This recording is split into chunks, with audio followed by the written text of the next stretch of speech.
through the annular tear, healing of the annulus, and related rate of the recurrence. So patient education has become quite easy with this endoscope. So single chip to three chip HD image ultrasonic bone dissectors for safety. So when I was using a single chip, I was very stressful. I thought of using a ultrasonic bone dissector. Nowadays, with the crystal clear anatomy of the 3D, less use of the ultrasonic bone dissector, only in cases of cervical where the corridor is very narrow, I use the ultrasonic bone dissector. And there is a decrease in the steep learning curve. Some different things I have understood also. Synovial cysts, which were not seen on the MRI, 5 to 7% cases I could see because of the depth. I have started using aggressively the nerve root retractor for the disc space inspection. Vascular plexus arterial at the axil of the nerve root is quite commonly seen, which was not seen or appreciable with the 2D. Less use of the UBD in lumbar pathology. Cervical, still I use ultrasonic bone dissector for very narrow corridor. Now, these are the future developments in 3D. Autostereoscopic monitors will help you in avoiding the use of the 3D goggles. Maybe 3D with 4K endoscope is the future. And navigation with the 3D endoscope with something like a artificial intelligence-based spine surgeries for exact, adequate, no less or no more bone removal with preservation of the stability. Just like in ophthalmic surgeries, artificial intelligence-based technologies. I have used this 3D endoscope for my training module. On the first day, we have a cadaver. Second day, all the delegates come to the OT and have a look at the hand movements and the anatomy and the exposure and the endoscopic picture simultaneously so that they correlate the hand movements with the endoscopic picture. They are in the OT.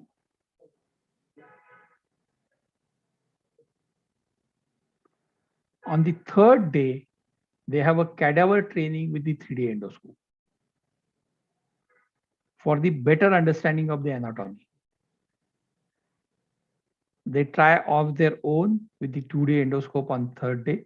It's workshop only, no lectures. This is what I have presented in 2018 at Hamburg, Saarland University.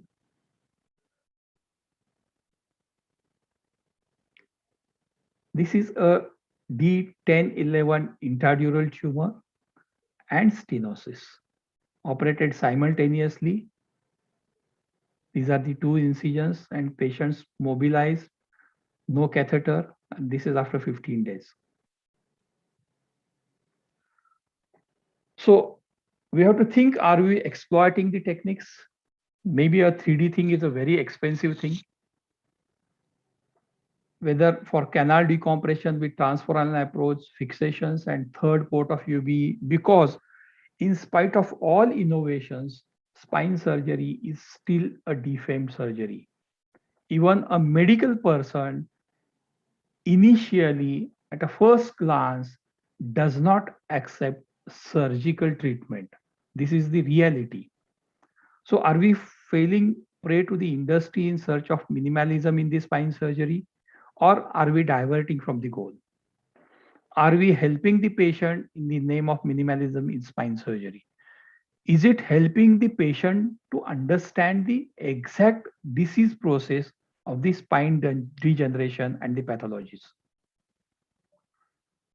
So reality is a golden standard, 100% result, but our final and unreachable goal is 100% success. You cannot get 100% success, but our reasonable goal or reachable goal is everyday learning, training, and improvement.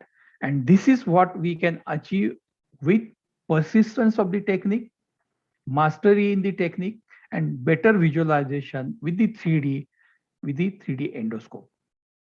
Thank you.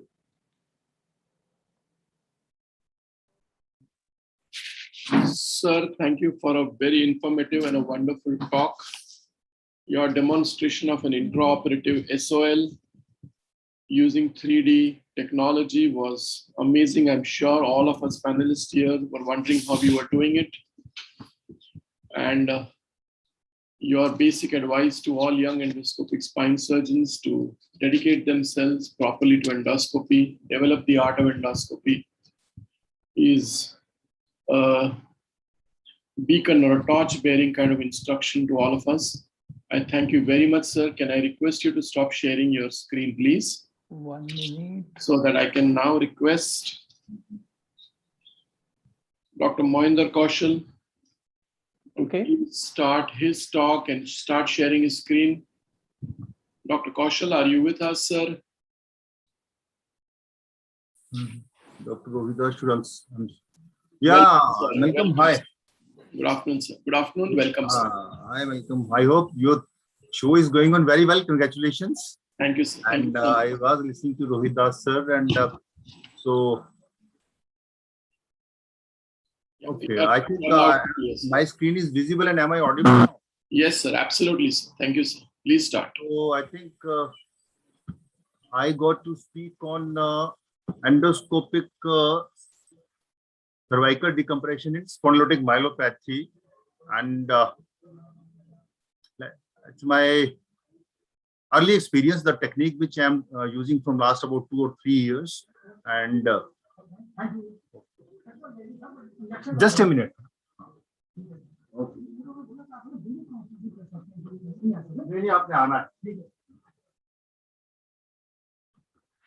So, greetings from Chandigarh, city beautiful.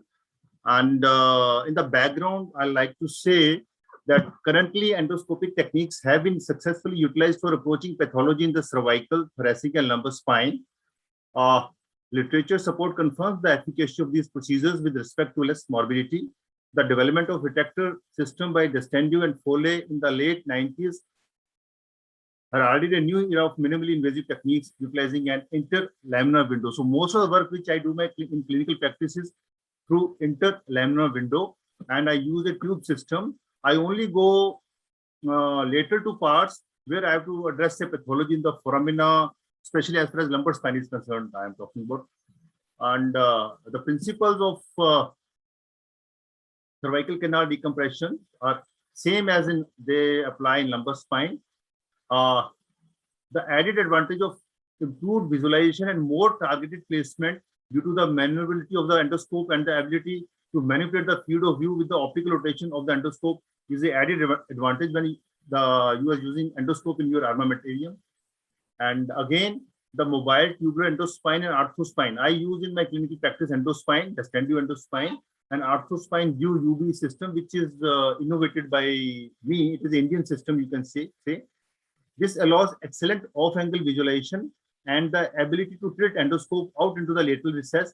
These principles can be applied for generous decompression of the cord and nerve root when performing a posterior endoscopic cervical canal decompression. Although there is a learning curve associated with these procedures, endoscopic techniques offer a more powerful and a less morbid approach to spinal pathology that ultimately elevates the standard of care when treating our patients.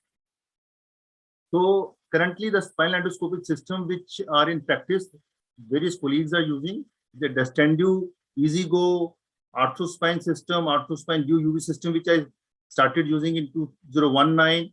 Then UV, which is very popular in Korea, and Dr. Son is a pioneer in UV. And I see more and more youngsters are now following this technique. UV, I think after Korea, maybe it is India where more and more orthopedic spine and neurosurgeons are showing interest in this technique. Then we have full endoscopic, true endoscopic PSLD techniques, which are there in the choose from. And let me tell you that endoscopy is now established modality of treatment of various spinal disorders.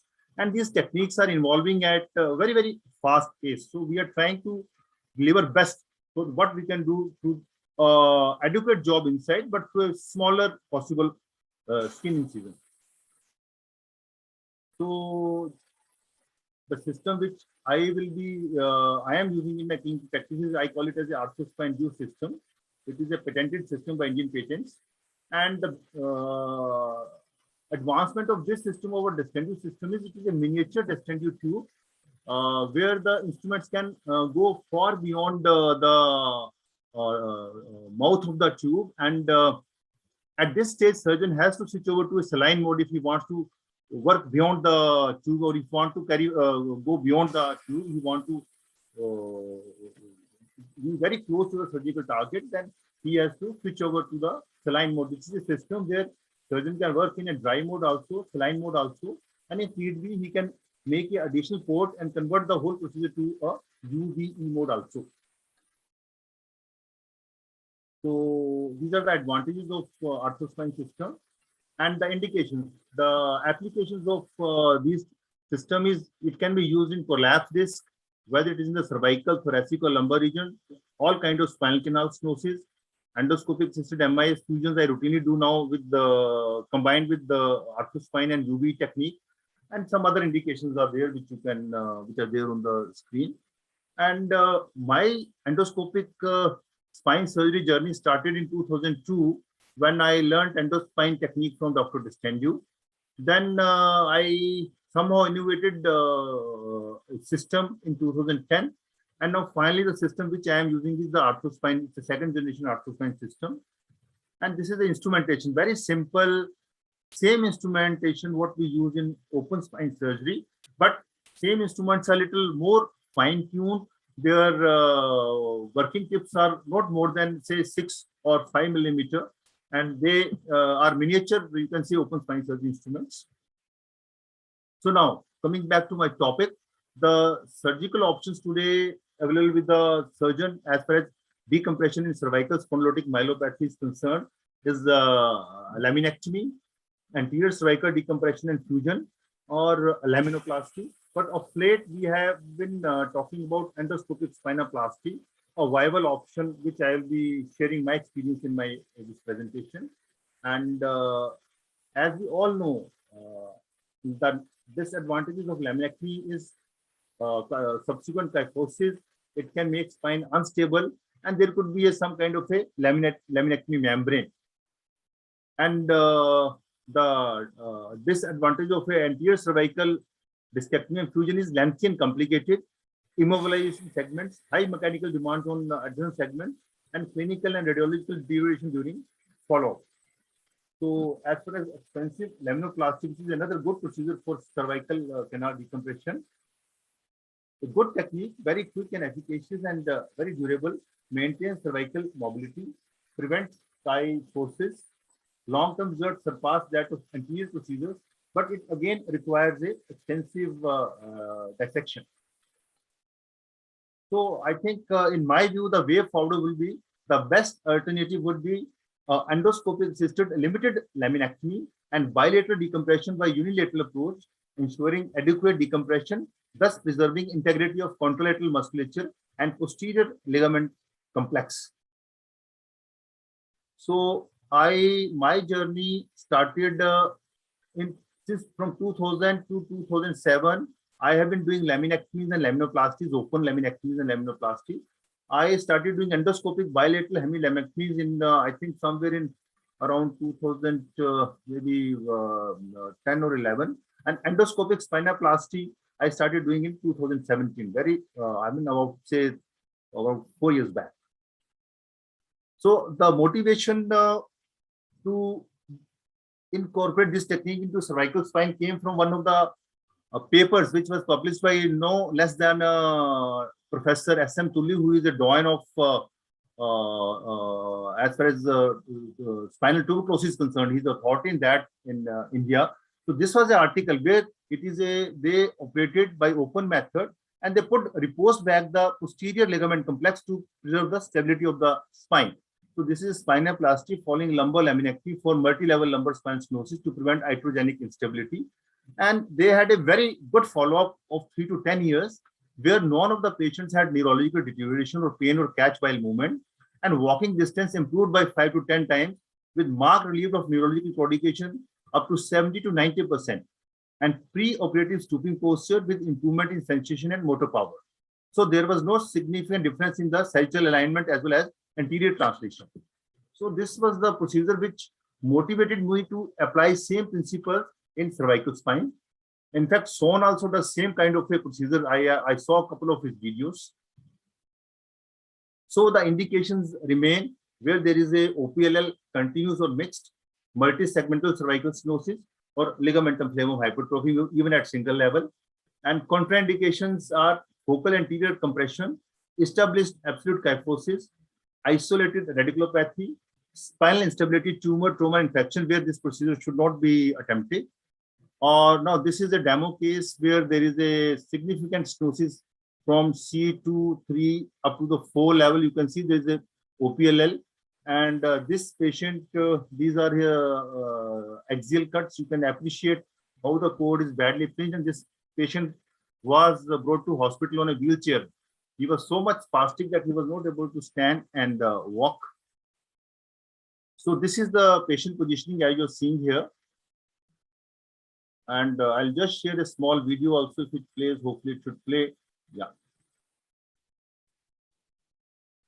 So first step is at spinolaminar junction, you expose in the same way as you do in the lumbar spine. So this is a cervical exposure of the interlaminar window.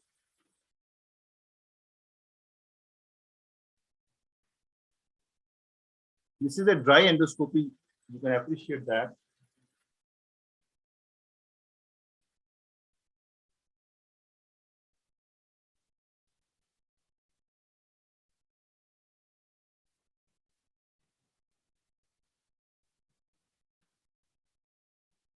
So then we start make an entry at the spinolaminar junction to do a sort of a hemilaminectomy. And you can see as you take more and more bites, you can have a glimpse of the dura there.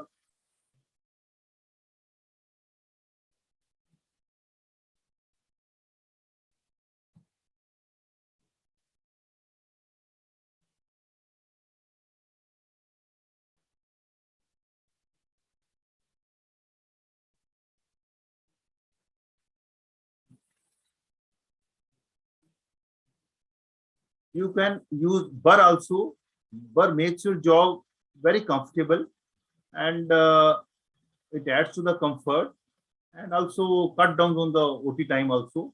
Now over the top, I am working on opposite side to decompress the opposite side of the dura. Here I usually use 2 mm or a 1 mm Carrison punch because the area is very narrow and tight.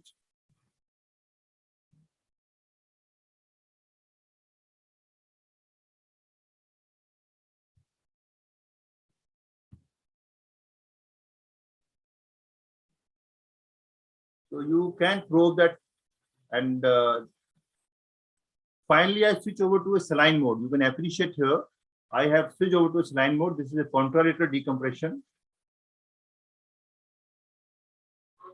And then you see ipsilateral decompression. You must be sure that you have done an adequate canal decompression.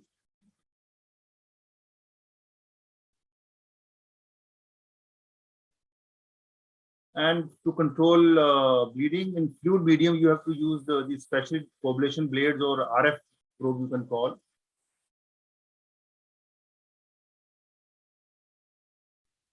So that is the extent of decompression. You can appreciate that. And this is the post of MRI of a patient. You can appreciate how the canal is now significantly decompressed. This is the sagittal view, and these are the axial cuts. You can appreciate how canal has become capacious now. And here you can see the lateral view where the spinous process of L3 and 4 is floating now. So we do undercutting of the spinous process. We try to osteotomize the spinous process where the posterior ligament complex is preserved. And over the top, we go to the opposite side and do a decompression. So posterior ligament complex is preserved here in this technique, as I am calling it that's why I am calling it as a spinoplasty. And very small incision, maybe about 10 to 15 millimeter incision. Through this incision, you can comfortably address three levels in cervical spine. And our results we evaluated by as per Nurix grade. You can see that this is the Nurix grade. According to this, we had most of the patients they improved. 4 patients had a poor outcome because there were poor cord changes in these patients. And I had one patient which was very unfortunate and sad, where patient came walking to me and she became quadriplegic after canal decompression. So that was the one very serious complication which I came across in my these patients of cervical canal decompression. And my journey in endoscopic spine surgery started in 2002, and I have done close to around now 5,000 procedures. And I have not kept limited myself to discectomies and canal decompressions. I have gone beyond the horizon. I have used endoscope as a modality of treatment in endoscopic decompression and fixation in spinal fractures. I have been using regularly to take spinal biopsies, and especially abscess drainage and decompressions, and endoscopic assisted MI fusions. Also, I have been using these novel techniques. Okay, and in 2002, when I was with Dr. Destendio, I think it was his dream that the techniques, these endoscopic techniques, one day should become a established methods of treatment. And I think 18 years down the line, if I look back and see now, I think the endoscopic fever is at peak now. I think every hospital today where there's a spine surgeon, especially young and budding surgeons, so one of them is surely doing these spinal endoscopic techniques. So I think his dream has come true, and he has been truly a teacher and guide. And I'm sure he must be very happy when he must be watching the progress of these spinal endoscopic techniques. And just to share how we can make learning easy, because endoscopic techniques are difficult to master. Learning is also difficult, but surgeon must take their time. They must learn to adequately decompress first, keep going to as many MIS courses as their practice allows. And my philosophy of teaching youngsters is I always encourage them to you come and visit the procedure first, and then you decide whether you want to take up this technique or not. Then I tell them, you must attend hands-on cadavers. Once they are through with the cadaver workshop, then I tell them, now you go back to your theater and try your first case, and always be in touch with us if there's any problem. We are always there to extend help. And to summarize, endoscopic spinoplasty retains median structures, contralateral musculature with least disturbance of kinematics, mobility, stability, and lordosis of the cervical spine. And need of implants is virtually eliminated. You don't have to put little mass plates or other implants to stabilize the spine. But still, I feel it's too early to say we need a well-designed clinical trials to show the effectiveness and long-term outcome of these surgical procedures is required. And final thoughts, as technological innovations continues to facilitate reproducible surgical technique and expand the indication for the use, we believe that endoscopic spinal surgical techniques will provide surgeons with a more powerful and less morbid approach to cervical spine pathology that ultimately elevates the standard of care when treating our patients. Thank you very much. Facebook, WhatsApp. Dr. Mohinder Kaushal, a wonderful, crisp, and aggressive presentation as you usually give. It is very nice of you to share a very honest experience on cervical endoscopy, including the fact that you had a patient who subsequently developed quadriplegia. It takes courage to be honest, and it takes courage to teach. And you are truly a teacher, and I think this conference owes you a debt of honor. Thank you, sir. Thank you for a wonderful talk. Thank you, Malcolm, for the honor. Thank you very much. Thank you, sir. Is Dr. Ihab Hosni with us? Dr. Ihab, are you there with us, sir? I think if Dr. Ihab is not there, we will proceed with our next speaker. Dr. Noor. Dr. Noor, are you there with us?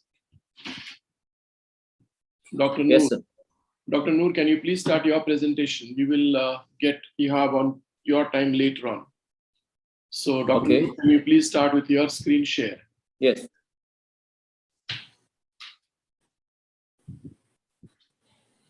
Mulai. Please share your screen, sir. Okay. Welcome. We can hear you loud and clear. Please start your presentation, sir.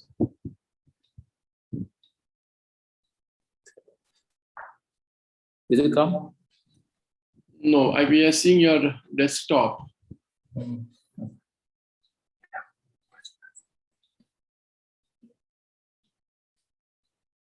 Yeah. We're now able to see you and we are able to hear you. Please start. Okay. Wait a minute. Yeah, please be systematic. Take your time.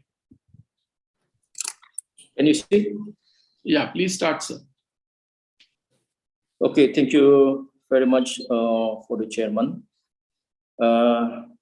Today I will share my experience about using endoscopic spine procedure. My topic is percutaneous endoscopic cervical discectomy, technical procedure and cases. This is my center, Lamina Pain and Spine Center. Lamina is the largest spine endoscopic neurosurgery center in Indonesia, established since 2015 and located in Jakarta. Jakarta is the capital city of Indonesia.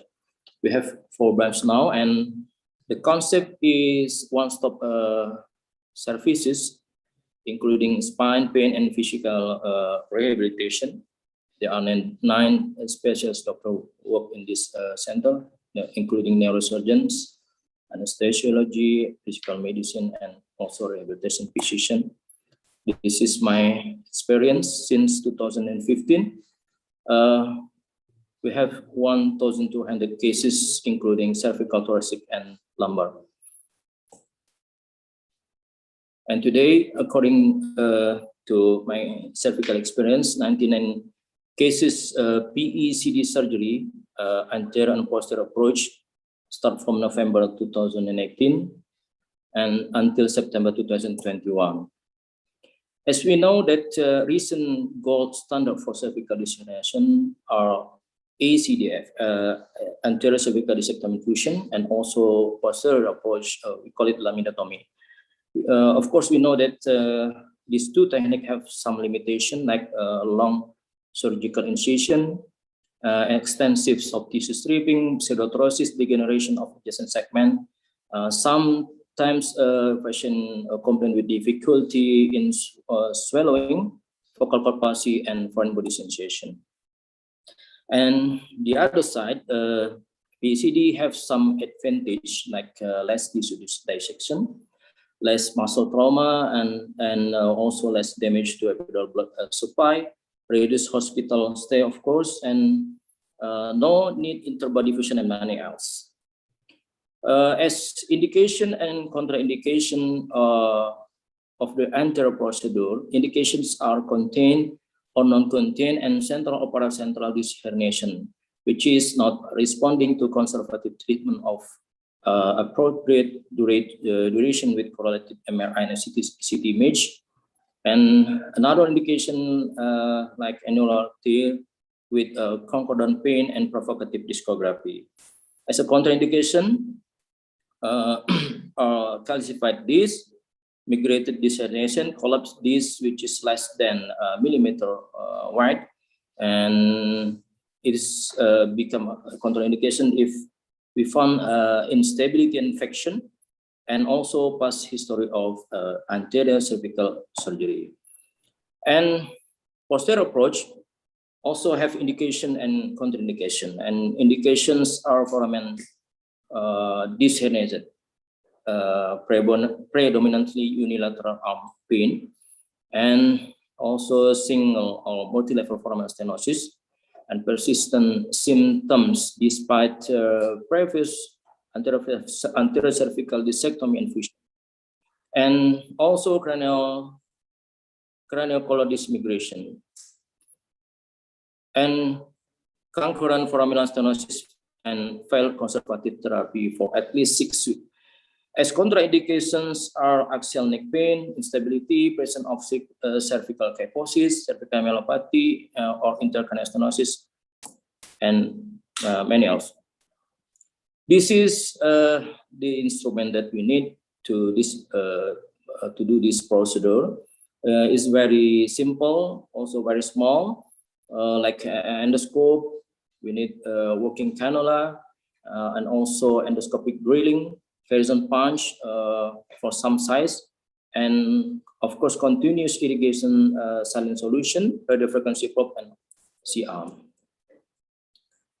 And as a preparation before this procedure, we need to prepare some radiologic imaging like spine X-ray, and also the gold standard is C-spine MRI. Sometimes we need C-spine CT scan for some detailing cases.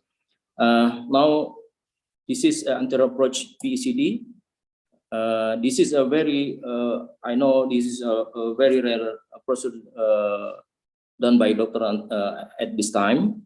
The key point are a target-oriented percutaneous anterior approach, and the second one is adequate annular release before removal of the herniated fragment, and also precise determination of endpoint of surgery. For our consideration from anterior approach, we must consider with carotid artery, pretracheal fascia, larynx, trachea, thyroid, and esophagus. This anterior procedure usually used with general anesthesia, and position of the patient is a supine position. The neck is slightly extended, head stabilization, neck shoulder padding, and the shoulder are pulled down, and the arm are fixed to the side of the table. And the step is making a marking the level, and the midline are marked using a fluoroscope. Continue with the anterior cervical skin is prepared and draped. We can inject 1% lignocaine, infiltrate into the skin and subcutaneous tissue at the entry point. And the very important is carotid pulse is palpate, yeah, and the tracheoesophageal complex is gently passed away, and displace the tracheoesophageal complex medially and carotid sheath laterally. And continue with needle placement, insert to the target of the disc, continue with the discography, and after discography, we can make a guide wire placement, yeah, insertion to the disc, and continue with the skin incision. After skin incision, we inserting some dilators and working portal establishment is very important, and insertion at the last we make insertion of the endoscope. After endoscope come into the target area, the first we make a soft tissue clearance and locate the herniated fragment. Of course, we do this procedure by using a fluoroscopy as a guidance, and we remove the herniated fragment, also bleeding control using irrigation, and confirm the adequacy of the compression, and finally skin closure. And now this posterior approach procedure. This is some cases. These are some cases.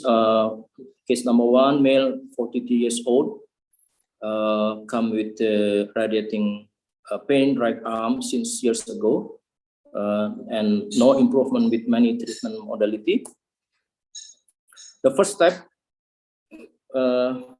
if we plan skin incision is related to the V point. V point is bounded by the inferior margin of the cephalic lamina and medial junction of the facet joint and superior margin of the caudal lamina.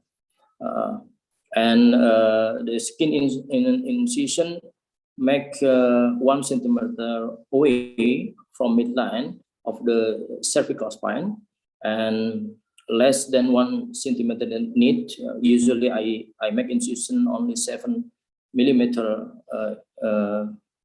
wide. And next, the obturator, working channel, and endoscope are introduced sequentially. This is a picture how we plan make marking at the patient's skins. Of course, we use C-arm and continue with the skin incision. After skin incision 7 millimeter, we put in the needle and serial dilator, finish with the cannula, and endoscope come into the target area. The next step after endoscopy coming into the target area, we have to make a preparation of V point. V point, as we know, muscle attached around the V point, and clear out with the forceps. We can clear out with the forceps and coagulator. And also we have to see the ligamentum flavum. We have to find where is the inframargin of the cranial lamina and where is the superior margin of the cranial lamina, and starting point of the facet joint are visualized. V point is very important to this procedure. This is how should we clear the muscle using cautery and probe. Cautery should be used very carefully, and we must avoid damage to the ligamentum flavum.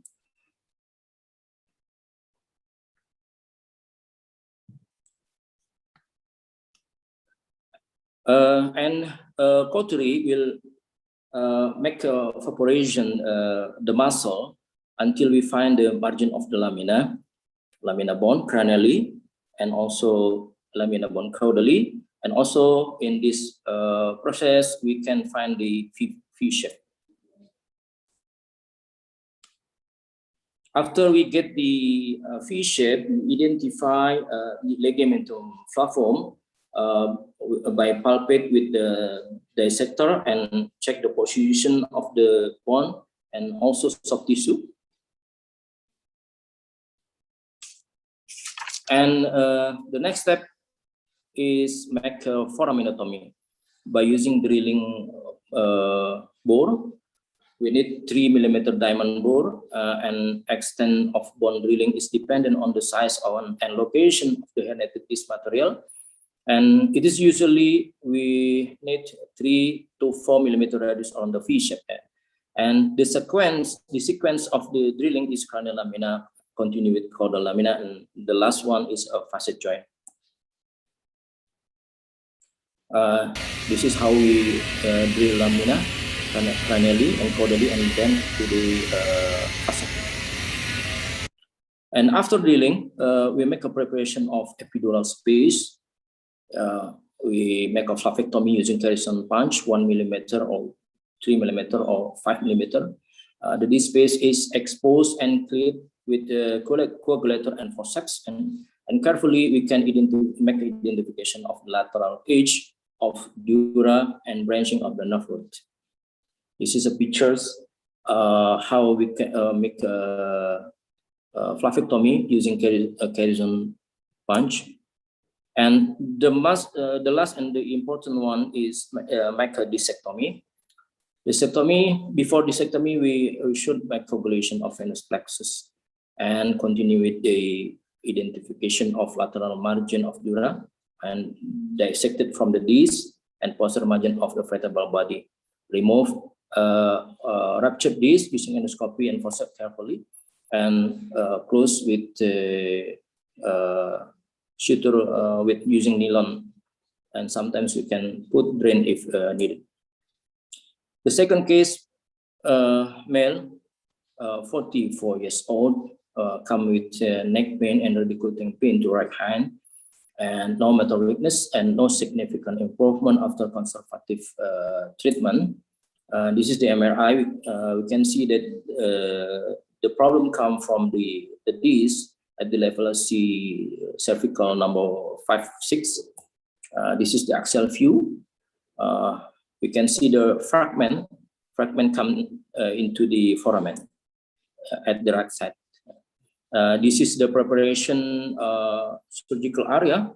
After marking the skin, we start with 7 millimeter incision, introducing serial dilator, and continue with control the level using fluoroscopy, and step by step until we insert the canal and scope.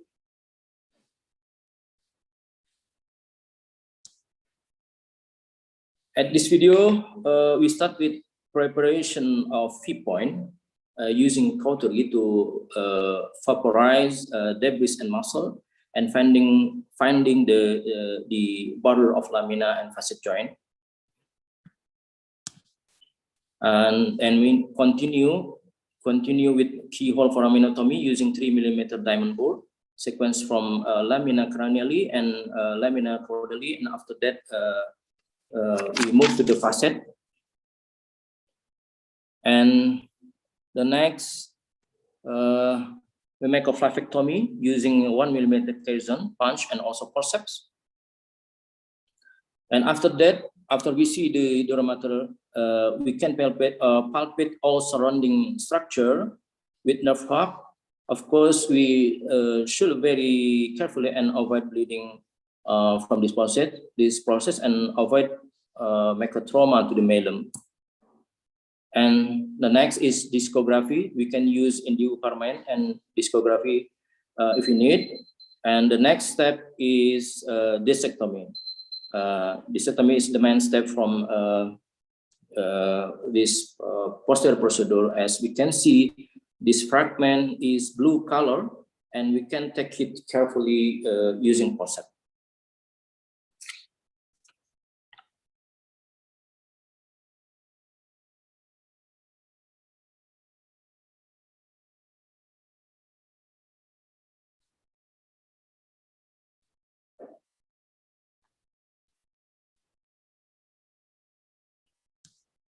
The final one, we should identify the cause of decompression, because the adequate decompression is very related to the clinical results for the patient. The last one, this is the third case, female, 50 years old, come with neck pain reticulating to arm, no motor weakness. This is the MRI. We can see from sagittal and axial the problem comes multi-level, three level from the cervical. Start the operation. The first is clearance, make a clearance, and find the V point using cautery and forceps. And we can see the position of lamina cranially and caudally and facet joint. We use dissector or nerve hook for this step. Continue with the foraminotomy using drill diamond bore, 3 millimeter. Start from cranial lamina and next to the caudally lamina, and move to the facet joint.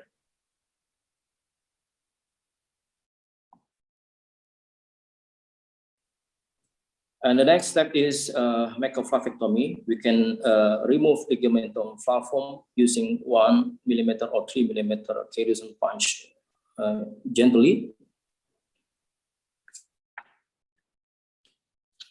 And in this step, we must avoid the dural tear. Dural tear is one of some complication that we can find if we make mistakes.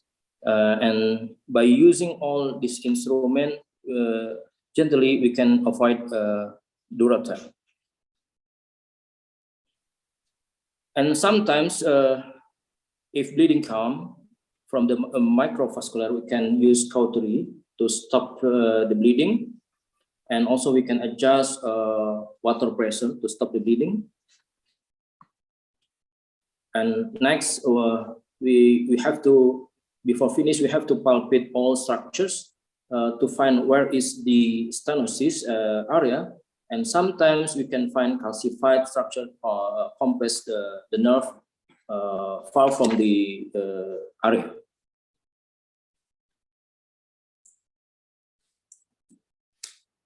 Okay, I think this typical complication of the endoscopic procedure are dural tear, and sometimes we can make a narrow tissue damage, and also airway edema, postoperative dysplasia, hematoma infection, and really significant vessel injury.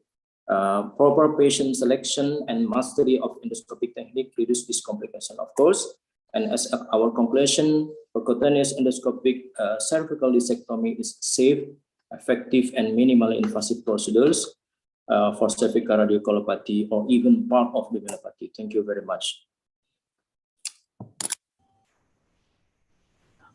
Very nice presentation, Dr. Mahdi and Noor, and beautiful cases you have presented.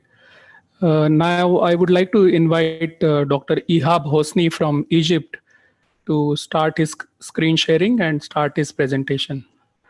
Dr. Ihab? Hello. Yes, we can hear you. Okay, great. It's great to be with you all. It's not allowing me to share the screen. Dr. Noor, could you please stop sharing your screen? Okay. Yeah, thank you. Dr. Ihab, now you can start sharing your screen.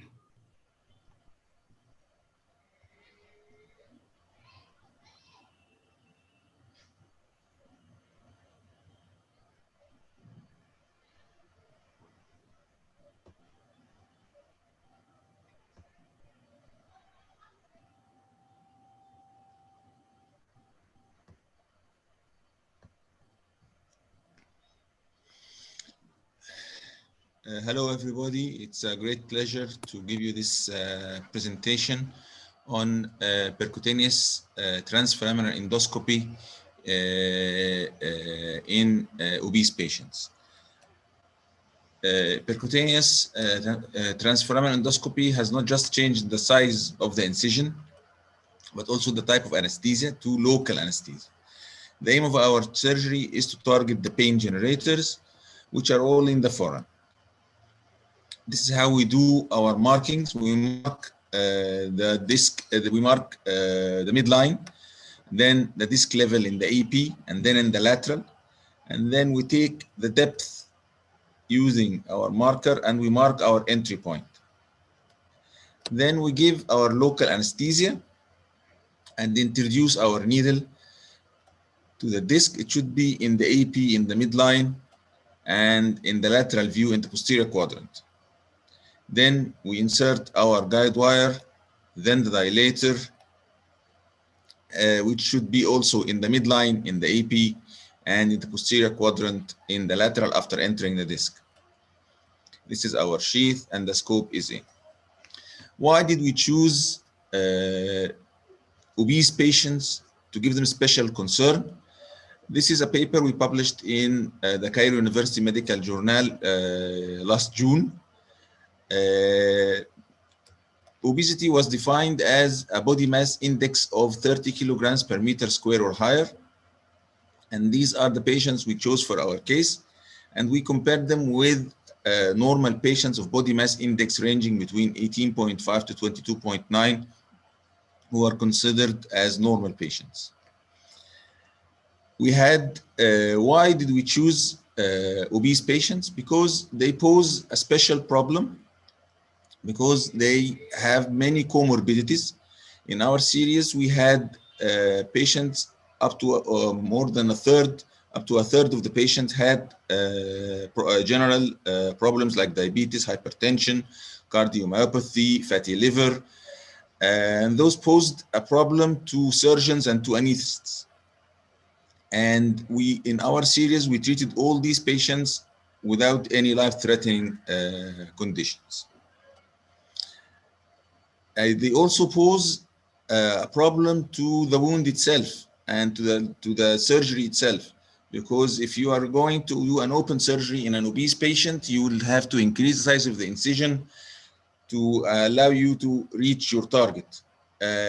This will, with the comorbidities like diabetes, will increase the risk of infection, wound dehiscence, and you'll have a large incision. In our studies, we had no problems because our incision is only about 0.8 millimeters.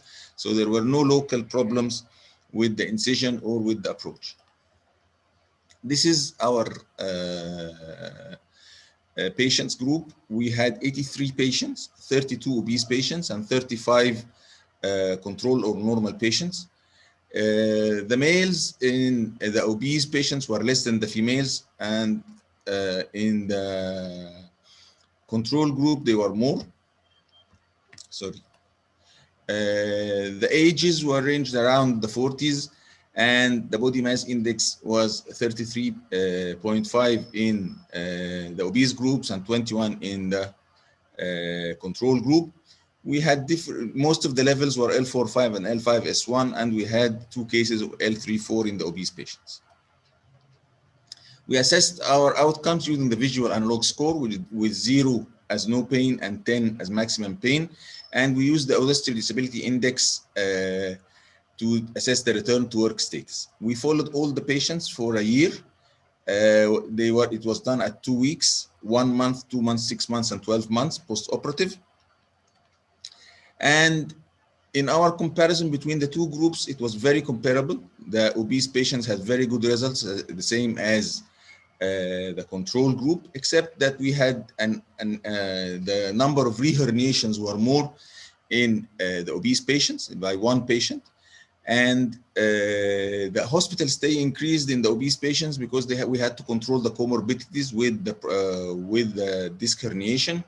And the operative time was also increased because you have some difficulties in positioning the patient and with the C-arm, and to reach your target with all the fat, it takes a little bit more time. It was not that much time. This is a female patient. You see, she was 120 kilograms and she was not that tall. The problem is the C-arm was not able to go through the fat, so we had to plaster the fat down, like you see in the picture, to allow us to see and visualize the disc levels. This is her herniation. This is the post-op, and to my amazement, especially this patient, she had a very, very good recovery. No problems at all. She was pain-free almost immediately. At 2 weeks, she had no pain at all. She was walking. She was very happy with this procedure. And thank you.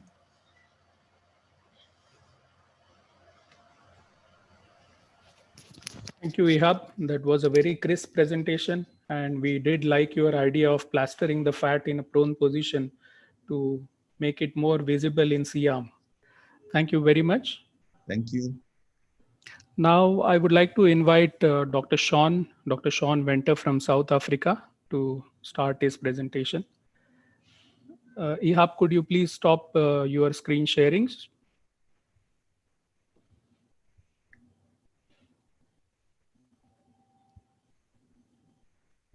Yes, thank you so much. Dr. Sean, you can share your screen and start your presentation. Thank you, Dr. Kavi. And I think that it's wonderful to be able to attend a Congress where I can say good morning and good evening and good afternoon, as it's a true World Congress. I am greeting you from South Africa, and this is the Cape of Storms, as it was dubbed by Bartholomew Dias in the 1460s. And in about 100 years later, it was changed to the Cape of Good Hope to entice people to travel to South Africa, but also because it was a hope that Europe could travel to India. Now, one of the things in South Africa is that we have challenges with the body habitus of our patients. And this is Sarah Bartman. And she was born in the Eastern Cape, but she was displayed and showcased in Europe for her extreme or very interesting anatomy. And this forms very much part of our challenges that we find in endoscopic surgery. And Dr. Hosni's presentation was lovely, as it gave actually a very nice introduction as to what challenges we face here in South Africa. Now, this is a very nice example of the almost two extremes of patients that we find when it comes to endoscopic surgery. It's the same bed, but you can see that the patient fills the bed very nicely in the second picture here. And we use a flexed position on a spinal table, which does help with the fat layer at the buttock area. And this is just to present or to show the size that it differs in a patient that's a little bit normal BMI compared to a patient that's got an extreme BMI. And the problem is that your width of your patient becomes a challenge with your endoscopic surgery. Now, when we have a look at a thin patient like this compared to a obese patient, we find that the angle of approach to your pathology has it makes your distance that your telescope has to travel quite a bit further. Now, while the patient's being prepared by the anesthetist and we set the patient up, I go through a ritual where I apply the Pythagoras theorem. So this is constantly up on my board, and I measure the length of the patient's height from the spine or from the pathology to the skin. And we can see here in the thin patient, it's 7 centimeters. And I know then that my B level will be 14.8 centimeters at a 65-degree angle, and I'll be able to reach the pathology.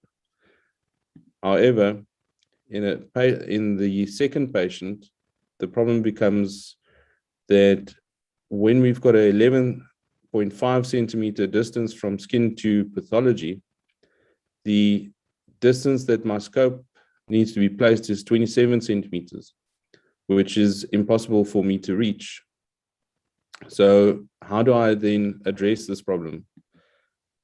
One solution is to start looking at longer instruments, and this is the Stort's extended scope, which is 250 millimeters, compared to the more traditional 180 millimeter scope.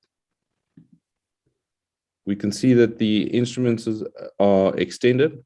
However, that does also pose a problem, as you can see that the instrument's tip doesn't extend all the way through as it would in a normal scope.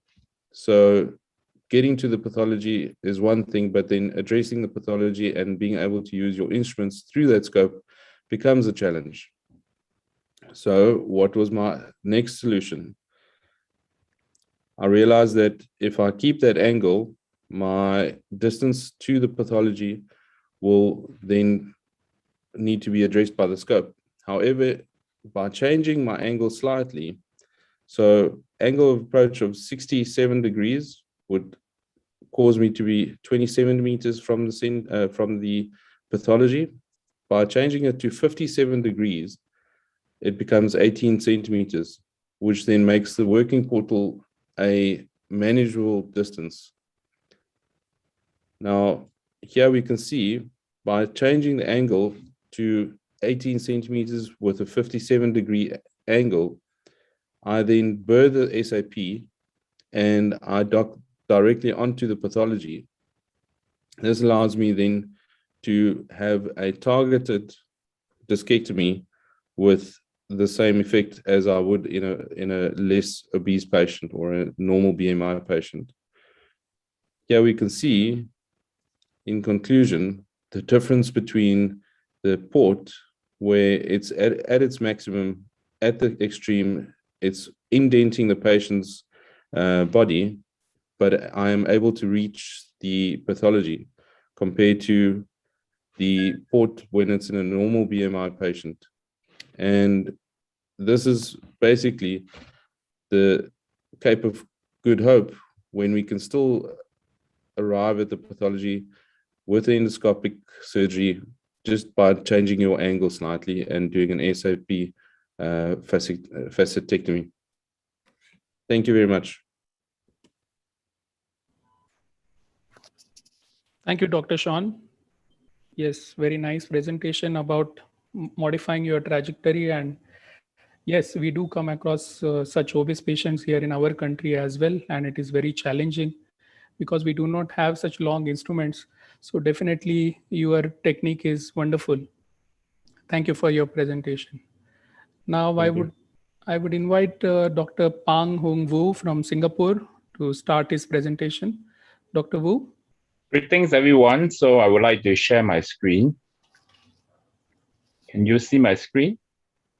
Yes, we can. Thank you for inviting me. This topic is uniportal full endoscopic pseudoarthrosis release of L5S1 Bertolotti syndrome under intraoperative computer tomographic guidance in an ambulatory setting. I practice in Jurong Health Campus, Ng Teng Fong General Hospital, part of National University Health System. I take care of about 12% of Singapore population in the spine, and majority of them have a residence of age more than for 65 years of age. There's about 7% of our Singapore population in our area. I have an increasing practice in both uniportal and biportal endoscopic spine surgery. In 2021, about 80% of my cases are endoscopic spine surgery, of which 70% are uniportal and 30% are biportal, varying from various types of conditions. This is my disclosure. I learned my uniportal from Prof. Yusong Kim and my biportal from Prof. Hao Donghua and Dr. Professor DJ Choi. Bertolotti syndrome was first described by Mario Bertolotti in 1917 as an enlarged lower lumbar transverse processes which articulate with the sacrum or ilium. It is characterized by a total or partial unilateral or bilateral fusion of the transverse process of the lower lumbar vertebral to the sacrum. This syndrome affects about 4 to 8% of the population, and 5.4% of them have refractory back pain. This is particularly common and found in the second decade of life, and they're particularly young people. Castelfi classified Bertolotti syndrome into 4 types. For easy memory, A stands for asymmetrical, B stands for bilateral. So in our endoscopic approach, as well as decompression, we typically look at type 2A, type 3A, and type 4, where there's asymmetry. In type 2A, there's incomplete lumbarization and sacralization with dysplastic unilateral large transverse process of more than 19 mm wide and pseudoarthrosis with the sacroala. I encounter this group most of the time that has in patients who have symptoms. The pathophysiology of this group of patients is that the anatomical aberration in the form of lumbosacral transitional vertebral alters the biomechanics of the axial spine, resulting in its typical symptoms. The reduction of movement between the transitional vertebral and the sacrum can lead to the pain and stress in the facet joint, exacerbated by this degeneration. Symptoms can originate from the pseudoarthrosis itself or the contralateral facet joint when it's unilateral, instability or early degeneration of the level cephalic to the transitional vertebrae. I've also seen patients who have prolapsed intervertebral disc, the level above, which is one of the important differential diagnoses from Bertolotti syndrome. Of course, nerve root compression due to the hypertrophy of the transverse process. They may present as back pain, and they are multifactorial causes of the back pain. Many of the patients may present with scoliosis, which in itself may not be the cause of back pain. However, the abnormal mechanical stress leads to the facet hypertrophy or the iliopsoas and quadratus lumborum strain. Nerve root compression due to the narrowing of the intervertebral foramina can lead to the neurogenic claudication, or in more severe cases, radiculopathy. There's an increased prevalence of this protrusion or extrusion in the disc above. However, at the level of the disc and that of the below, they tend to be less commonly causing a prolapse in the vertebral disc.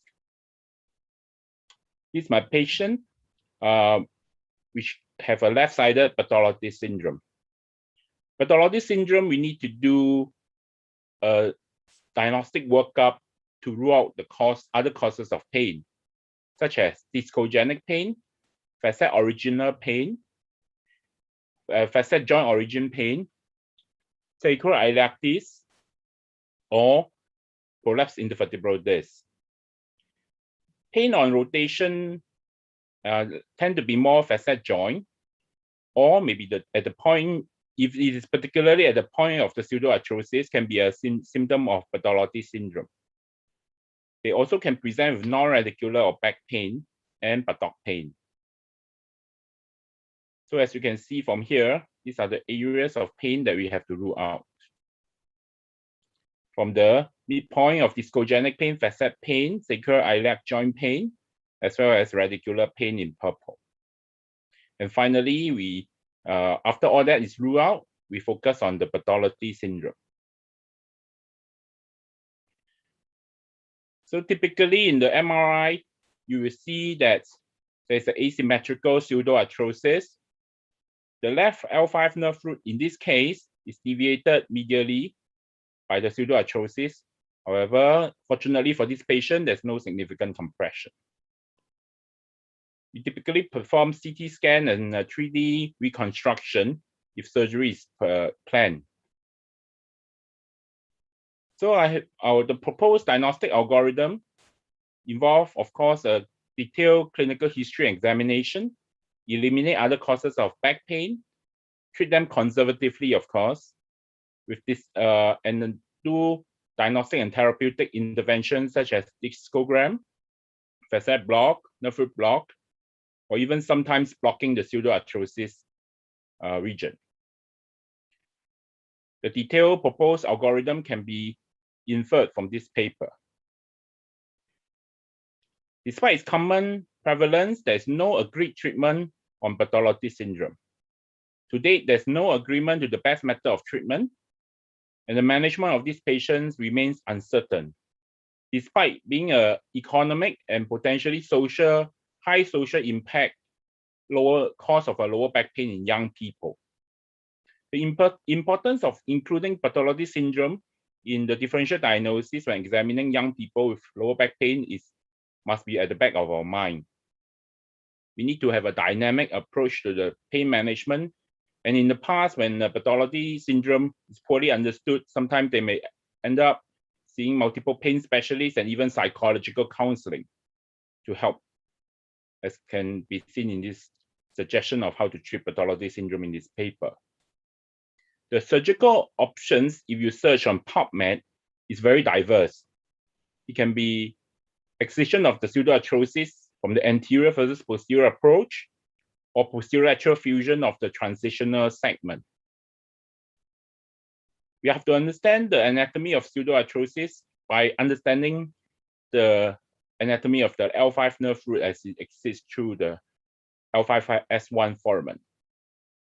It exists through the L5S1 foramen below the L5 pedicle with a ventral caudal course. We divide it into medial third, middle third, and lateral third. In the medial third, it is closely associated with the disc, an L5S1 disc.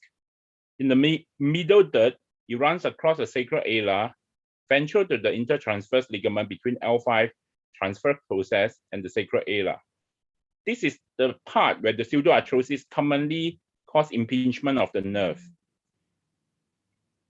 And in the lateral third, it joins the L4 nerve root in the upper portion of the sacral ala to form the lumbosacral trunk.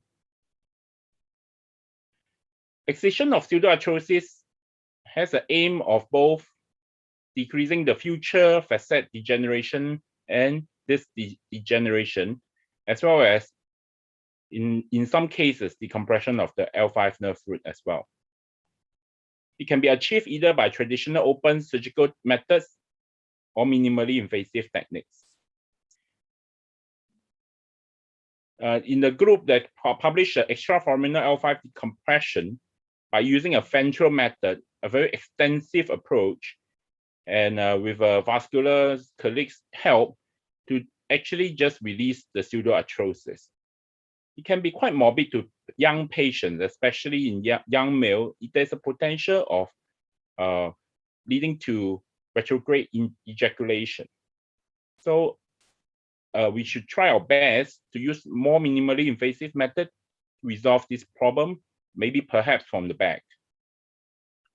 And it was described earlier that we can use tubular decompression for pseudoarthrosis, as highlighted in this paper. And prior to the use of endoscopy, tubular decompression has been a very attractive option for this group of patients. Others describe treatment like posterolateral fusion in such a young patient for pseudoarthrosis. In my mind, can be quite extensive treatment and should be guarded against if possible. Or using an open paramedian approach with decompression, which is efficient, however, causes a lot of perioperative comorbidities. Professor Hyo-Sung Kim used of a transforaminal scope and described the technique with 3 cases in the paper published in 2017. The advantage is that it's least invasive and able to reach out deep structure. The disadvantage is that, in my mind, that there's a limited size of the drill and radio frequency ablator using a transforaminal scope. And there's an inability to convincingly check the decompression. Bear in mind that pseudoarthrosis is truly, in the pathology syndrome, a 3D malformation of a pseudoarthrosis between the L5 transverse process and sacral ala.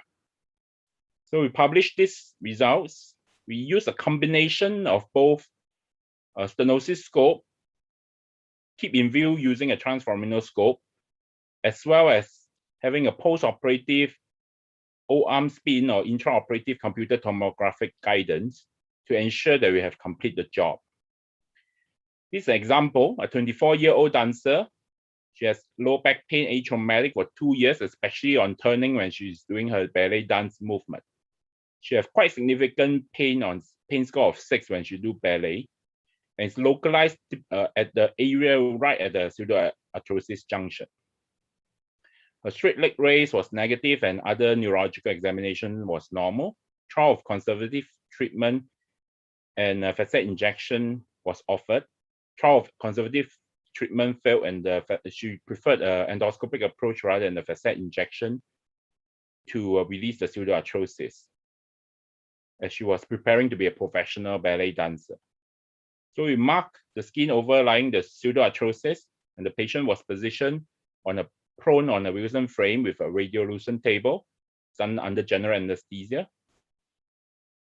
We typically put a needle over the center of the pseudoarthrosis if the pelvis sacral ala is wide enough, and there's no in a narrow pelvis. Sometimes we have to start our incision typically a bit of the medial third of the pseudoarthrosis. I use a stenosis scope, reason being that we need to create, in my mind, about a 9 mm to 10 mm gap between the transverse process and the sacral ala. So using a 4.5 millimeter or 5 millimeter drill would be more efficient in the decompression. Of course, we use a normal saline endoscopic under pressure of 30 mm Hg. So in this case, we drew with a 4.5 mm diameter diamond burr.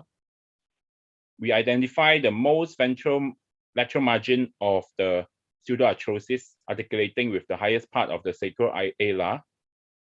I name it as the pH point in my paper. This point is bounded laterally by the bony ileum. Ventrally is soft tissue actually. And you have to be very careful. If you continue drilling on the soft tissue, you may end up in the peritoneum. And it's adjacent to the L5 nerve root. medially by the fibrous tissue of the pseudoarthrosis and the dysplastic transverse process. This point is both verified under endoscopic vision as well as the fluoroscopy. And you can see that deep to this point is actually soft in nature by palpation, and lateral to this point is the sacral ala. We drill from this pH point to the MS point. MS point is basically adjacent to the superior articular process and is the medial inferior margin of the pseudoarthrosis adjacent to the superior articular process. After identifying these 2 points, we complete a 9 mm drilling between the two groups, between the 2 points. 업체는요, 곁을 주면 안 돼. On completion of the decompression, we check the fluoroscopy, and we can have a full exposure of the extraforaminal cross of the L5 nerve. Verify with the whole arm. 예수를 못 알아봤어요. Excuse me, can someone please mute the person who's speaking? So we use the intraoperative O arm to verify that it has complete decompression using 3 view: axial, coronal, and sagittal view. We immediately mobilize the patient on the very same day in order to prevent the reformation of pseudoarthrosis. It's just a short video of showing how we can do that under fluoroscopy. So we can see that there's a left L5S1 pseudoarthrosis, and identify the entry point, dock at the midpoint of the area of the pseudoarthrosis. We identify and drill from the midpoint of the pseudoarthrosis towards the lateral ventral aspect, which is identified as the pH point. Along the way, using the stenoscope, the main disadvantage is that you are hovering above the soft tissue. Sometimes that you have quite a significant amount of bleeding. It may be difficult to control, but with due care and using radiofrequency ablation, a larger caliber radiofrequency ablation, we call it Arthro under the Delphi system, or bones have the similar system as well. We can actually control the bleeding. We go drilling laterally to the pH point. We can actually palpate the sacral ala. Eventually, it will be soft as we continue drilling. You can see that this is most ventrolateral aspect, and we call it the pH point. After this exposure is quite clear and checked with fluoroscopy, we can safely drill it from this position, create a 9 mm gap between the transverse process and the ala towards the superior articular process, drilling layer by layer in this case. As we drill and the pseudoarthrosis gets thin, L5 nerve root will be in view. We have to be careful in managing the L5 nerve root to prevent dysesthesia or injury. Of course, the radicular artery also is close to the L5 nerve root as well, which can cause significant bleeding. So we try to lift the last layer of the periosteum while completing the decompression. As we drill across, we have a exposure of the superior articular process and the most medial inferior aspect, and we call this the MS point, as you can see here. In this surgery, there's a lot of time spent on endoscopic drilling, and very little time is actually used using Carrison Ronger or other methods of endoscopic technique. So to be familiar with doing this procedure, I encourage our colleague to be familiar with endoscopic drilling for majority of the procedure. Sometimes we have to drill literally 30 minutes with intermittent stoppage by hemostasis. So these are about the completion of the release of pseudoarthrosis and is confirmed by the O-arm. And that's the skin that is closed, and the patient has no more back pain. As you can see here, freely. She is now a professional dancer in a teaching ballet. In the male pelvis, just to highlight briefly, also around this age group is the army officer in the guards unit. You need to do a lot of sit-up, and he has a lot of pain when he does that. The male, he has a scoliosis, as you can see, driven by the pseudoarthrosis. The MRI shows no significant nerve root compression. And then you can see again the left L5S1 pseudoarthrosis. In this case, because the young male, the male pelvis is narrow, so you can only dock on the medial third, if not the most medial part of the pseudoarthrosis, which if you use the stenosis scope, sometimes can be challenging to reach the lateral aspect, the pH point. So in this case, I have to switch to the transforaminal scope as well to reach to the pH point. Other than that, the surgery is pretty similar. As you can see here, in a narrow pelvis, you tend to be a bit further away from your target of the pH point, which is the most lateral aspect, ventrolateral aspect of the pseudoarthrosis. Hence, sometimes the bleeding may obscure your view, as you can see from here. It's not as clear as the lady who has a wider pelvis. I think this can be circumvented by using a transforaminal scope. However, I still use a stenosis scope because I think the efficiency of the drilling can save some time. So the process is similar, except that at a certain point, after we breach the inner layer, I find that using the stenosis scope, there is significant bleeding, which can be difficult to control because we are hovering way above the area. As we drill towards the pH point, the last bit, you can see from here.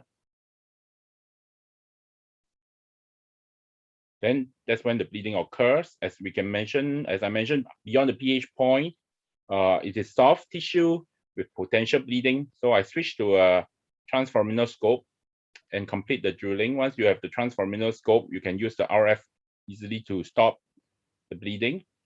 So it needs some planning because using the stenosis scope, we tend to use a shorter RF than the transforaminal scope. Of course, we can use an interlaminar scope as well, which can be essentially the same length but but smaller in diameter. Essentially, the rest of the method is the same. A lot of endoscopic drilling. Be careful with the L5 nerve root. Using the probe to check the the superior articular process medial inferior point, which we call MS point, for purpose of the publication. In this case, I used the Carrison ronger for the last layer, just above the nerve root, and it's fully decompressed. I suppose if we do not have O-arm intraoperatively, we can perform using C-arm to confirm that it is fully decompressed. As O-arm is readily available in my facility, I use the O-arm to double confirm that it's fully decompressed. This is the O-arm picture, and this is the wound. The patient is discharged typically within 24 hours. Overall, in discussion, we need to create enough space of an 9 mm gap. We have to be clear in identification of the most lateral margin and the medial margin. This anatomical point is important to prevent complication like significant bleeding because of drilling way beyond the pH point, or drilling too medially beyond the MS point and leading to the violation of the superior articular process due to the fact that we are disoriented. I think we should create a 9 mm gap in between the two processes to prevent reoccurrence of this condition. We want to prevent overzealous SAP drilling, as I've mentioned. And this is a complex 3D abnormality. I suggest if we have O-arm intraoperatively, we can confirm the decompression by doing an O-arm spin post-op. We can also deal with the raw surfaces by putting bone wax. And more importantly, I feel, is that aggressive physiotherapy start as soon as the patient is awakened and able to mobilize. I ask them to do active sit-ups and rotation of the trunks as soon as post-op day 1. These points can be highlighted in my paper. You can find that on the PubMed. So advantages of uniportal pseudoarthrosis release, I think, as we can see among the techniques that I've demonstrated before the endoscopy get popular, the open surgeries can be quite aggressive. I think endoscopic procedure is simple and nice in ambulatory surgery, can be considered in the treatment of patients who have pseudoarthrosis. And we have to be careful in identification of the L5 nerve root to prevent injury. We should be confident and familiar with handling of endoscopic drill or doing this procedure, because most of the part of the procedure is done using endoscopic drill. I welcome any questions. Thank you for listening. I hope you all have a pleasant day ahead. Thank you, Dr. Wu. That was a very descriptive and very interesting presentation to treat Bertolotti's syndrome. I have one question about the male case which you demonstrated. What was the operative surgical time for that? Because you changed the scopes to transforaminal as well. Okay, I spent about, I think 60 minutes. It takes about 30 minutes with the stenosis scope, and then I changed to the transforaminal scope, which takes another 30 minutes. But okay, then when we completed, then we do an O-arm spin. As you know, O-arm is a bulky item. It takes another 15-20 minutes. Yeah. Okay, even then it was quite fast and with wonderful results. So thank you very much for your presentation. Now I would call upon Dr. Lutfi Gatam from from Indonesia to start his presentation. Dr. Lutfi, you are here with us.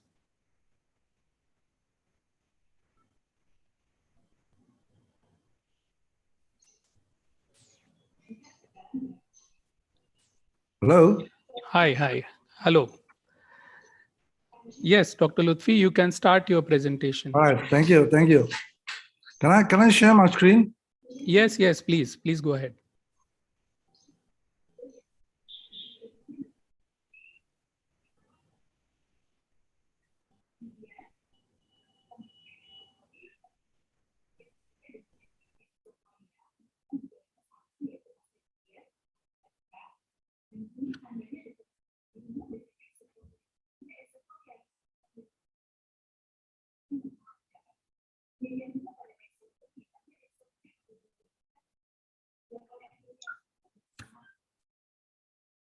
First of all, I would like to thank to the organizing committee who already invited me in this meeting.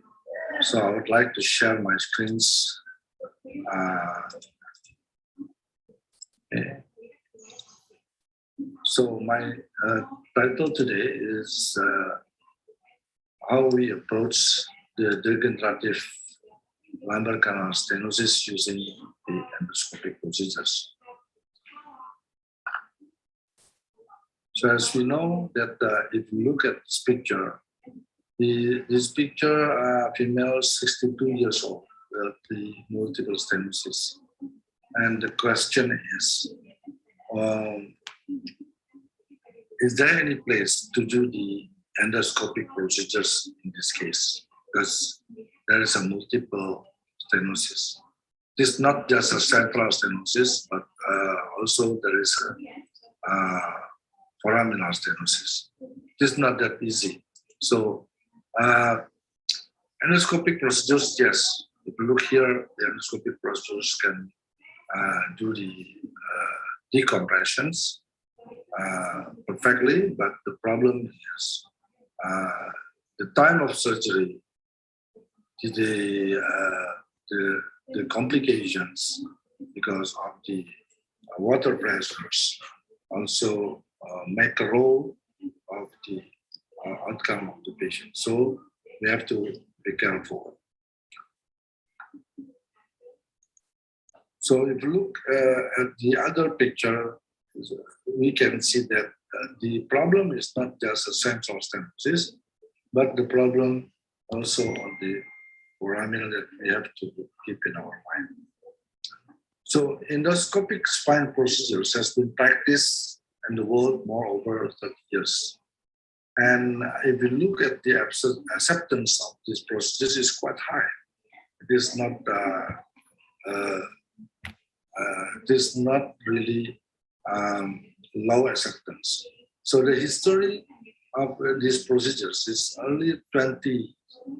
Open discectomy was first introduced, and 1975, Jakarta introduced closed percutaneous scopectomy.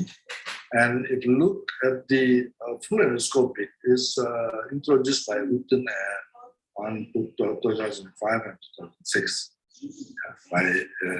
They do the interlaminar transformer procedures. And now we are in era of full endoscopic procedures. Yes. So if you look here from open and to the closed procedures. So if we're talking about the full endoscopic lumbar spine surgery, we have basically we have the approach, interlaminar approach, from where we enter from the windows between the lamina, and transforaminal approach from the foramen, extraforaminal approach, lateral access, and the transforaminal approach, posterolateral access. So, talking about the interlaminar approach, because we are now want to talk about the role of the endoscopic in spinal stenosis or lumbar canal stenosis. So we have to talk about the interlaminar approach or posterior access. Then we have to see the interlaminar windows. So as long as the interlaminar windows is quite perfect for doing the interlaminar approach, then the problem is not very high because we don't do bony procedures. So if you look at the interlaminar approach, the advantages is using that approach, you can bring all the working channel from perpendicular of the interlaminar windows, then through the 45-degree angle. So you can see the opposite side of the that level. So we not only decompresses on the ipsilateral, but we can decompresses on the contralateral. So if you look at the type of interlaminar endoscopy right now that we have uniportal and we have biportal. And if you look at the uniportal, there is a 4.7 millimeter diameter scope for some, mostly for the lumbar disseminations. And we also have a 6 millimeter diameter scope, usually this for the stenosis. And if you look here, the scope can so the evolution of the interlaminar procedures, actually, we can see here. We can do it for the discectomy, we can do for the lateral recess decompressions, we can do for the laminectomy, bilateral decompressions, we can do for the foraminectomy as well. On indications of the interlaminar approach is wider than transforaminal approach. We can do the disherniations on every level, from L2 down to S1. L5, S1, we talk bony procedures. And the other level probably need bony procedures. And migrated disherniations, very easy, doing the interlaminar approach. Calcified disherniations, cervical foramina. And the spinal stenosis also is very easy by doing the endoscopic procedure. Without significant unstable, we can do medial facet resections, flavectomy, and even by using the interlaminar approach, we can do a PLIF or PLIF using these procedures. So if you look here, yeah, there is a big herniations, then we can do from the interlaminar approach.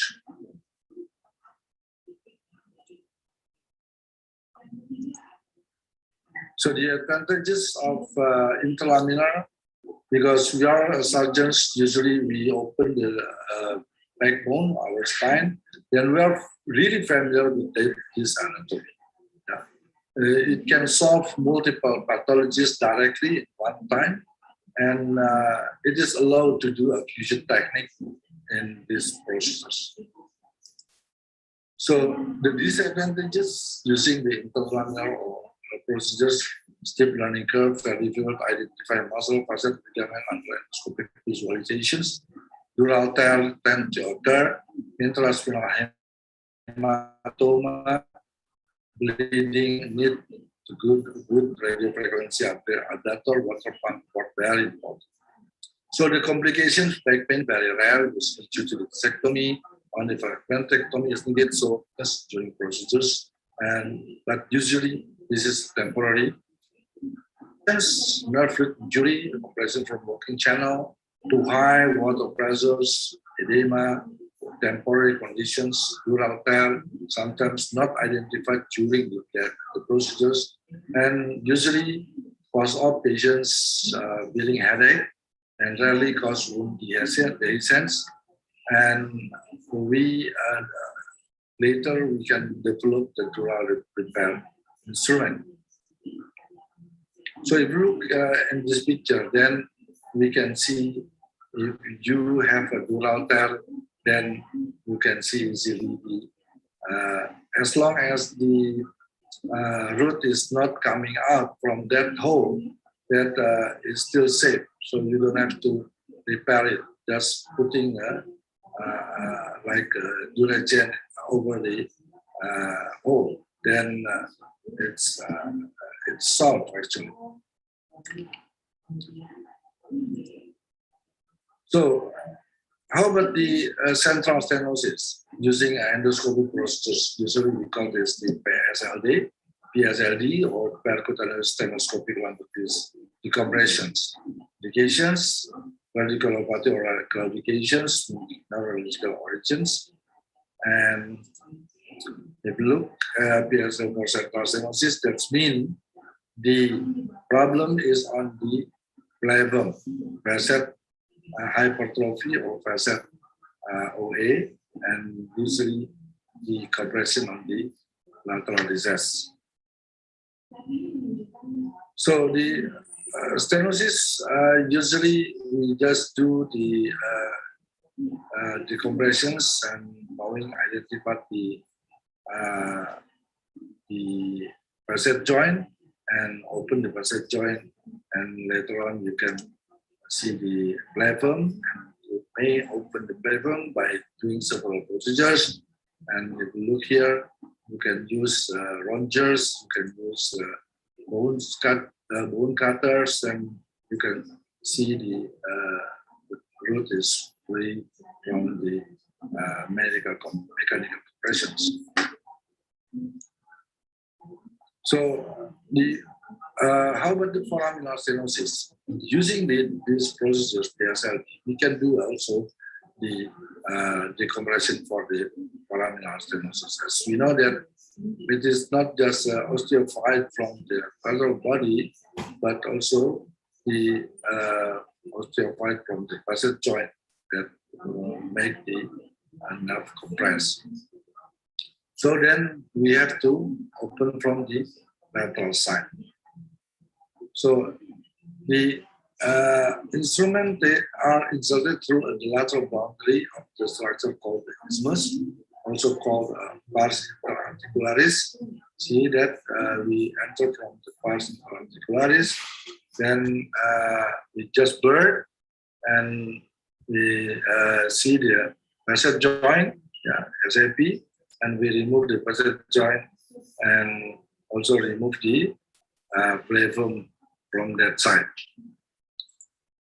And we remove all the soft tissue here, and we can see the root free from the mechanical compressions. So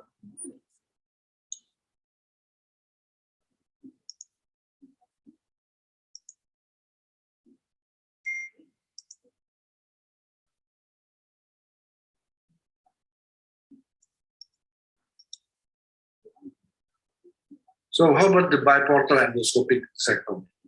So biportal endoscopic sectomy, one of the problem in our procedures, yeah, because it is very helpful procedures, yeah. Then comparing with the uniportal, if you look here, the imaging is better than the PSLD, but it is really depend on the equipment that you use. So if you look here, there is a calcified disc here. Then the calcified disc is can be removed from the by using an endoscopic biportal. Okay. There is also the cyst axis, the cyst here. Then we can remove the cyst by using the biportal endoscopic procedures. See that? You can see the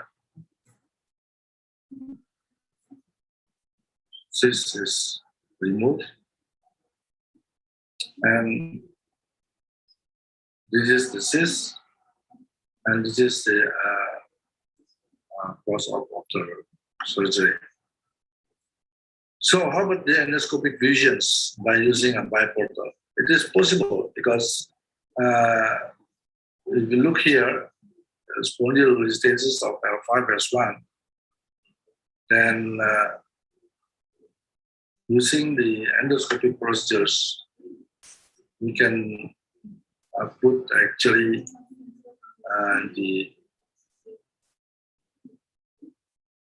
the gates on the disc from the endoscopic procedures, yeah, biportal one. So here, see that we put the graft, we put the gates, insert the gates. Once the gates is in the disc, then here, then gates is in the disc, and that's it actually. And this is post-op surgery, and this is the result after surgery. So this is the result after surgery. Look, the thecal sac is free, and the nerve also is free. So the revision surgery, if you look here, before patient has the compressions by using the open procedures, then we do the fusion of L4-5, L5S1 by using a biportal endoscopic delivery. So here is the surgery.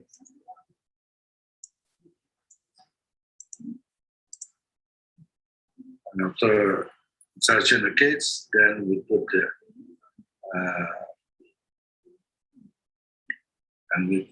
we insert the pedicle screw.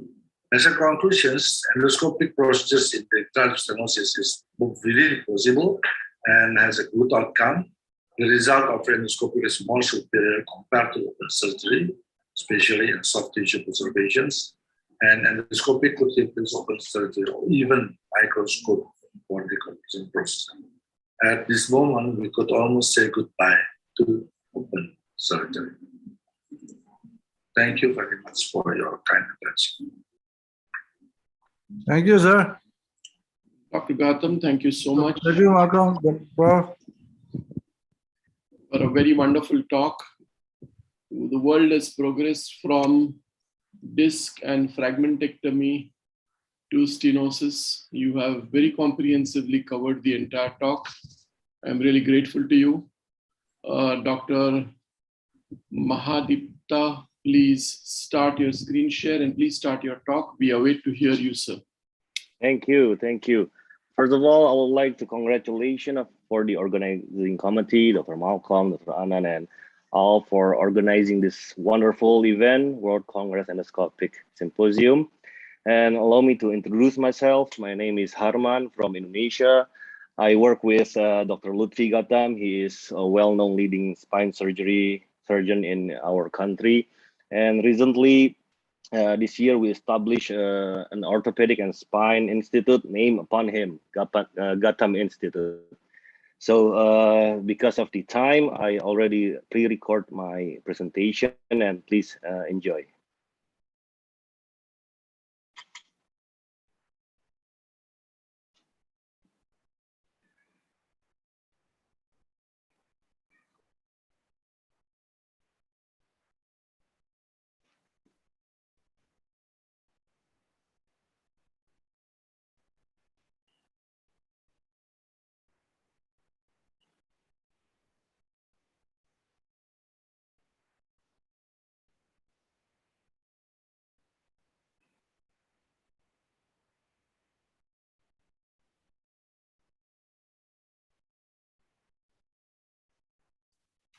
Can you increase the volume of your presentation, please?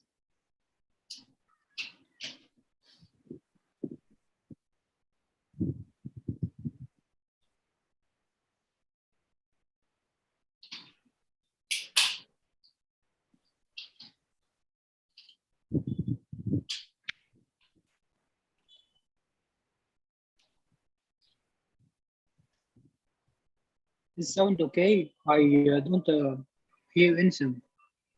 Just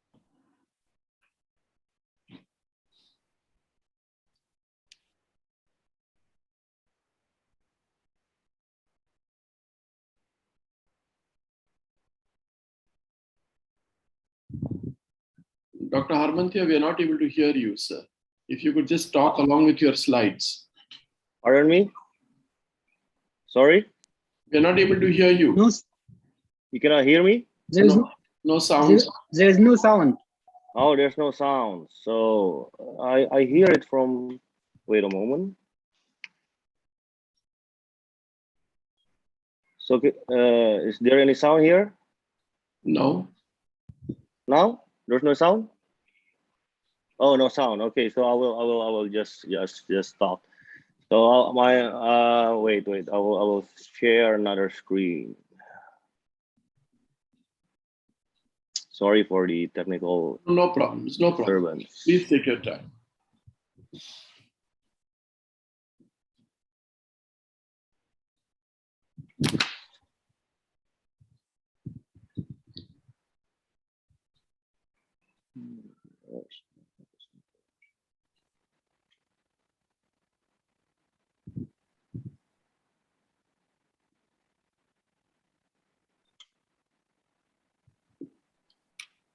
Can you hear me now? We can hear you, but not your talk. Okay. So my topic today is about uniportal versus biportal approach for posterior endoscopic cervical foraminotomy. So as we all know, the posterior cervical foraminotomy is already well established, and a lot of literature compare the ACDF versus the PCF, and the result is quite just as effective as the ACDF. So the option for the keyhole cervical thoracotomy include the open surgery, the microscope, tubular, and recently the endoscope. And as we all know, the endoscope comes with the uniportal or the biportal approach, but which one is better? So a lot of literature published about the uniportal, and there is also a result with the comparing the foraminal size after the endoscopic decompression of the foraminal cervical spine. And also a lot of article published with the biportal approach.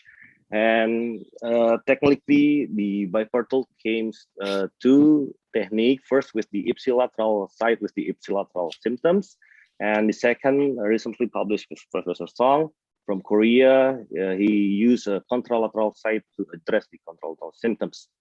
But if we search on the PubMed, the comparison between uniportal versus biportal, which one is better, I don't find any literature yet. So I make a small study design, age 20 until 50 years old, only unilateral symptoms, only on the left side, because I want to decrease the bias from the right and left side. And I only tackle the foraminal soft disc herniation confirmed by CT scan and a contained disc herniation.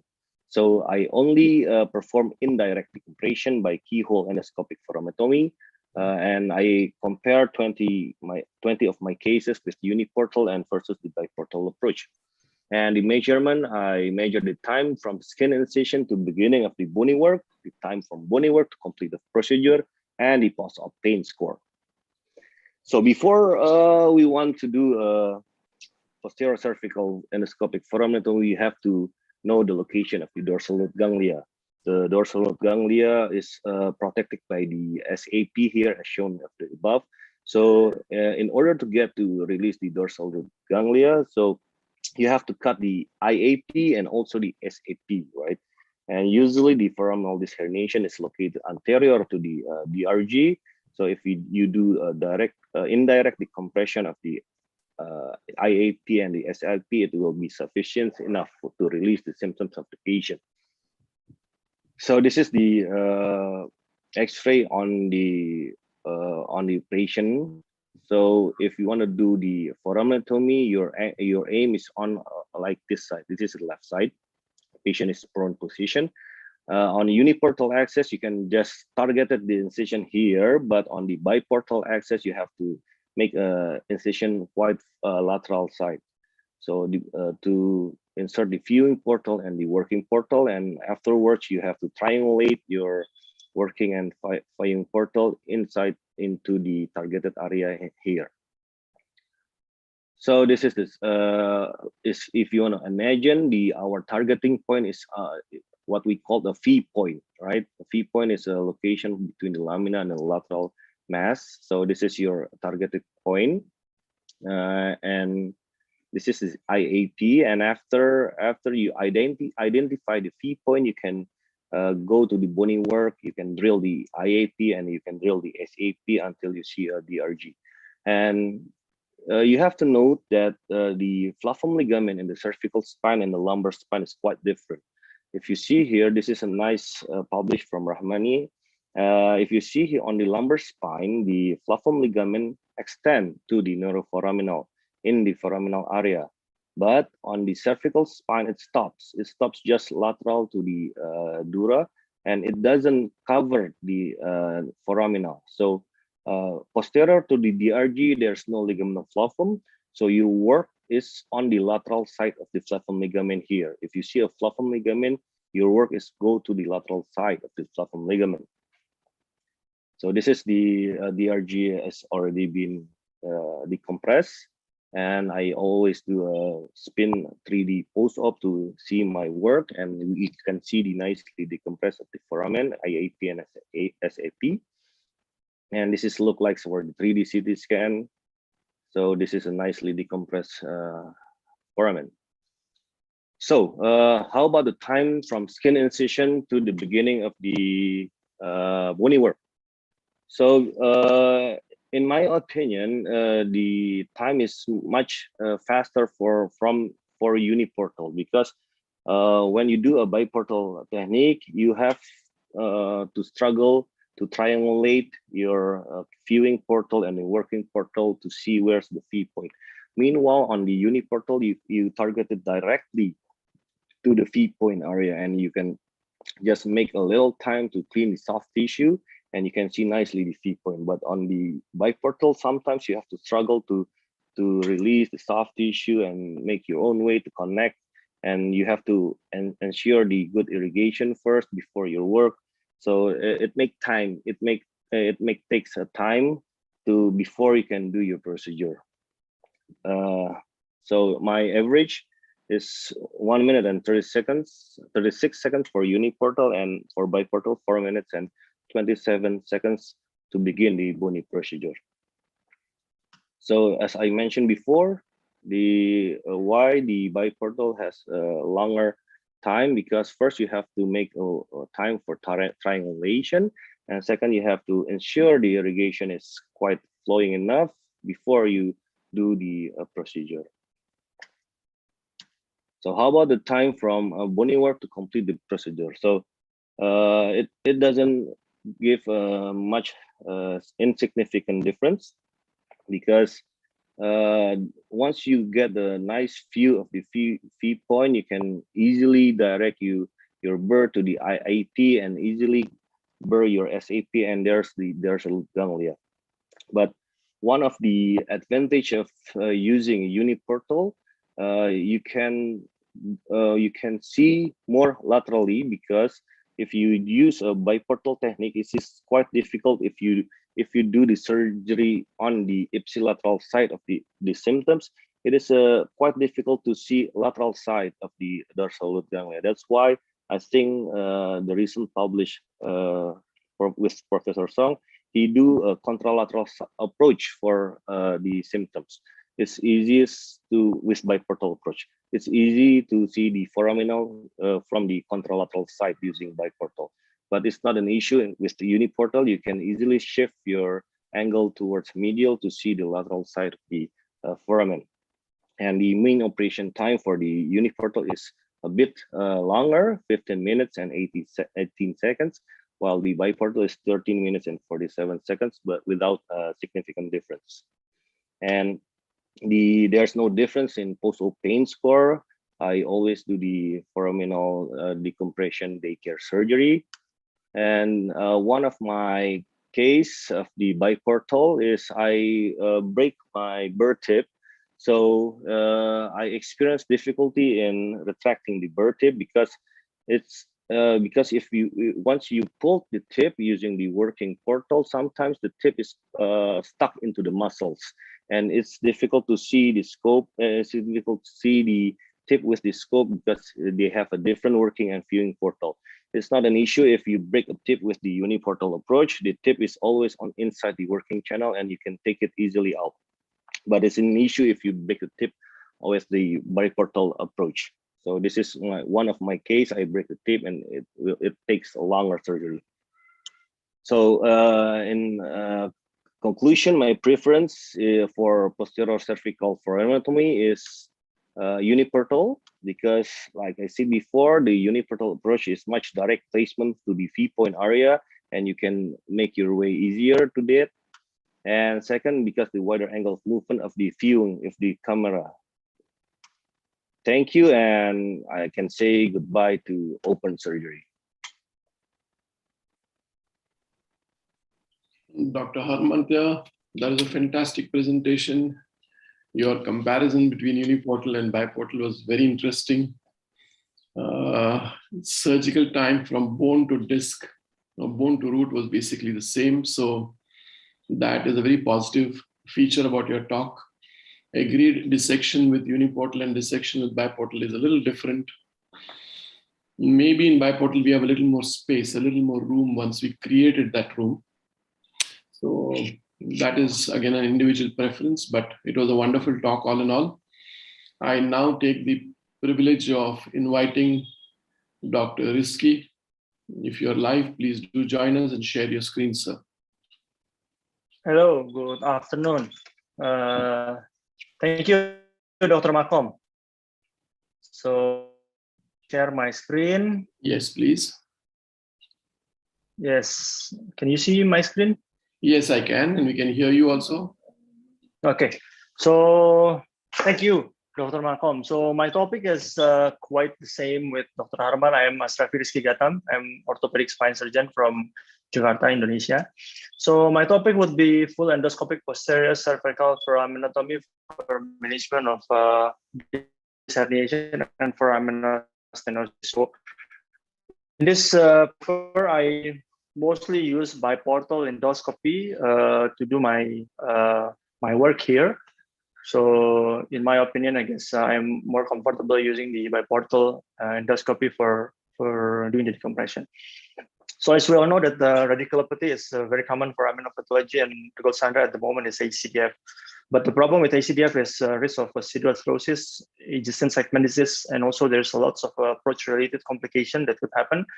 And as for the anterior surgery, sometimes there are surgeons doing the anterior non-fusion for aminotomy, but I guess this is a very technically demanding procedure, since it is very small holes made on the anterior vertebral body, and then we have to go all the way into the posterior part. So I've never done that in my practice, but I think it is very technically demanding. So as for posterior surgery, this is actually preserving the motion and stability, and we can do that with minimal invasive surgery using the full endoscopic technique, which is very good whether using the uniportal or biportal, and we can directly evaluate and mobilize the nerve root. But the problem is bleeding, and there is also a risk of nerve injury and facet violation. So the evidence for foraminal stenosis management, as according to NAS, they recommend still recommend ACDF. Even they do the research between the ACDF and posterior laminar foraminectomy. The result is still the same, but the recommendation is still doing the ACDF for one level cervical radiculopathy. So, but if we look from the other paper here, comparing the posterior foraminectomy compare with ACDF, even though the posterior foraminectomy is a very good procedure, but there's still a bit more revisions compared with the ACDF in the foraminectomy group. And this is one of the very good paper from Sebastian and Rutten that still foraminectomy still have disadvantages. So basically, we have a very limited possibility to expand the operation. So in the event of something going on happen, so I think ACDF or even posterior open surgery is still one of the great choices for doing the procedure when there is something to happen, even if we have to convert from endoscopy to open surgeries. So as the indication, we already know that for foraminectomy should be radiculopathy without the myelopathy, with lateral disc herniation and sign of foraminal stenosis with due to the degenerative facet or osteoligamentous hypertrophy. So this is the contraindication. So basically, for my point of view, I've never do laminoforaminectomy for myeloradiculopathy symptoms, but I know that some of the endoscopic surgeon also doing the laminectomy using for managing the myelopathy. I also never do with a significant deformity with loss of cervical lordosis, loss of disc height, and also with central disc herniation and central osteophyte, also fractures, tumor, and OPLL. So when we want to do the foraminectomy, there are several things that we have to consider. First is the clinical anatomy of the foramen of the nerve root. So as I've seen, as I've observed during my operation, the nerve root location is actually very inconsistent within the foramen. So basically, sometimes location of nerve roots is close to the upper pedicle, sometimes very close to the lower pedicle. So it is very important because sometimes when we want to do the discectomy, we have to mobilize the nerve, or sometimes we have to do the partial pediculectomy to access the intervertebral disc. And also the distance is very variable. So it will cause the space available for discectomy is very, very variable also. And sometimes we have to address also the osteophyte and medial disc herniation. So this is one of the very good article showing the anatomy of the nerve root for posterior foraminotomy. They evaluate that the distance from the medial lateral border of the dura mater into the nerve root is actually increasing from the upper cervical to the lower cervical. But in my observation, that is not the case. Sometimes we have lots of cells on the cranial part compared to the caudal part of the nerve root. So the next thing that we've considered is the next position. So I always try to straighten the cervical lordosis as it is. It will increase the foraminal space and also increase the space for discectomy. So I always try to make this to last the cervical lordosis during the procedure. And the other thing is the epidural bleeding. So we have to meticulously control the epidural vein because the size of the epidural vein and the amount of epidural vein is actually different between the cervical and the lumbar spine. In the cervical spine, I think the amount of the epidural vein is quite abundant. So this is sometimes could cause a problem during the procedure. So the techniques is first, since I do the biportal endoscopy, so it is very important to make the portal. So first on the AP view, the portal is actually between the pedicle. But sometimes when we want to do two level directly using the single portal, we can put the viewing portal or even the working portal on the upper part, so maybe around this pedicle, so we can do this foraminotomy and also this level foraminotomy. So and then we do the triangulation, finding the V point as already mentioned by Dr. Harman before. So this is the endoscopic view of the V point. So we did we have to do a medial IAP medial resection using the burr, and then SAP medial resection and partial superior pediculectomy if it is needed. Okay. And then doing the valvectomy and then mobilize the root and also discectomy. So this is one of my patient. So this is a male 40 years old with left arm pain with normal neurology. So we can see that there's a foraminal soft disc herniation here. So what I did is biportal endoscopy in this case. So first we evaluate the V points. So I actually like to do the biportal better because doing the soft tissue dissection using the ablator is very, very powerful. So we can remove the IAP first and then removing the SAP. And then as you can see here, there is this is the ligamentum flavum, and this is lots of venous plexus here that we have to control before proceeding into removing the ligamentum flavum. It is very important because sometimes when there is a bleeding, it is very hard to control. And this is the nerve root. So in this case, so as you can see here, this is C67, but the location of nerve root is very, very close to the lower pedicle here, and there is also no space on the medial part here between the dura mater and the nerve root. So I have to remove a little bit of the medial wall of the pedicle so I can get into the disc herniation. So you can see that the nerve root is very, very clear and very, very free. So this is another example of a female, 47 years old, with left arm pain with foraminal stenosis here. This is a 2-level foraminal stenosis. So I also did using the biportal endoscopy. So in this case, we can clearly see the 2-level of the facet joint using only one viewing and one working portal.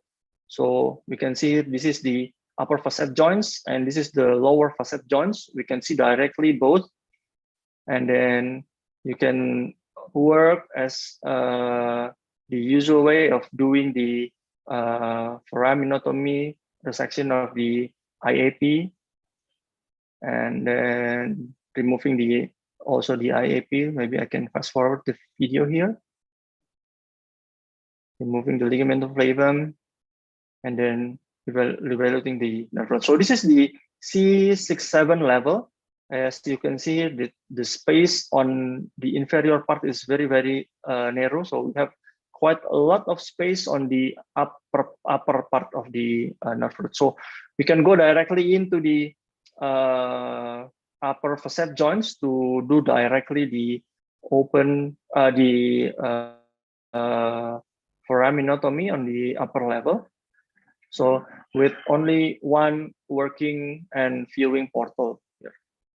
So I will continue. So this is will be done in the same fashion as the previous slides and also on the previous level. So we can see here on this level we have lots of space on the caudal part. So this is just differences in one level, but actually the space that is available is very, very different. So we can see here, we can do 2 levels directly with one portal.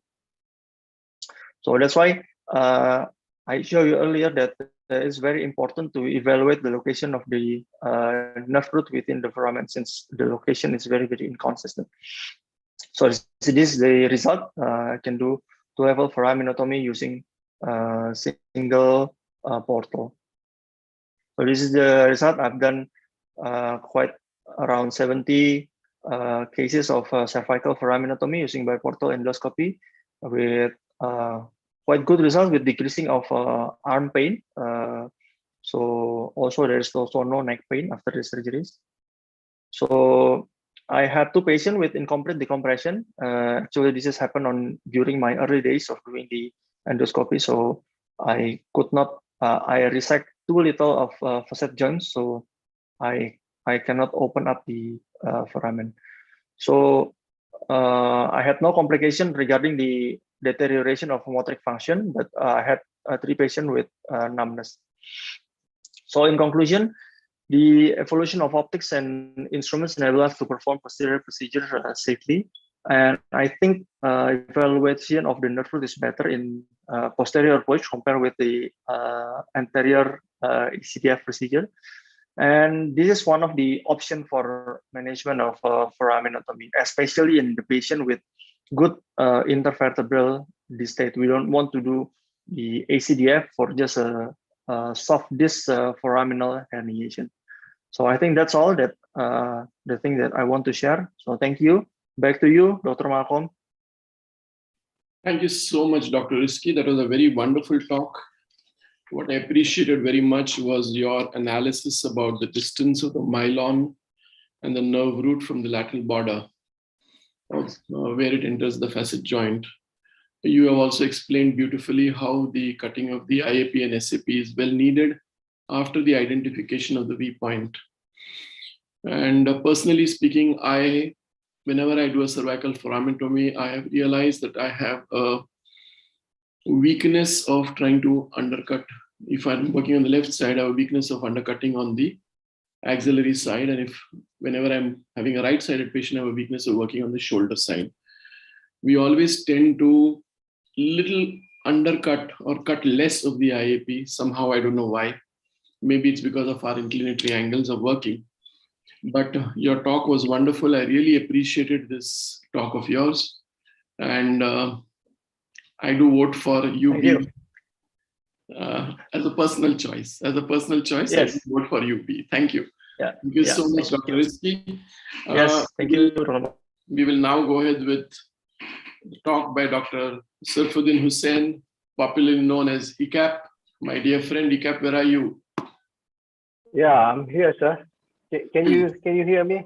Yes, I can hear you. Welcome. Please start your talk. Yeah, thank you. Thank you, Dr. Malcolm. Thank you, sir. Uh, Share your screen, please. yeah.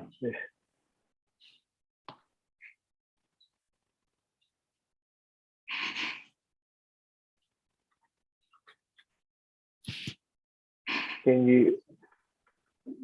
Please start your screen share. Okay. Can you see my screen now? Yes, we can see your screen, but you need to start your screen share. And you need to start your talk. You're not selected your talk yet. Yes.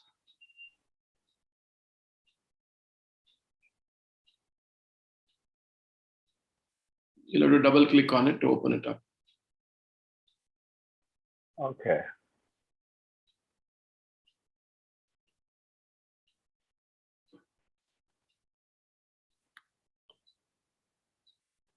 Can you see now? We can see your screen, Dr. Ikap, but I cannot see your talk. You have to expand your talk. Yeah, your presentation. Your presentation is not opened. Please open your presentation. You have to double click on it. I need share your screen and then double click on your presentation. Yes, now you started. Perfect. Perfect, sir. Okay. Perfect. So thank you very much, Dr. Professor Malcolm, for inviting us for this great talk. My name is Sarfuddin, or well known as my friend call me Ichab or Ikab. We work together under with Dr. Lutfi Gatam as the chief in the Gatam Institute in Jakarta. Today, I would like to bring up the endoscopic decompression of degenerative thoracic stenosis.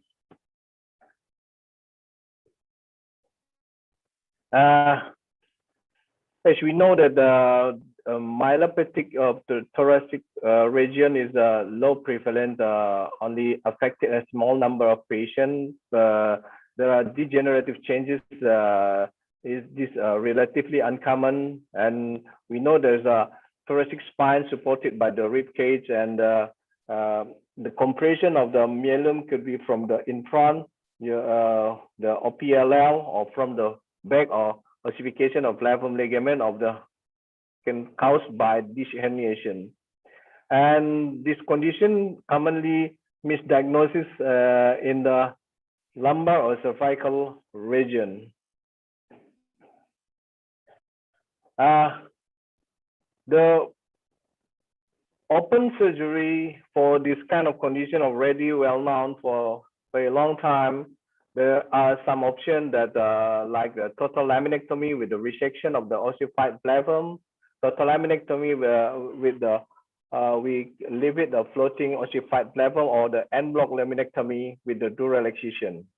However, it affects the posterior tension band mechanism of the thoracic region and the risk of the lead kyphosis. And then the one we affect are the future deterioration of the neurologic status. So in order to overcome this condition, we try to search the evidence of the endoscopic thoracic decompression in the PubMed. Less than a 40 journal that state the decompression of using endoscope.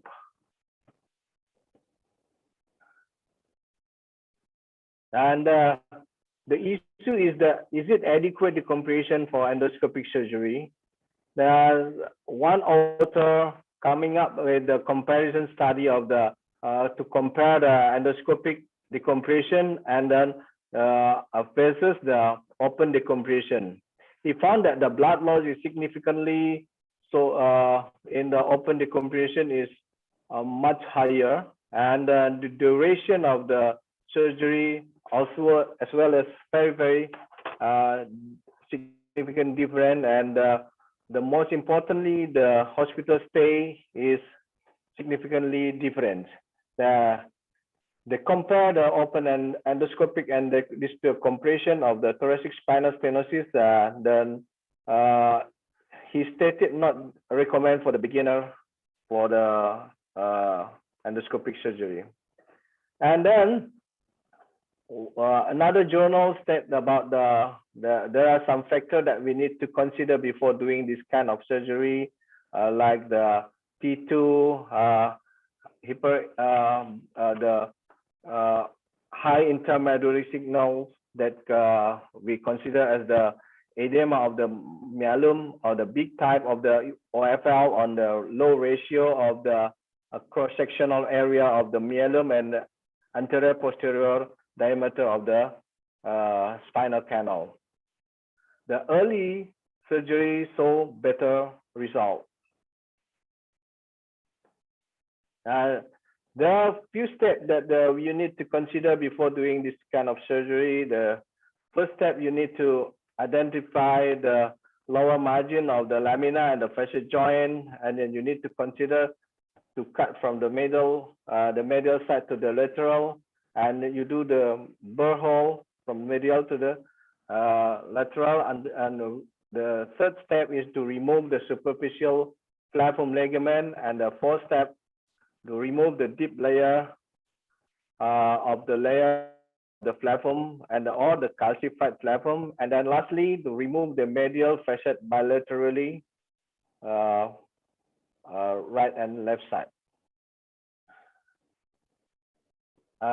There is a thing that you need to consider before doing this surgery is one is identify the epidural fat between the calcified platform and the dural. If there is no sign of the sign of hyperintense in the water between the OFL and the dural, you need to consider it's very thick or the calcified very tight. And then the left side and the right side, if you do the CT scan, you can see the left side is a nice thing to do on this endoscopic, but you need to consider doing it open in the very massive OFL. And then the other thing is that there's a few things like the coma sign that there's a pointing in the yellow arrow. There's a high signal that ossified the mass. Is considered more than 2/3 of the dura mater compressed already, or the second is the tram track sign that is low signal between two parallel high signal. The preparation of the portal, usually we do the UBE, same portal, standard portal, and then after inserting the portal, you need to do the triangulation to reach that two instruments that working or reaching each other.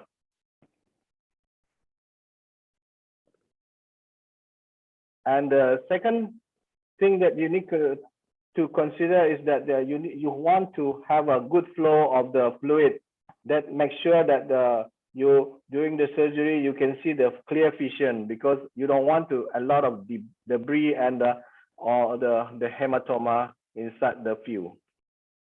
And there's some example of this. This is a male, 44 years old, with a white base gate, with coming with the stenosis of the thoracal 11 and 12. As we can see in the sagittal view, there's some cord edema and very tight of the spinal canal. And here, there's a burr and the decompression of the from the interlaminar area from the medial side until you reach from the margin of the the lamina up to until the insertion of the platform ligament until you see, and then using the Carrison ronger, you need to remove all the bone and calcify the platform ligament. And you need to be careful when you do the decompression, because this is already compressed myelum, so you don't want to make any injury during this kind of procedure. the other thing that you need to be have a very good fluid of water. So you want to see everything so clear, so you don't want to injure the already compressed nerve. And using the radio frequency is very powerful tool to control the bleeding. And this is the result of the surgery. And the second example is the female 57 years old with the lower extremity weakness with the OFL of thoracic 10 and 11. As you can see here, and CT scan very decompressed. Using same approach and using the UVE from the medial to up to cranial, and then subsequently you do the decompress from the craniomedial going to the lateral until you reach the facet. But you need to consider and you need to expose until you want to see the insertion of the platform ligament. And then after everything thin out using the burr, lastly, you want to do the decompression using the Carician Ronger. So you need to be very careful doing this because all the platform already calcified. So you don't want to put the very big Carician that can cause the already compressed nerve become injured.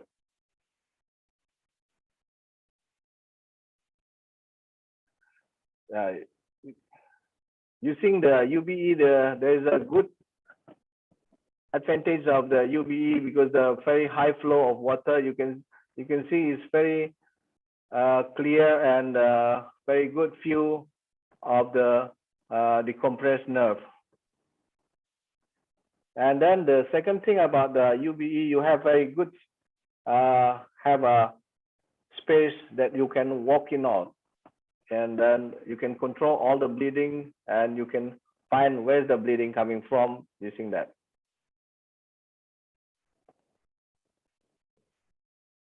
And this is the result after decompress. And how about the uniportal and biportal endoscopy?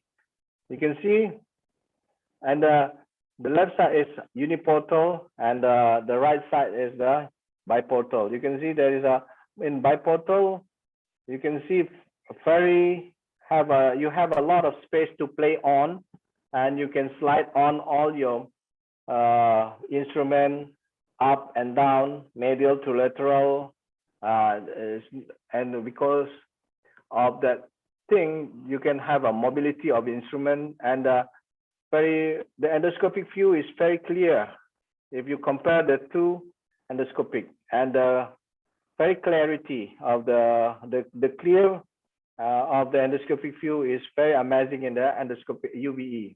And the other thing is that easy to control the bleeding using the UVE. And then the second, lastly, the instrument investment is very cheap using the UVE.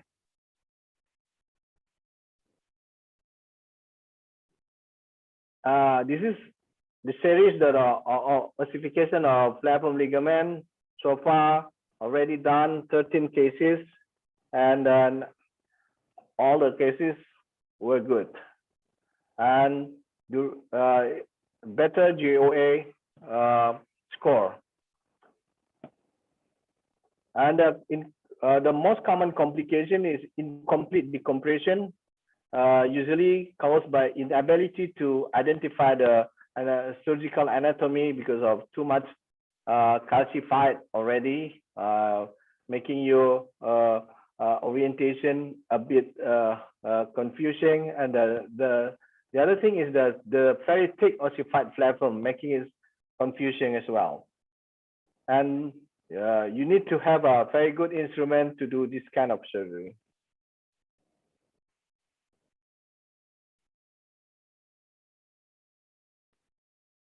And here, there is ossified ligament that still left there. And the other complication could happen in this kind of surgery is the dura tear. Usually due to adhesion of the flavum to dura, can be prevented by lifting up the flavum without inserting any kerrison. Then neurologic deficit is another kind of complication could happen as well. It's common after surgery, so you need to be careful. And then how to minimize this kind of complication is you need to be more precise using your instrument whenever you do manipulation on this thoracic area. In conclusion, the full endoscopic thoracic decompression is possible for management thoracic stenosis, and the choice of uniportal and biportal is surgeon preference. Thank you very much, sir. Dear ECUP, fantastic presentation.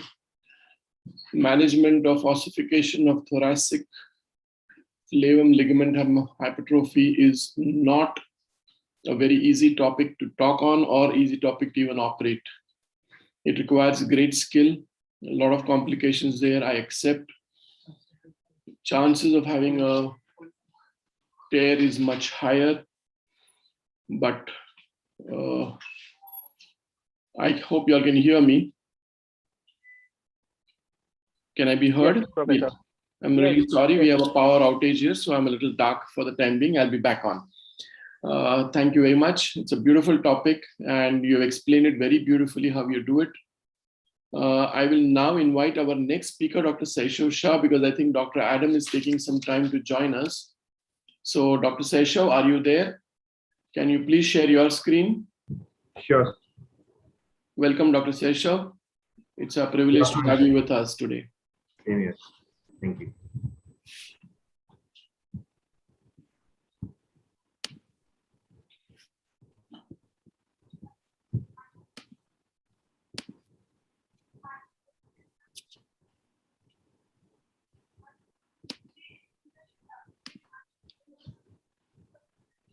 Is my screen on? Yeah, your screen is on. Tell Shiv, talk softly. Yes, Saishav, you're on. Yeah. Good afternoon, sir. Thank you. Good afternoon, everyone. Thank you for this opportunity for giving this lecture. So I'm Dr. Saishav Shah, a consultant spine surgeon in the western part of India, Vairoch Hospital. I'll be talking about tips and tricks of UB lumbar discectomy and its applied anatomy. I have no disclosures. So what we will be talking about in this lecture today is the applied anatomy for discectomy.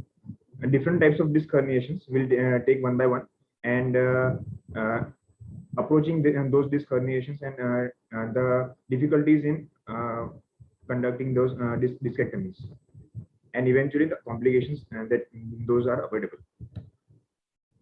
So basically, how to reach a disc?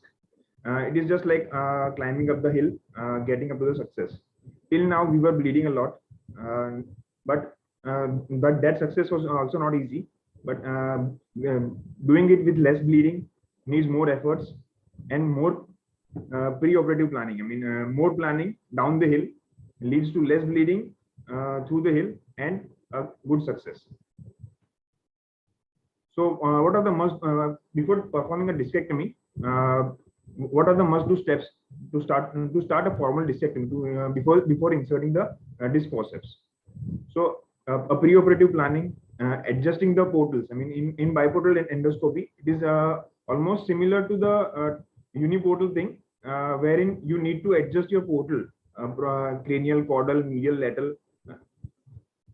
Also a good bony work. I personally believe a good bony work before doing a flavectomy, which is a savior for us before reaching the neural tissue.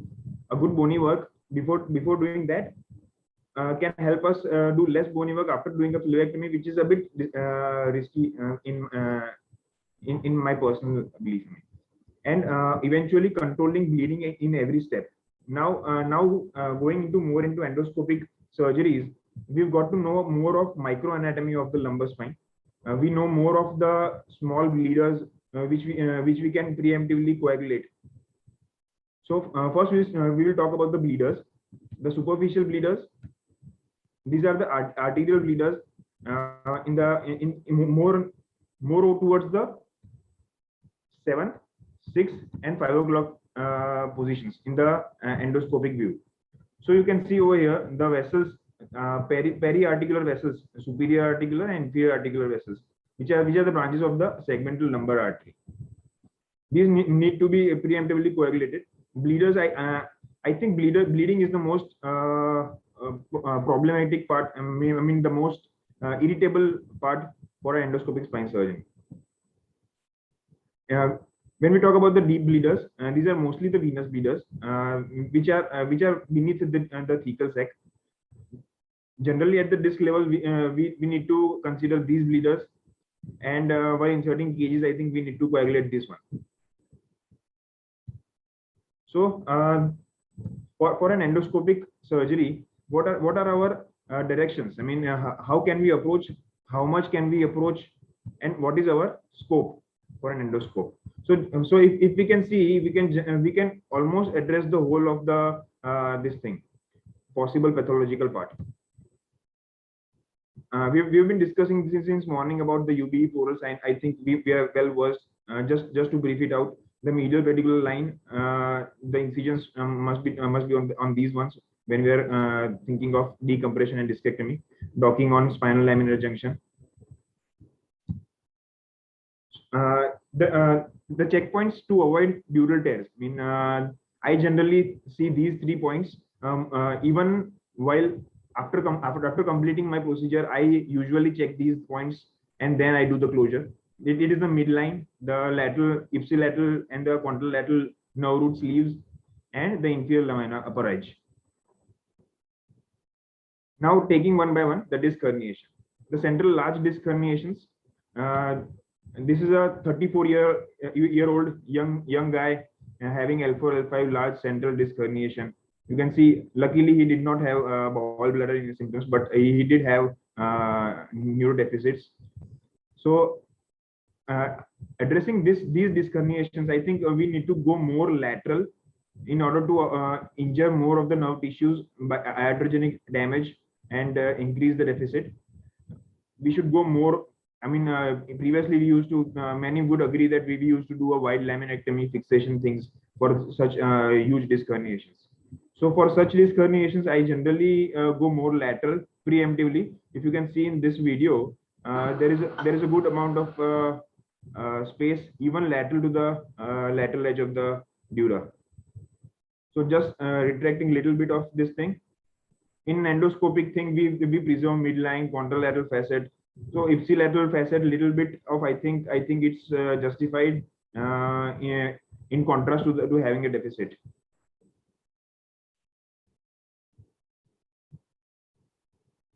So you can just see. I mean, we can blur out the ipsilateral facet and little bit of the superior facet, and we can be there.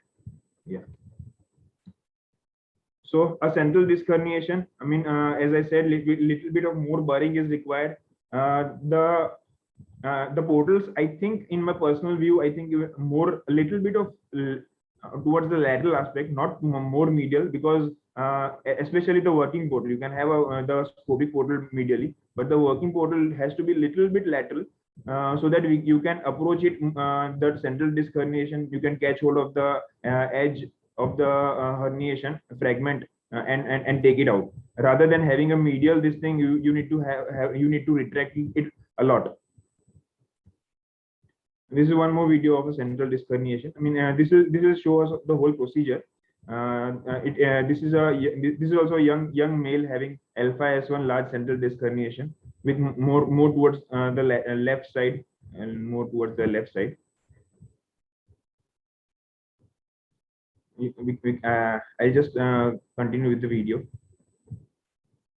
So this is the cranial aspect. This is the caudal thing, medial and lateral. clearing the soft tissue over the lamina.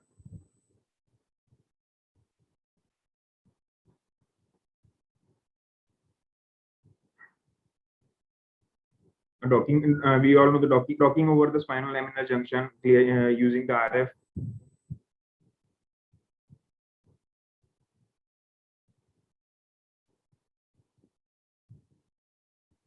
Start the burring once you're done with the soft tissue thing.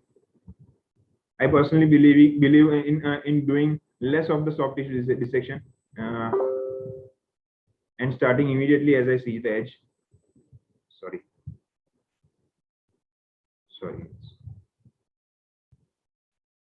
Yeah, and burring down the spinous process until the contralateral facet. I generally shift from small burr to bigger one. I think the bigger burrs are very helpful to increase the space, interlaminar space for our scope as well, for our eye. Splitting the midline, removing the superficial part.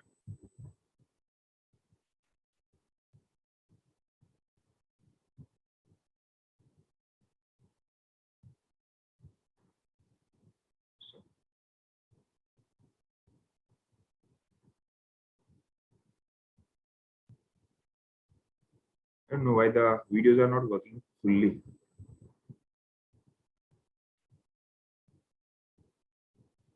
And then the dissectomy. Videos are not working fully. So migrated disc herniations are a real challenge for a spine surgeon. These account for almost 30 to 70% of the disc herniations. Migrated disc herniations can be up and down, in up, high and low, and in and down, high and low.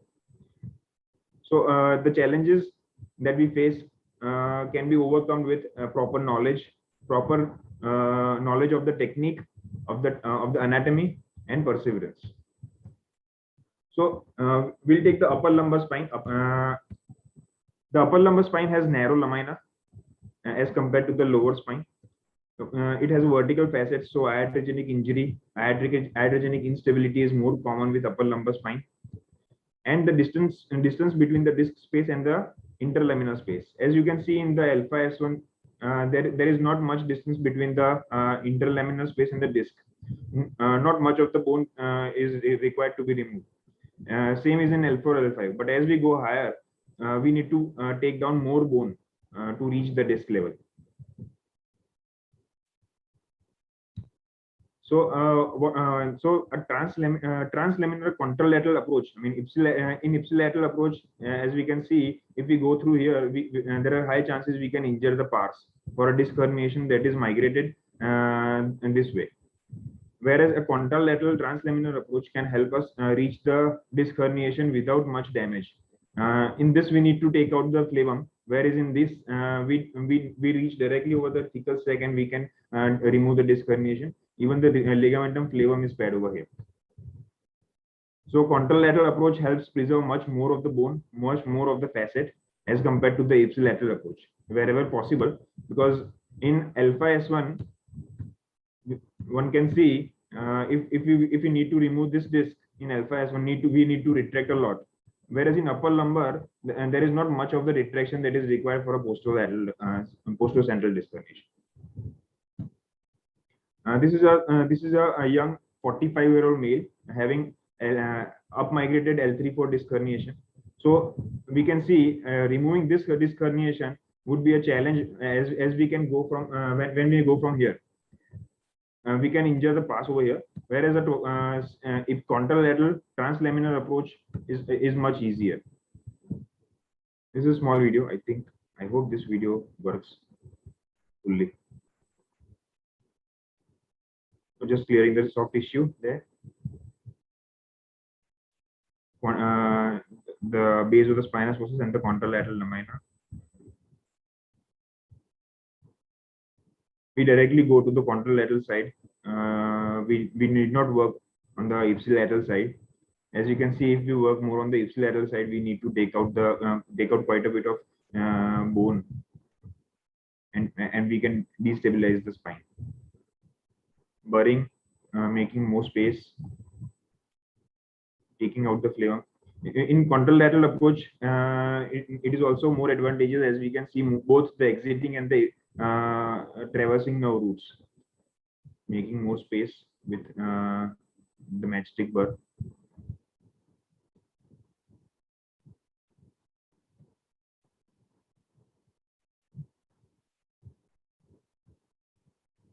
Ligamentum flavum is removed, and then we do a discectomy over there.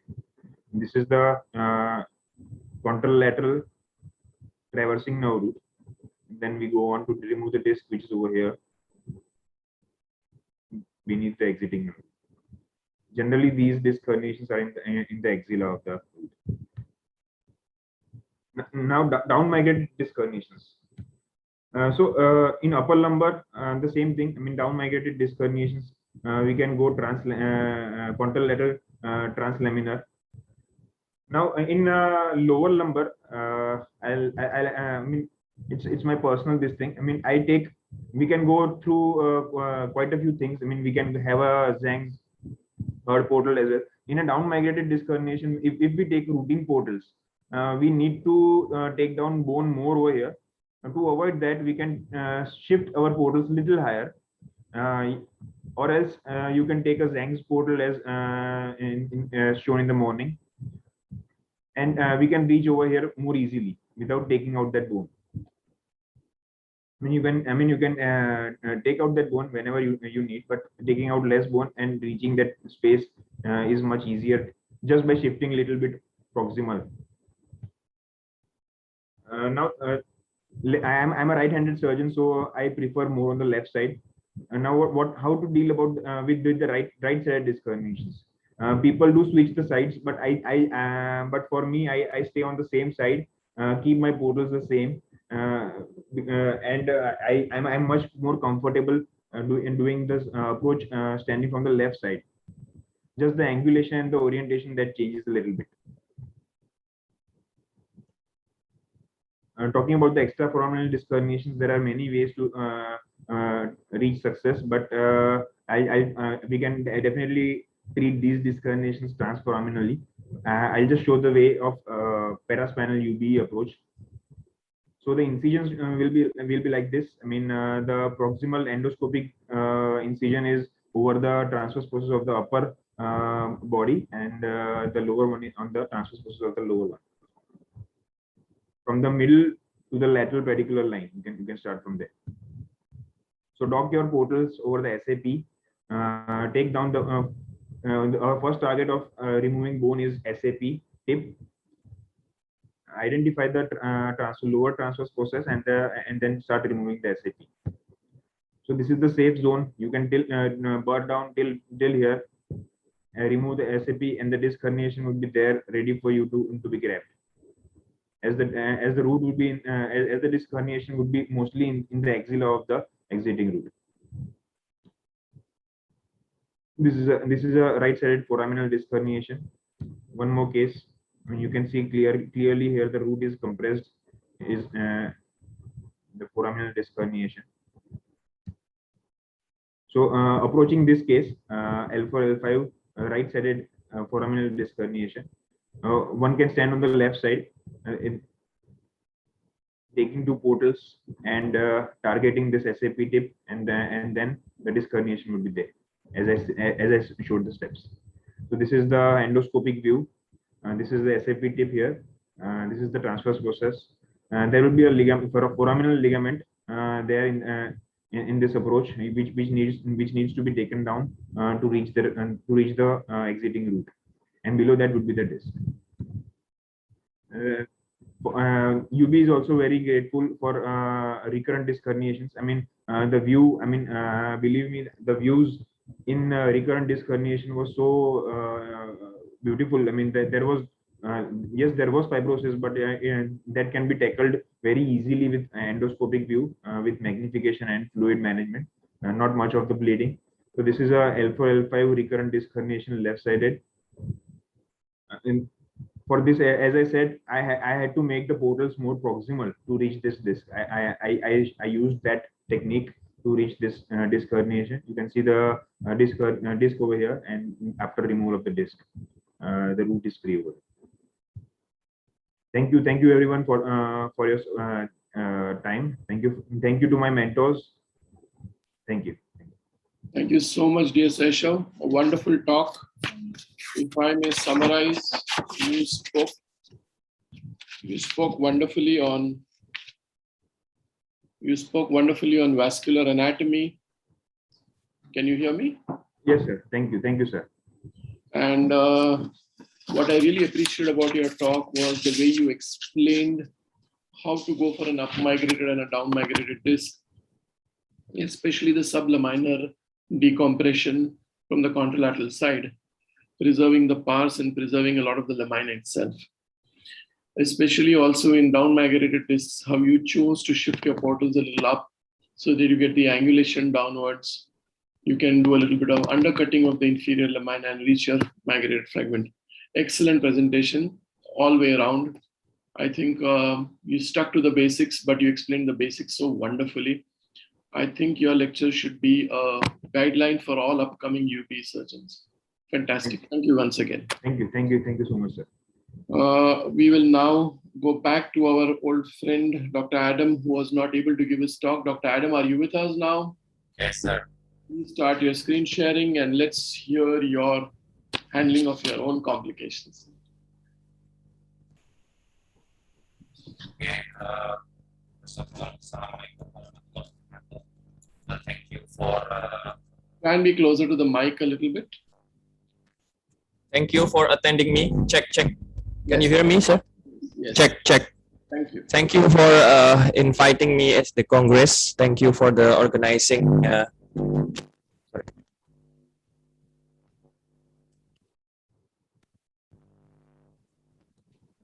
Thank you for organizing the meeting. My name is Adam. I am the student of Dr. Malcolm, and I did a spine fellowship in India under MGM University 2019 and 2020. This is my presentation, how I tackle my own failed back endoscopic surgery. Because I am a newbie here, I just want to share my experience doing my first 100 of endoscopic spine. There is no easy way, or the learning curve is very steep. I failed, and I meet the patient who is unhappy with my result also at first of my 10th surgery. Instead of learning from other people's success, learn from their mistake. I like watching people mistake, surgeon mistake, how they do a mistake in endoscopic surgery. Most of presentation here telling us about their success, but actually I want to learn from their mistake. How can they achieve success? How is their mistake? I want to learn because I make so many mistakes. Here is my video that inspired me. That is a 83 years old male with residual sciatica following partially successful translaminar decompression for multi-level stenosis, and there is a FBSS lateral stenosis. Common residual because translaminar approach may not reach lateral recess. You can check from video of the Dr. Anthony Young. Even in America, in US, they have Dr. Anthony Young was referred by spine surgeon Beatons for endoscopic transforaminal decompression under foraminoplasty and rhizotomy. And from this video, I put the link here, and the YouTube, you can search it YouTube here. Dr. Anthony Young post FBSS, failed back spine surgery. And then I also met this kind of surgery from my friends also, and my colleagues. They send me about this kind of patient, so I have to do it to redo the surgery. Where is the residual stenosis? As you can see here, the previous surgeon decompressed the posterior very nicely, and it may be look very nice also under endoscopic. But what happened for the MRI post-op? We still can see a MRI residual lateral stenosis.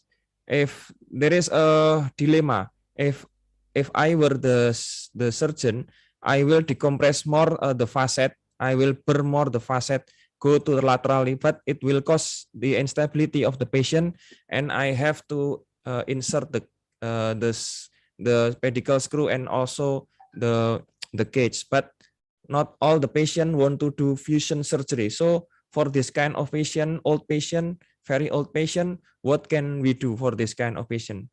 I will share my experience about this as a young spine endoscopic surgeon.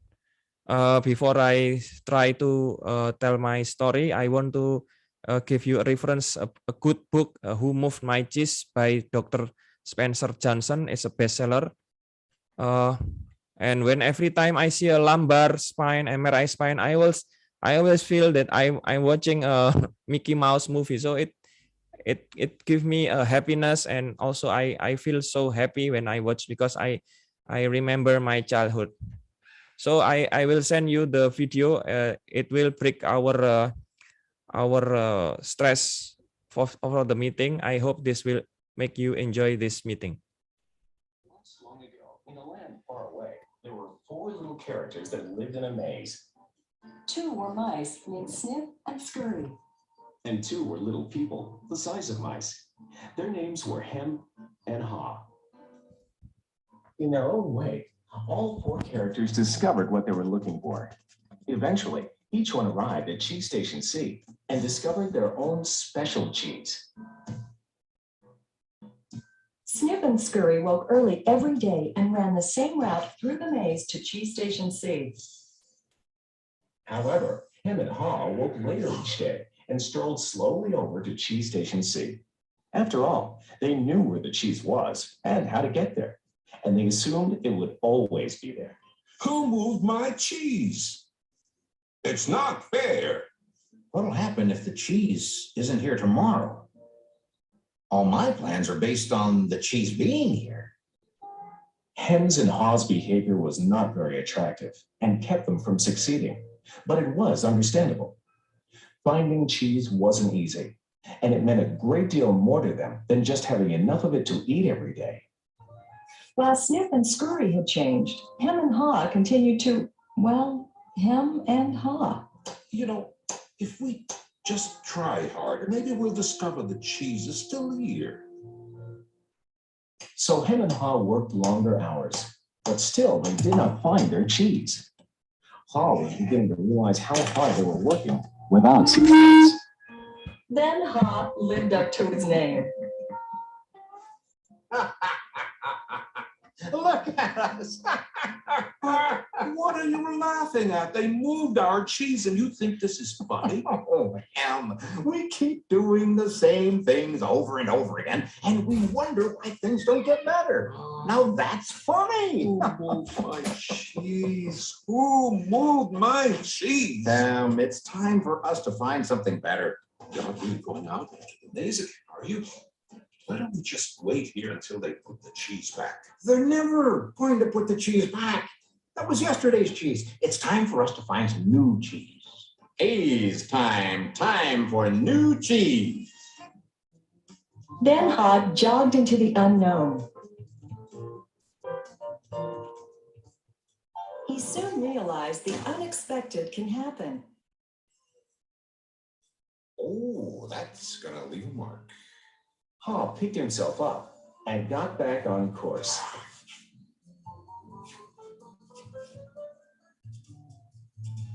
Being back in the maze isn't nearly as bad as I feared. He had changed his own beliefs. He knew that change wasn't always good or necessary. Haw used to believe that his cheese should never be moved and that sudden change wasn't right. Now he realized that most change didn't happen all of a sudden and that it could lead to something better. He now knew it was good to go into the maze to find new cheese. He was pursuing his sensible vision, seeing himself finding new cheese. And then one day it happened.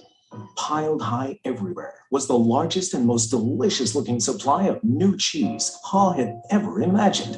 Wow, new cheese. Is it real or just my imagination? Hey, it is real. New cheese was out here all the time, just waiting for somebody to find it. I wonder if Hem will ever read the handwriting on the wall. Will he ever change and win?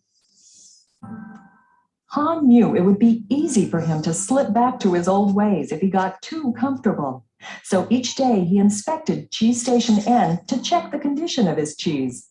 He went out into the maze and explored new areas. He knew it was smarter to be aware of what was going on around him rather than to isolate himself in his comfort zone. Move to the new cheese and enjoy it. Okay, this is the video that inspired me why I changed from my open surgeon, spine surgeon to endoscopic spine surgeon. And after doing endoscopic spine surgeon for a posterior midline, I do not want to live in a comfort zone doing only posterior endoscopic, but I also learn other approach because some way the same technique will not work in the same patient. So I want to talk about what is failed back surgery, spine surgery. What does FBSS matter? FBSS causes. What should we do? Percutaneous transforaminal endoscopic decompression and also case presentation. You can check this out. Failed back surgery is a persistent or recurrent pain after at least one previous lumbar surgery, culminating in repeated operation. North et al. 1991. As a young spine surgeon, realize or not, we sometimes do this kind of surgery. We did sometimes one failed surgery, but we never reported in a meeting because this is our mistake that only us know. But in this particular meeting, I want to share you about my mistake. Non-specific term that implies that final outcome of surgery did not meet the expectation of both patient and surgeon that were established before surgery. And lumbar spine pain of unknown origin either persisting despite surgical intervention or appearing after surgical intervention for spinal pain originally in the same topographical location. The various definition used. One of my teacher, Dr. Satish Chandra Gore, FBSS Adam is not a wrong surgery, but wrong diagnosis. When you have FBSS, you have to rethink, have you done anything wrong to this patient? You have to learn the factor from you first before you appoint the other factor. So I learned from this teaching, various definition used, important point, but at the same topographical distribution, previous surgery, little known pain mechanism and unmet expectation. Some surgeon has done a posterior open spine and then decompress with endoscopic and then decompress the surgery, the patient still pain. So why don't we check another way like the hem and like the story I proposed you before. Exact incident is unknown. FBSS incident estimation, lumbar laminectomy and fusion, 10 to 40%. I told you all my audience, the FBSS incident is still high and the burden is still high. And FBSS patient is compared to other chronic pain. And the patient have a greater level of pain, lower quality of life, greater disability, and the financial burden in US is very high. And etiology, we have to learn to exclude or to overcome this kind of problem. We have to learn the patient pre-operatively, intraoperatively, and post-operatively. Most of the meeting of endoscopic only expose how we did the surgery, but we are not looking forward about the pre-operative condition of the patient and post-operative follow-up for this patient. Does the patient have a benefit for endoscopic surgery for 1 month, 2 months, 3 months, 1 year, or it is a long-term surgery, or the patient after 1 year has to go for fusion surgery? We have to be honest about this kind of method. And pre-operatively is patient-related, psychological, social, smoking, surgery-related, and so on. And intraoperative poor technique due to the young surgeon like me. I'm a young spine surgeon endoscopic with only 100 or 200 cases. Maybe I do more poor technique. That's why I need this meeting to learn about, to experience, to improve my technique. Incorrect lever surgery, unrecognized pathology, and inability to achieve the aim of surgery. And post-operative also the progressive disease, epidural fibrosis, altered biomechanics causing new instability.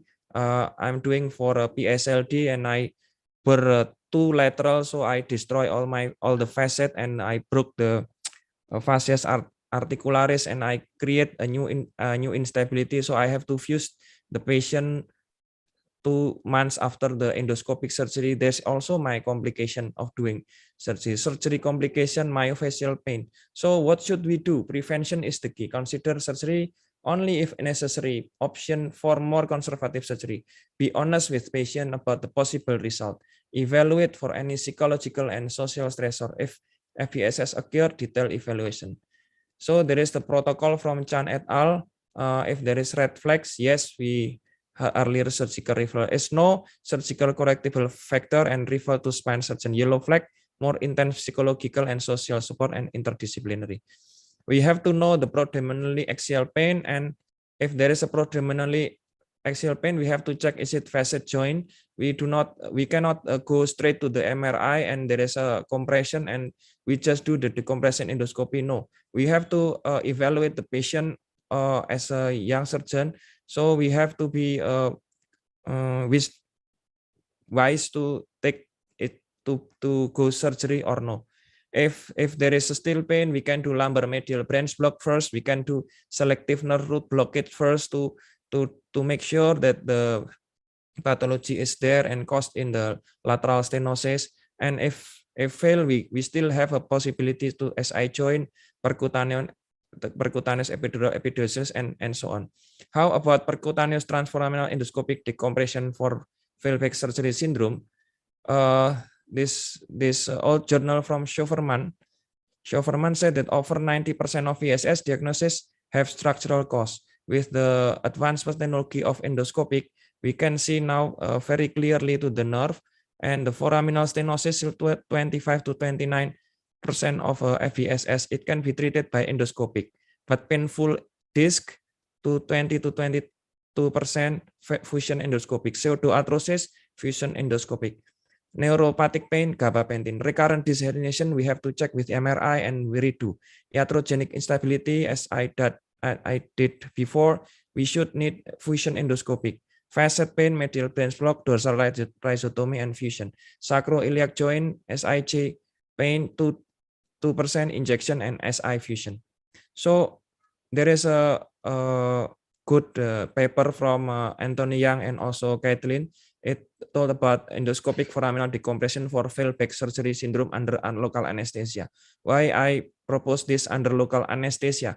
Because for to treat the patient with failed back surgery who has experience of a previous lumbar surgery, when we do it under local, we can check directly live with the patient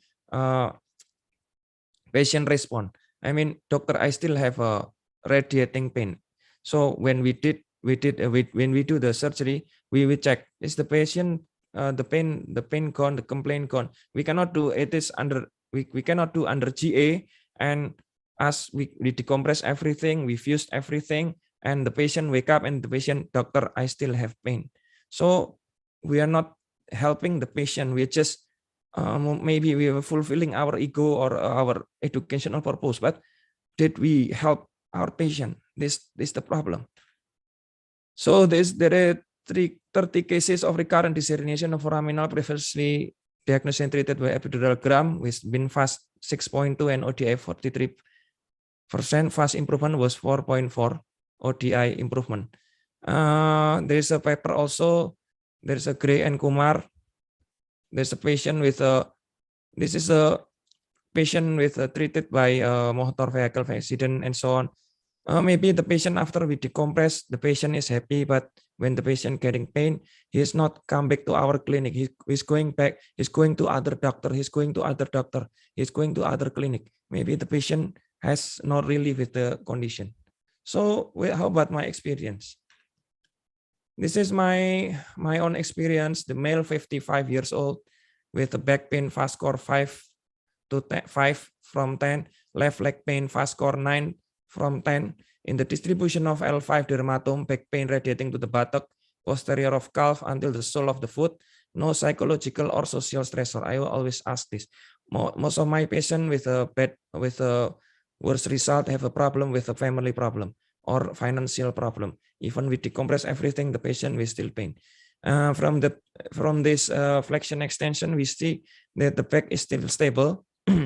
From the MRI reading, we can see that there is a stenosis and motic degeneration here also at the level L4-5 and L5-S1, and the severe stenosis at the L5-S1 and moderate stenosis, and also lateral recess stenosis at the L4-5, the left side, and also bilateral lateral recess stenosis.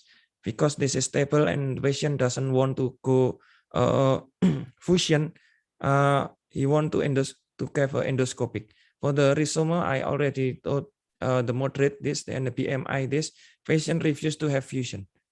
And because I don't have a PSLD instrument for this pandemic, I use my old method, micro endoscopic.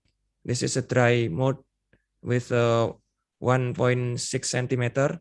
I decompress everything, laminotomy, flavectomy, and also I decompress and I drill half of the facet, and I make sure that there is no instability here. And as you can see here, it's already finished. I decompress the nerve. I can see the exiting root and the traversing root. This is the dura and clear at all pulsatile. It is the left side. I perform also partial facetectomy and total flavectomy, and I was sure at the time the patient will have pain free. But what happened one day after? The patient have an insignificant reduction of left leg pain from 9 to 10 to 8/10. Maybe the patient feel sorry with me, so he reduced the leg pain, but I'm sure the patient has still pain. So I make this checklist. Is it foraminal stenosis or painful disc or pseudoarthritis and everything? So I go to the first step, the foraminal stenosis. So I do transforaminal steroid injection at the L5-S1 level. And the patient has said that, doctor, my leg pain reduced dramatically. So I remember my previous video as people that the mouse that learning that I have to try the other method other than posterior approach. I check this journal that this is a positive predictive value that PPV 98.38% pre-op lidocaine transforaminal epidural steroid injection related successful clinical outcome for transforaminal decompression. So I did the patient transforaminal at the left side. I clearance the axillary side. As you can see, I use hook here, and I tease there is a small fragment hiding in the axilla. I try to tease it under local anesthesia, and I ask the patient, how is the leg pain, sir, still there? How is the leg pain, sir, still there? And I try to clear the lateral recess and also the axillar, the foraminal region. As you can see, I struggle using this teaser, this hook. This is a Dr. Gore hook from Karl Storz. And sorry for the picture because too many lights here. After I successfully take out and clear this lateral recess and also the axillar, where the patient said, doctor, my leg pain is gone. So first, I will do foraminoplasty also, but I think it will create more instability because I already destroyed 50% of his facet. If I do foraminoplasty 25%, I will make a 75% destruction of his facet. So post transforaminal, the and the back pain is gone. The patient can walk freely. No ICU, no fusion. Okay. The personal. So I want to tell you, are we a hem the stabilizer who's slower pace, or we carry the producer, or we have the unifier, or sniff the innovator? It's up to you. You are the orthopedic surgeon. You can be the stabilizer or the innovator. Thank you so much. Thank you, Adam. That was a wonderful talk. You have given us a rain check, all of us. You have covered the gap between reality and unmet expectations. I agree with you that there is a lot about endoscopic spine surgery that is yet to be streamlined, and FBSS is going to be a part of our life. We need to assess it carefully and work hard on it. Wonderful topic and wonderful presentation. Thank you very much. I now invite our next speaker, Dr. Dennis from Russia. If you're there with us, please, can you please share your screen, Dr. Dennis? Dr. Yuzakov Dennis, are you there with us?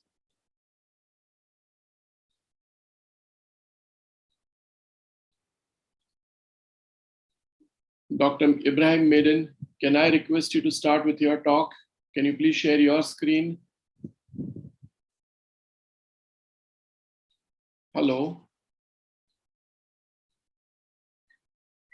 Dr. Ibrahim, your mic is muted. Please put on your... Yes, I'm here. Please start your presentation, sir. Thank you so much.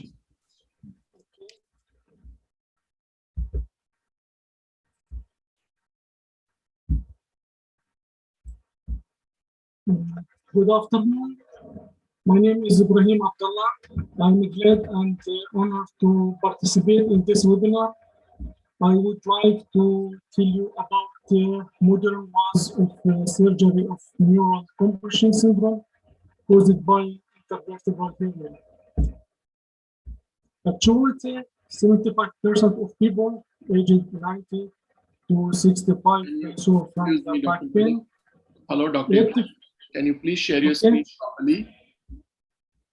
Please share your screen properly. Please enlarge your screen and be a little closer to the mic. Can you enlarge your screen, sir? We can see your presentation, but if you can play it properly. Okay.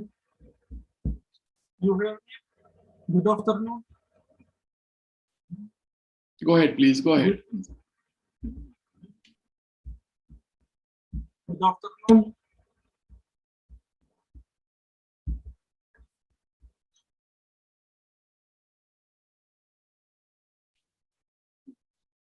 Dr. Maiden, you are again mute. You are mute. You muted yourself.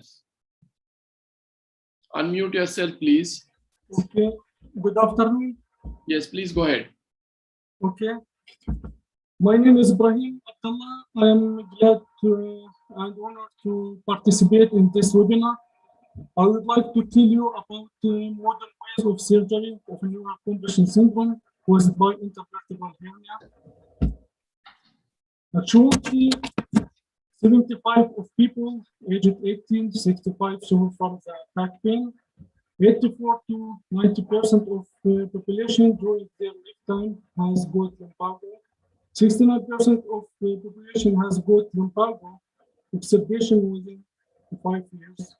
Small back pain frequency is increasing due to aging of the population.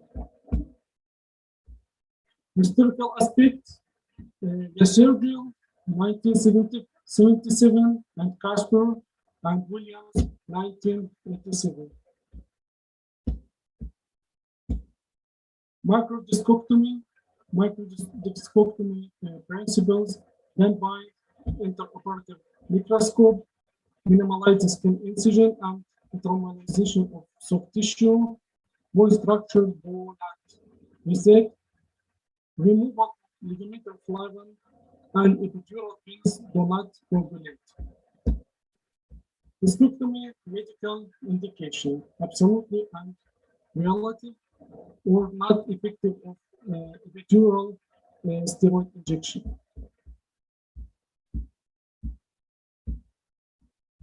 According to the Ministry of Health of Ukraine, approximately 19,865 discectomies were done at neurosurgery department in 2018.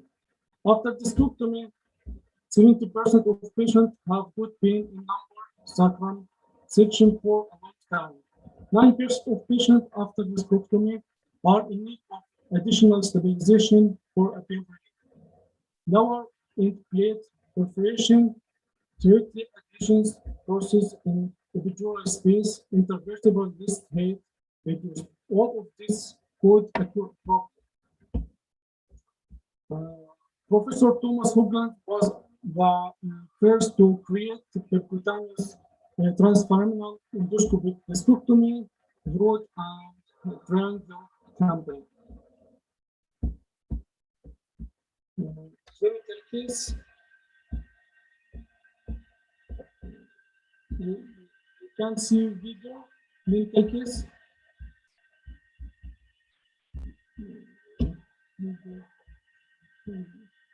Disadvantage of percutaneous transforaminal endoscopy, relapse rate increasing up to 15%, radiation of mixed staff, unilateral biportal endoscopy. This is a modified interlaminar transforaminal interforaminal epidural spinal surgery.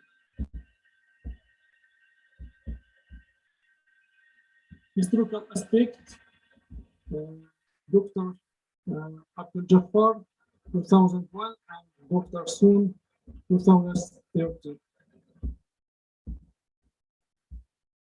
Required equipment, endoscopic system, 0 degree, endoscopic 4 millimeter, root drill with sheath 4.2 millimeter, radiofrequency system, spine probe, irrigating system, spacing UV instrument, general spine instrument.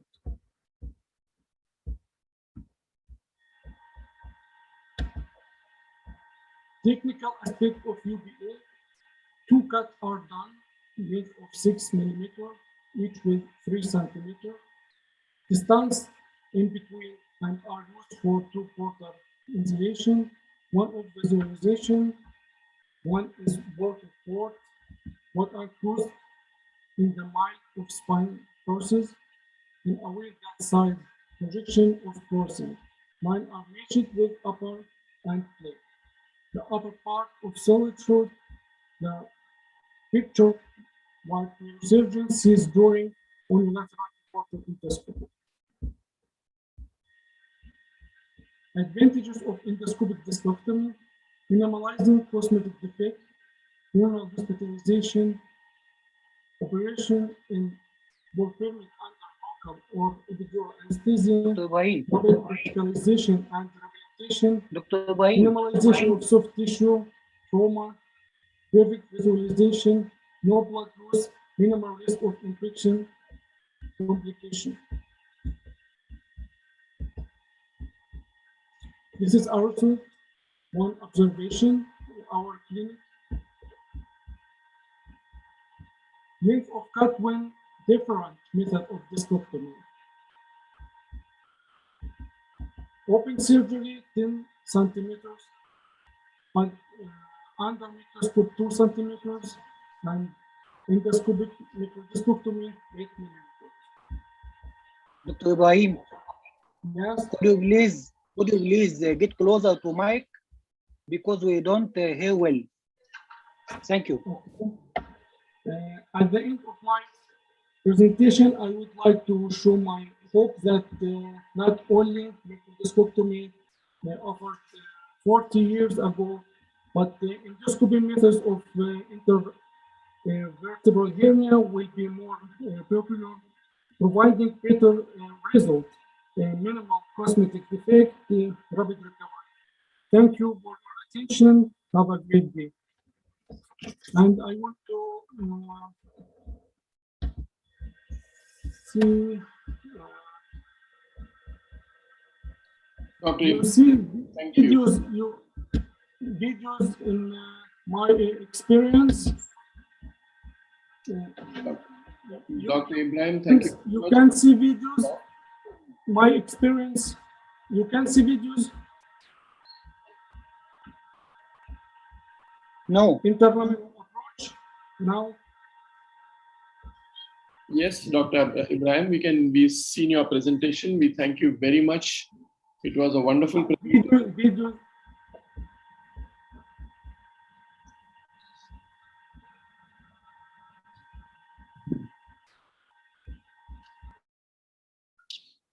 I will now request Dr. Denis Yazykov from Russia. Are you there with us, sir? Dr. Denis? Dr. Yazykov. Dr. Yazykov. Are you there with us, sir?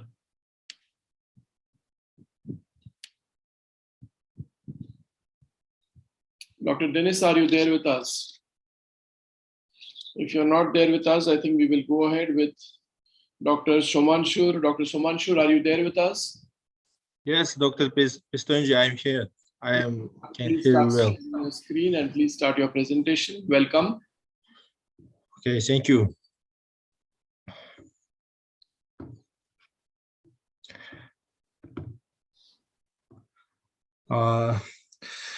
Thank you, Dr. Pistonji, for inviting me to this great event. It is my pleasure to meet you, all my teachers and friends, colleagues.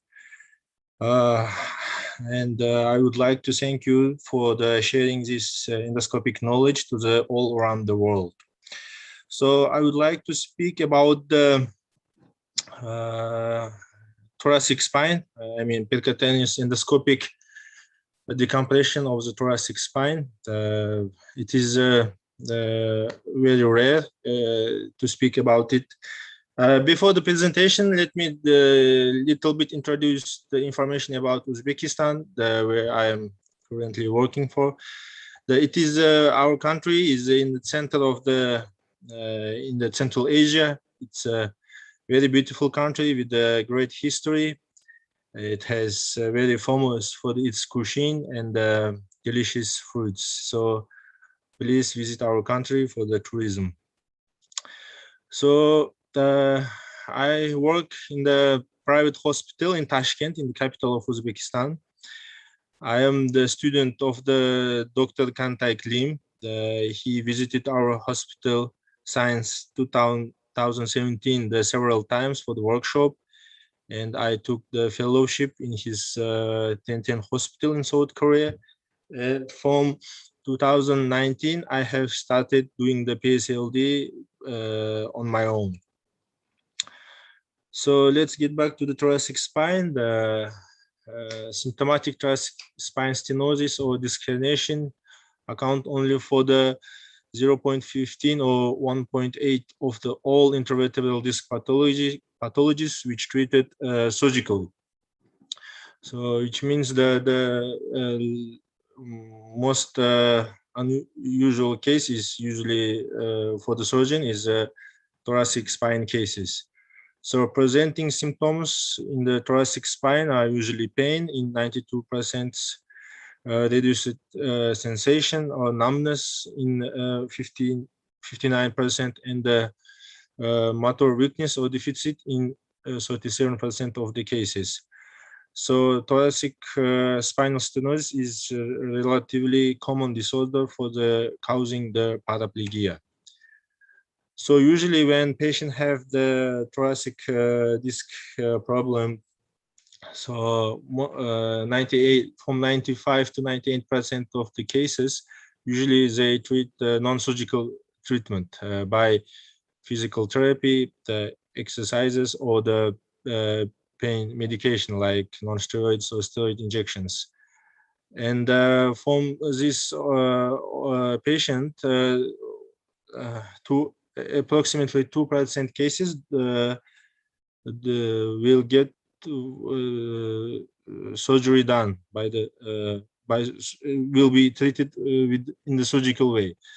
So open cases for the thoracic spine is usually very aggressive.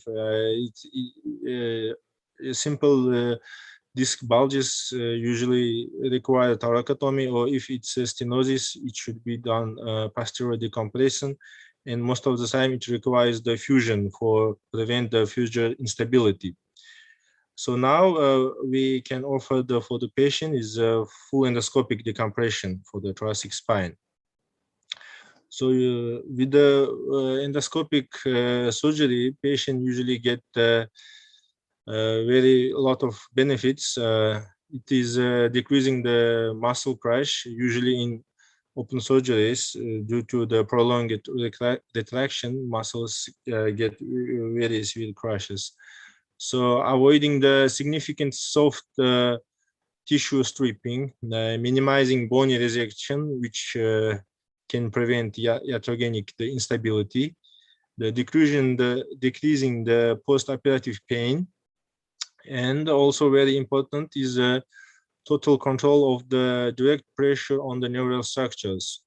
This is very big difference with open surgery, because in many cases in open surgery, it's from the side of the surgeon, it is really hard to get under the ligamentum flavium and remove the some soft tissue without making pressure on the direct pressure on the neural elements. So the endoscopic surgery will help to control the pressure on the neural structures.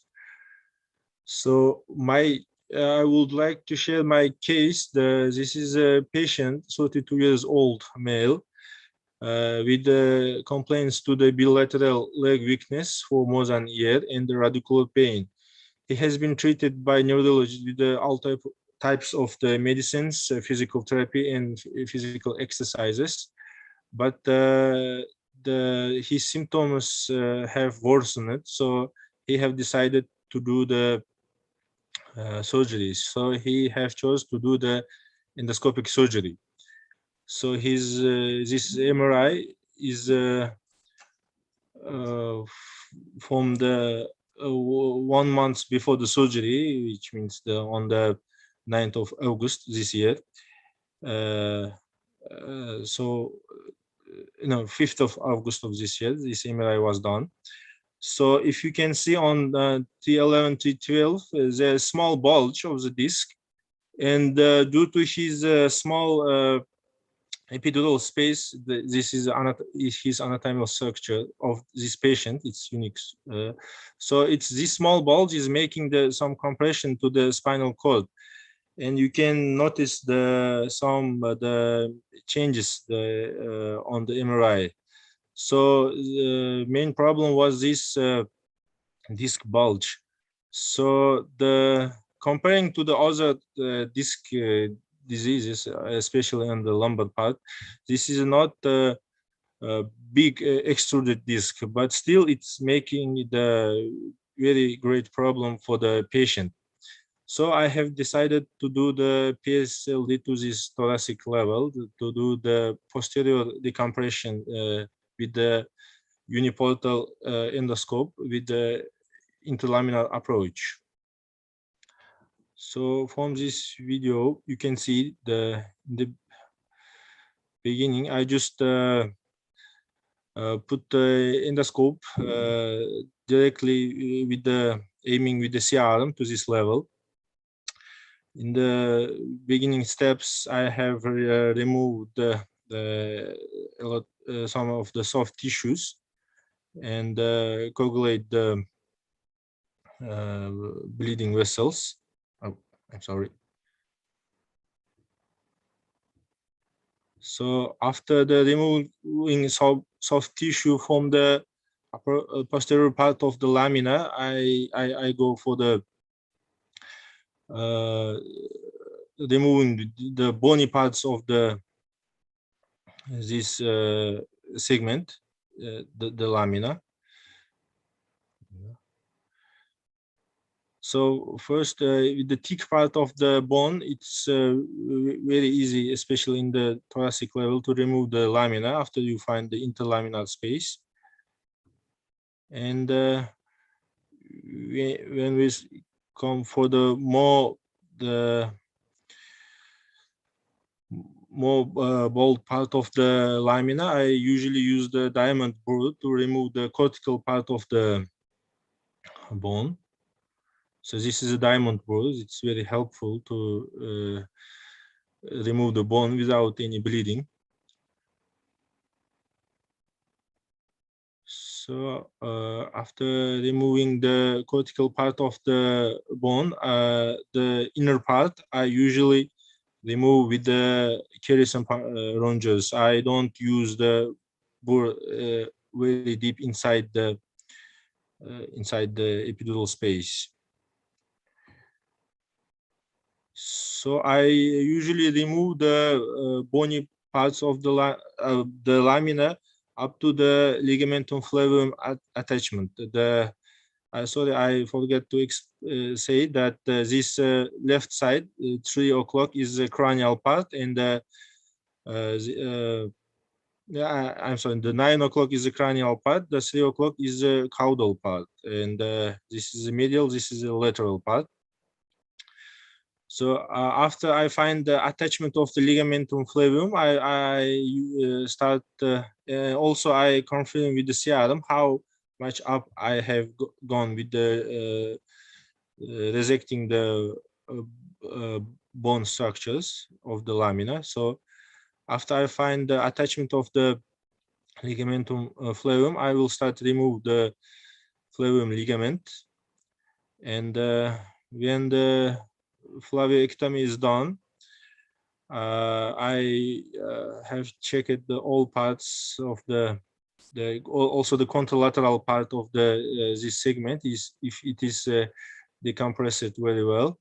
And after that, I go for the ventral part of the dura and open the disc. My goal wasn't to remove the nucleus pulposus of the disc. Before the surgery, due to the small bulge, I have decided to just ablate the disc. So I open with the radio frequency machine the parallel and go inside the disc to do the nucleoplasty, to ablate the nucleus of the disc. So now you can see I use the RF and to stop bleeding and go inside the disc. Just a moment. Yes, and I do the calculation, the nucleus pulposus for the shrinking. So now the ventral part of the dura is also decompressed due to the shrinking of the disc. So results of this patient was very satisfactory. The patient have started walking the same day of the surgery at night after the anesthesia was gone. The surgery was done under the epidural anesthesia. So significant decrease of the pain after surgery, but pain still was persist after surgery. Around patient, from the words of patient, 35% of the pain still was there. So the patient has improved in gait. He was able to walking normally. And I have discharged the patient from next day of the surgery. So during today, it was 1 month after the surgery. So during this month, the result is improved very well. So no signs of pain. During 1 month, pain step by step is gone, and no any symptoms of instability. So for the conclusion, I can say that full endoscopic surgery can give the best benefits for the patients in early stages of the thoracic disc pathology.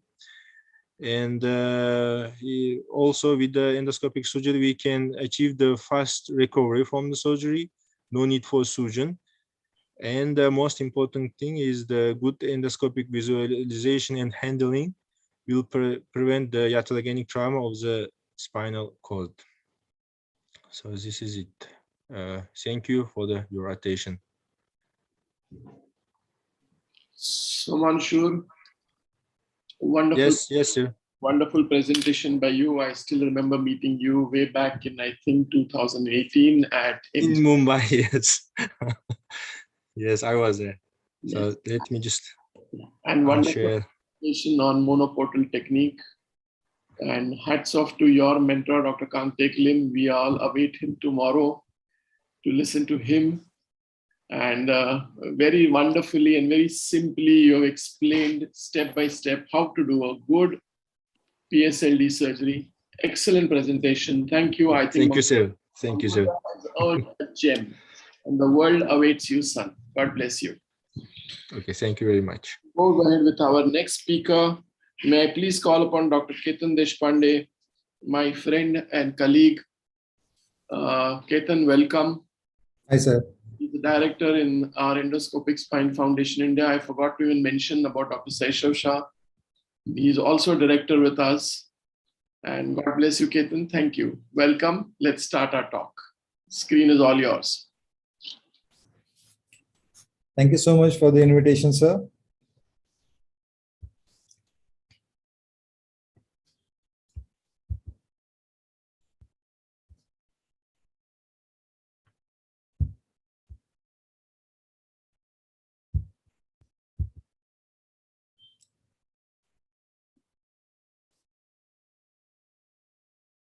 Okay, so myself, Dr. Ketan Deshpande. I am an orthopedic spine consultant at Sept Hospital, Pune. And the topic for my presentation today is UB posterior cervical foraminotomy.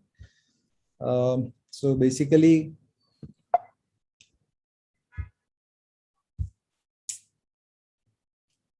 sorry.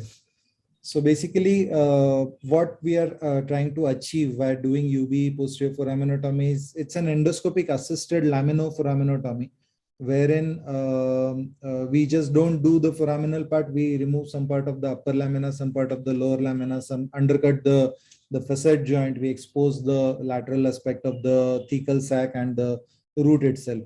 The indications for this type of procedure are a paracentral to foraminal disc or a case where there is foraminal stenosis resulting in unilateral radicular symptoms. As the name indicates, it's unilateral biportal. So there are two incisions and they are on the same side of the midline. So it's called unilateral biportal procedure. One thing I would really like to stress here is the medium of surgery that we do, that we use in these kinds of procedures, wherein it's not an air medium surgery, but a fluid medium surgery. So unlike other open microtubular endoscopic assisted thoracotomies or distendo, the surgeries that are mentioned on the right side, PELD, PEID, SCLD, and UB, they are done under continuous flow of irrigation. So what we have here is a continuous flow of irrigation which is going in from one port, accumulating over the surgical space, and it is coming out from the other port. So it has definite many advantages. There are of course certain disadvantages wherein we cannot go inside the dura because the irrigation fluid will just increase the intradural pressure. But apart from that, there are definite benefits of using this pressure. So this video, you can see that the blue line is the midline. So there are two ports which are on the same side of the midline. The fluid is going in from the right-sided port, which is the scopic port. It's getting accumulated over the space and it's freely flowing out without the use of any irrigation pump or anything like that. So the operative preparations for this particular procedure include general anesthesia. The positioning is prone position with neck flexed as much as possible to obliterate the cervical lordosis and to reduce the overlapping of the cervical lamina and to create more space. We use a special drape which has a fluid collection bag, and we make sure that the C-arm should be freely mobile across the surgical site in both AP and lateral position. This is the position that I learned very recently. This is a picture from Dr. Malcolm's surgery when we were doing a 2-level cervical UB. I used to position my patient flat, but when I saw him positioning the patient like this, where the neck is absolutely flat, the neck is the head is raised, so it just gives you a fantastic area of exposure, very less bleeding as the head is on the upper side. Plus we make sure that the patient stays mobile, the shoulders are pulled down so that lateral view C-arm becomes clearer. There is some amount of flexion at the hip as well as the knee joint, so there are no stretch on the lumbosacral plexuses. So from my next case onwards, definitely I'm going to follow this. This is how we drape the patient, head side view, and when we look at from the front side, and the top view looks something like this. So the central part of the skin is draped where our incisors are going to come. And there's this plastic bag which has got two attachments for the fluid outflow, so that the fluid doesn't go and flush all of your operative room. And this is how you can see that the tube is attached to the opposite side, and the fluid is collected very nicely, and you get a very clear and clean surgical field. So the steps are very simple. We start with skin marking, then the ports, then triangulation, and then decompression. So let's jump into it. So this red line that you see in the center is the tip of the spinous processes. We check the CM like this, and we put some radiolucent, some radio opaque structure, any probe that you have across the tip of the spinous processes. We mark the midline. After we do that, we mark this line. That's the scopic portal, which comes for a right-handed surgeon, which will come from the cranial aspect, and the working portal that will come from the caudal aspect. So, and this is the point where those two lines are supposed to meet. So for example, this was a C5-6 left-sided disc herniation causing radicular symptoms in the left upper limb. So the scopic portal is coming in from the cranial side, the working portal is coming from the caudal side, and the meeting point is the laminospinal junction of the C5, that's the cranial vertebra. So we make sure that we check it in the AP and the lateral view. Both the scopic and the working portals are checked like this. On the picture on the left hand side, you can see that the probe that is coming in from the upper side is going to be our scopic portal. So that's in line with the disc. It just bang on, it just goes directly onto the disc. Whereas the working portal, it comes slightly at an angle, which should resemble the angle of the lamina, so that it becomes very easy to undercut the lamina rather than banging directly landing onto the lamina and then ending up removing most of it. So just undercutting of the lamina becomes feasible. So you have to have a mental picture that when you're putting your probes like this on the left hand side, that they are going to come and meet at a point, and that point needs to be the upper laminospinal junction. So you can see that on the picture on the right hand side, when we have actually entered inside, the meeting point is the upper laminospinal junction or the C5 level. Initially, after this triangulation, what we do is we start using the radio frequency probe, and let's see what happens inside. So we do the soft tissue clearance. The scopic portal is coming in from the head side and the working portal from the caudal side. This radio frequency probe or these kinds of tissue disc forceps or alligator forceps are used to clear the soft tissue. As far as the orientation is concerned, the left hand side lamina is the cranial lamina of C5, right hand side is the caudal C6 lamina, upper part 12 o'clock is medial and 6 o'clock is lateral. So once you have that and you have confirmed this on C-arm as AP as well as lateral view, you start working on the upper lamina, which is the overlapping portion, which is covering the facet joint as well as overlapping with that of the lower lamina. And you use these kinds of burr under direct visualization. You can see that it's even though it's not a diamond cutting, but there is very less bleeding there from the bone itself. Gradually you start exposing the facet joint. Our target is the lateral 1/3 of the lamina and more of the facet joint itself. So you see there exposing the facet joint. So once we go to the inner part where we have to start working very finely, we shifted over from an oval burr to a round burr tip. And when I put this instrument inside beneath that that thin film of bone which is remaining, you can actually see that that thin film is translucent. You can see the tip of the curette beneath that. So it's just an eggshell thin lateral aspect of the bone which is remaining. At that point, you start using your Carrison punches, 1 mm, 2 mm.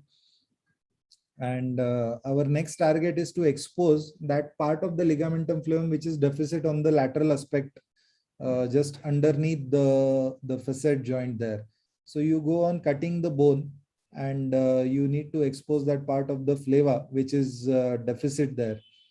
Once you identify that point, as you can see that now, that the lateral most at 7 o'clock position, you can see that the flava is deficit. So you can just enter the epidural space like that with a blunt tip or a angled this thing curette, and you start opening up the epidural space. Once the epidural space is opened out, we are quite far lateral. So what we are going to see is the root directly coming towards us. So we can very safely go on, remove those bits of ligamentum flavum which are overlapping the root there. So we lift the ligamentum flavum. We need to remove some portion of the lower lamina as well. So we do some bone cutting there, and we try and expose the axillary portion of the nerve root there. So if your case is just a foraminal stenosis without a disc prolapse, this is all you need to do. In this case particularly, there was a large disc fragment which was lying in the axilla of the nerve root. So I used a hook, a sharp hook, to engage into that disc fragment and just pull it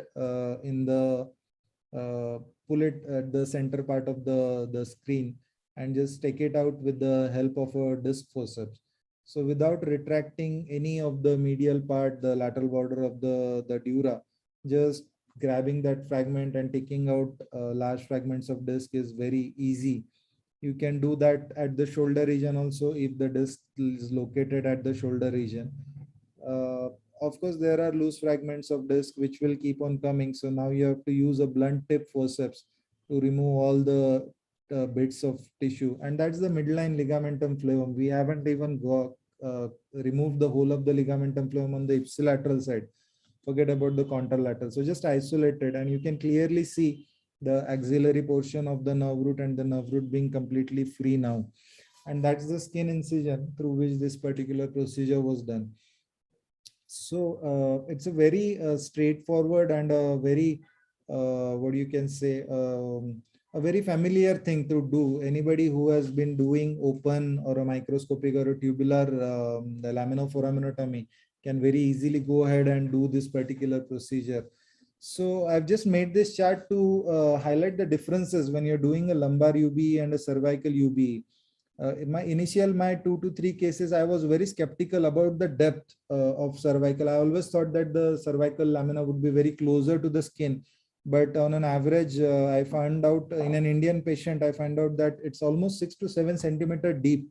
And unlike lumbar vertebra, where the planes of separation are very distinct, from skin, you go to fascia, then you go directly onto the bone. They are not there in cervical. So it becomes slightly difficult. So for those who are starting with this procedure, I would recommend you to take a bold facial cut by checking into your lateral view CM, so that you don't cause too much of facial openings and then irrigation fluid becomes a problem. Secondly, the anatomical landmarks are quite different from that of the lumbar vertebrae. So in lumbar vertebrae, you have lamina which are widely separated apart, whereas in cervical, they are overlapping.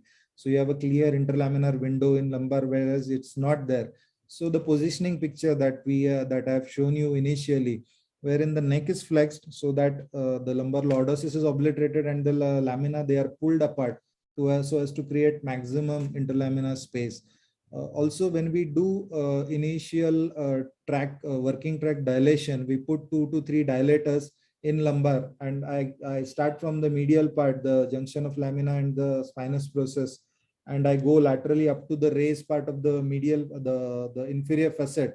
That is also not there in cervical, because if you go on laterally, those facets, they become flat, and at one point of time, you'll just slip off the facet and it would cause too much of bleeding. So I prefer, when we're doing a cervical UB, just dock on where you want to dock at the laminospinal junction, do triangulation and do the lateral part exposure directly under vision. It becomes much more easier, and just confirm your position repeatedly. Frequent check of CM is all that is needed.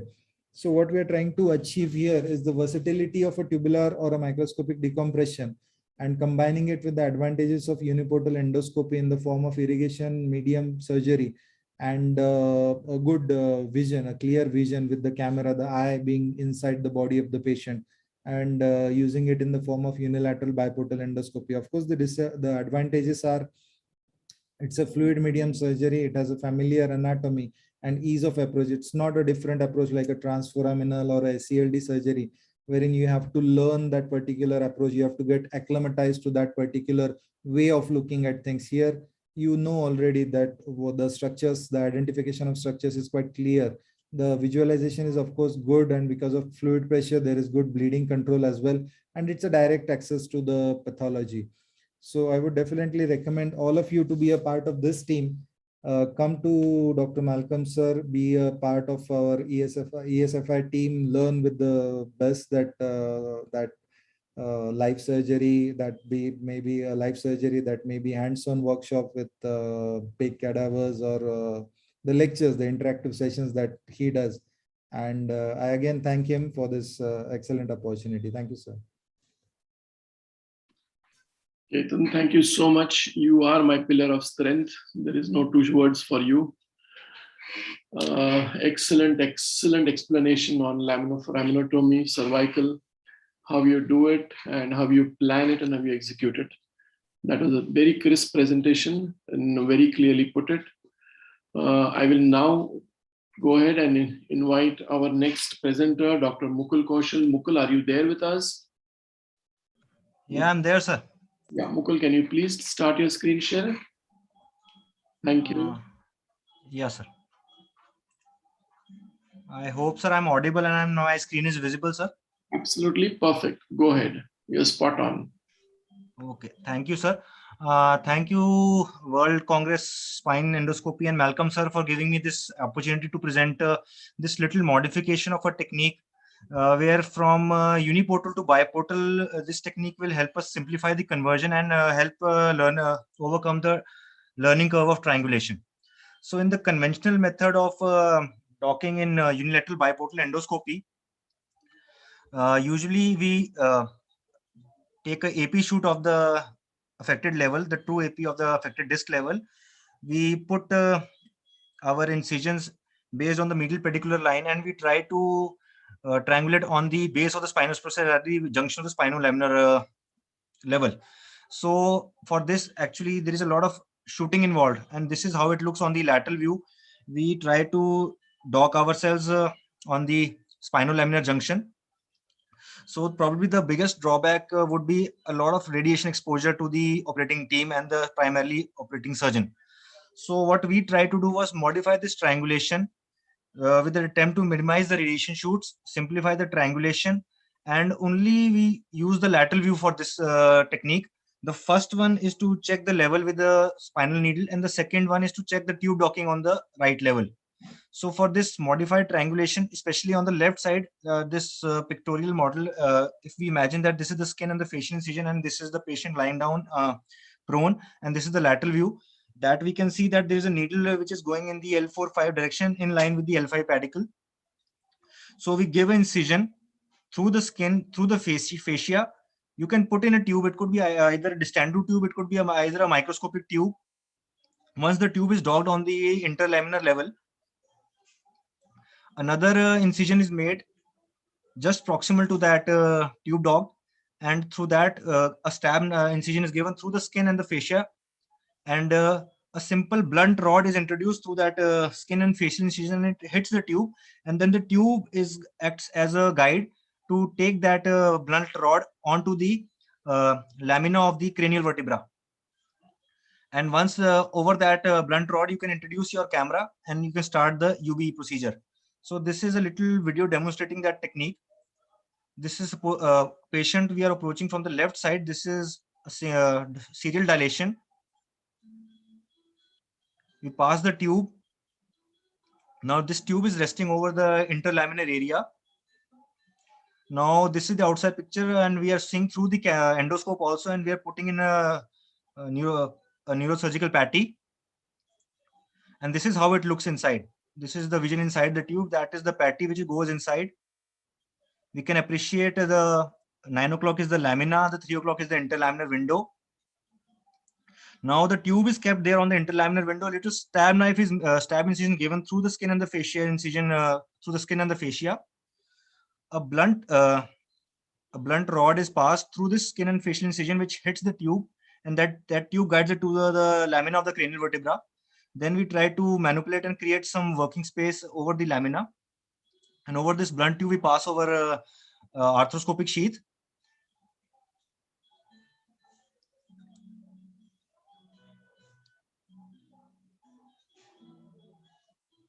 And then through the sheath, we connect our camera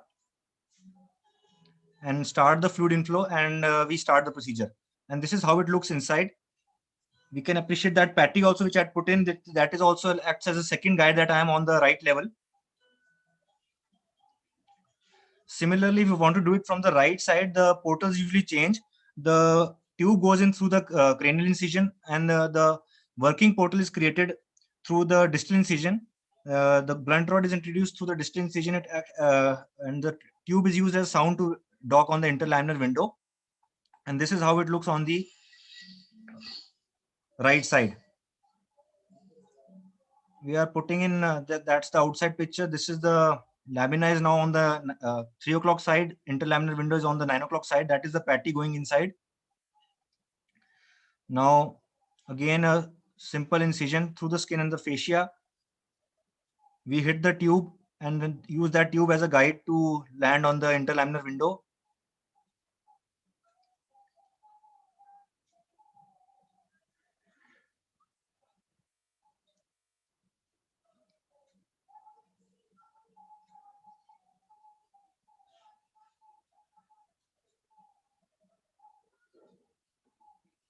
Connect our camera, start the fluid inflow, and that is how it looks.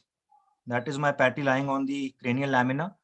That is the picture inside. And now you convert it to UV simply without much radiation shoots. So the advantages which we felt of this modification was that this is a tube-assisted visualization of anatomy, less need of C-arm, so less need of radiation shoots, and it simplifies or eases the conversion to UV. So thank you very much. Thank you. Mukul, very innovative. Really great, given a lot of great thought to this whole thing. Thank you, sir. Really amazed by how you simplified triangulation, and definitely this is going to bring about a severe drop in the amount of exposure that a person undertakes. Normally, even I take about 5-6 shoots.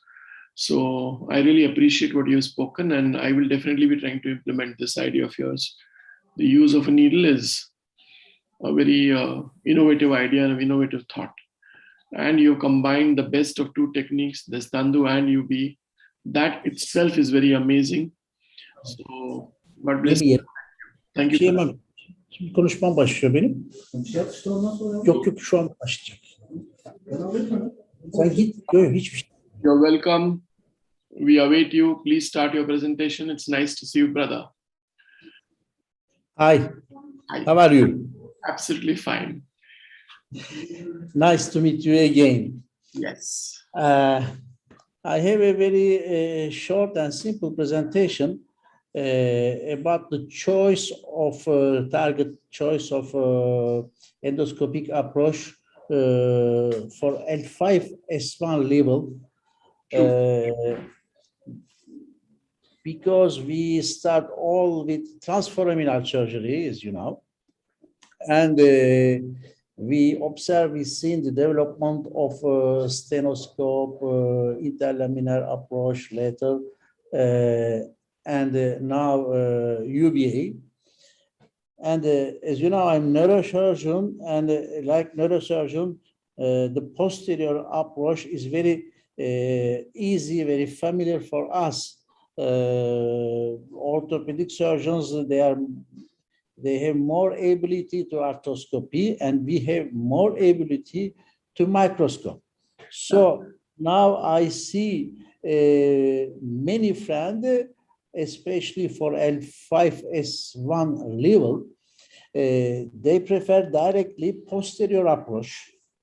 So I would like to evaluate and to say you how I decide what I do for only disc herniations, not stenosis of this level. Okay. Please start your presentation, sir. Yeah.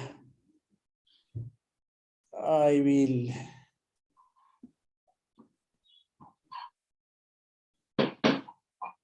Just a moment. Just a moment. Very small problem. Take your time. I'm sharing my screen. You see? No, you're not yet sharing it, sir. Please share it. You click on the green tab below. Open up Zoom. Yes, yes, I do it. I do it. Very sorry, very sorry. Why I cannot share it?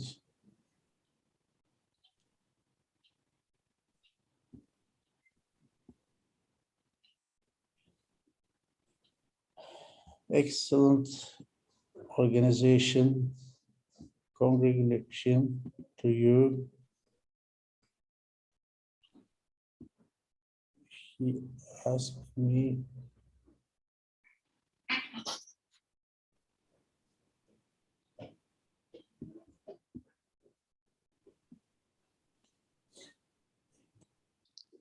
So sorry, I don't understand. There must be a green button that there is written share screen. Please Yes, press. I do it, and he guide me. Open system preference. Allow. That's what allow. System. Just speak to my IT guy. He will help you out, please.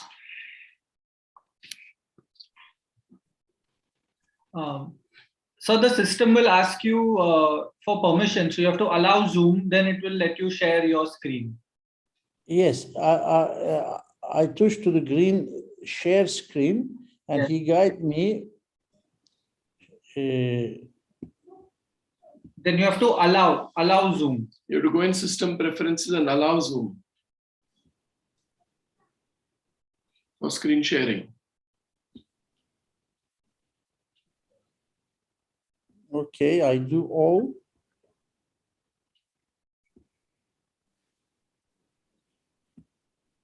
Please, you continue with another speaker, and I will try to arrange it. No problem. We'll get back to you, sir. You take your time and you sort this out. Can I invite Marisa Perez, please, from Argentina? Madam, are you there with us? Hello. Hello.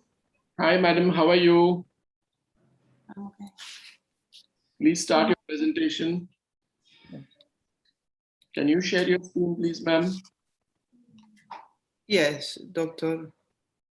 In a minute.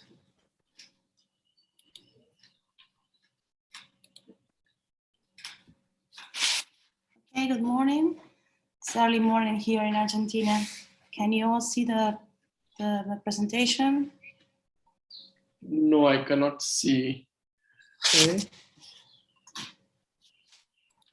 Just a minute, please. Yes, please take your time, ma'am. Yes.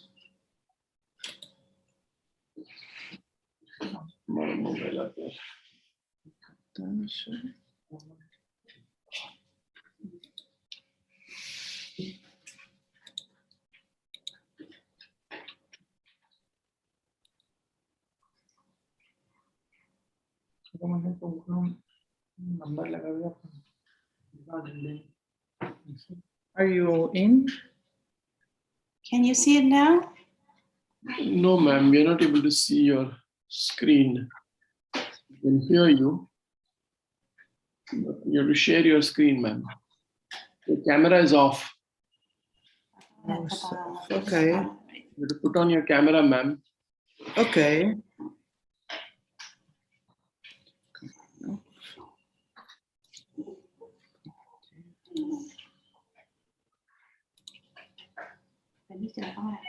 Let's see. Yes, ma'am, we can see you now. Please share your screen, ma'am. Yes.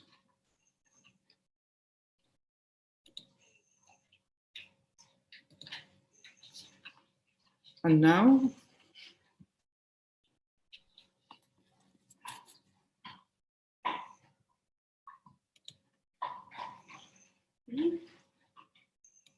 I don't know. Here. Yes. Right. Okay.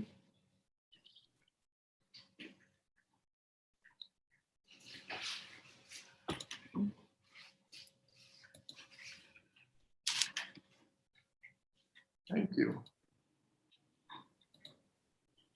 Okay. Okay. Sorry for this time. No problem. No problem. Ma'am, please go ahead. Okay, one, thank you for the invitation, Dr. Hassan, Dr. Platonchi, and Endovision. Thank you very much for us. This is our endoscopic center. This is our School of Medicine in Argentina, Buenos Aires, Argentina. We will talk about the transsacral epiduroscopic laser decompression of discs. We use this approach for the management of lumbar extrusions through transsacral approach. I'm Dr. Andrea Sinara, here with Dr. Marisa Perez. We are both neurosurgeons. Well, we all know endoscopy has become a successful tool in the management of disc herniations. We propose the use of the endoscopic approach to the transsacral epiduroscopy to treat lumbar extrusions.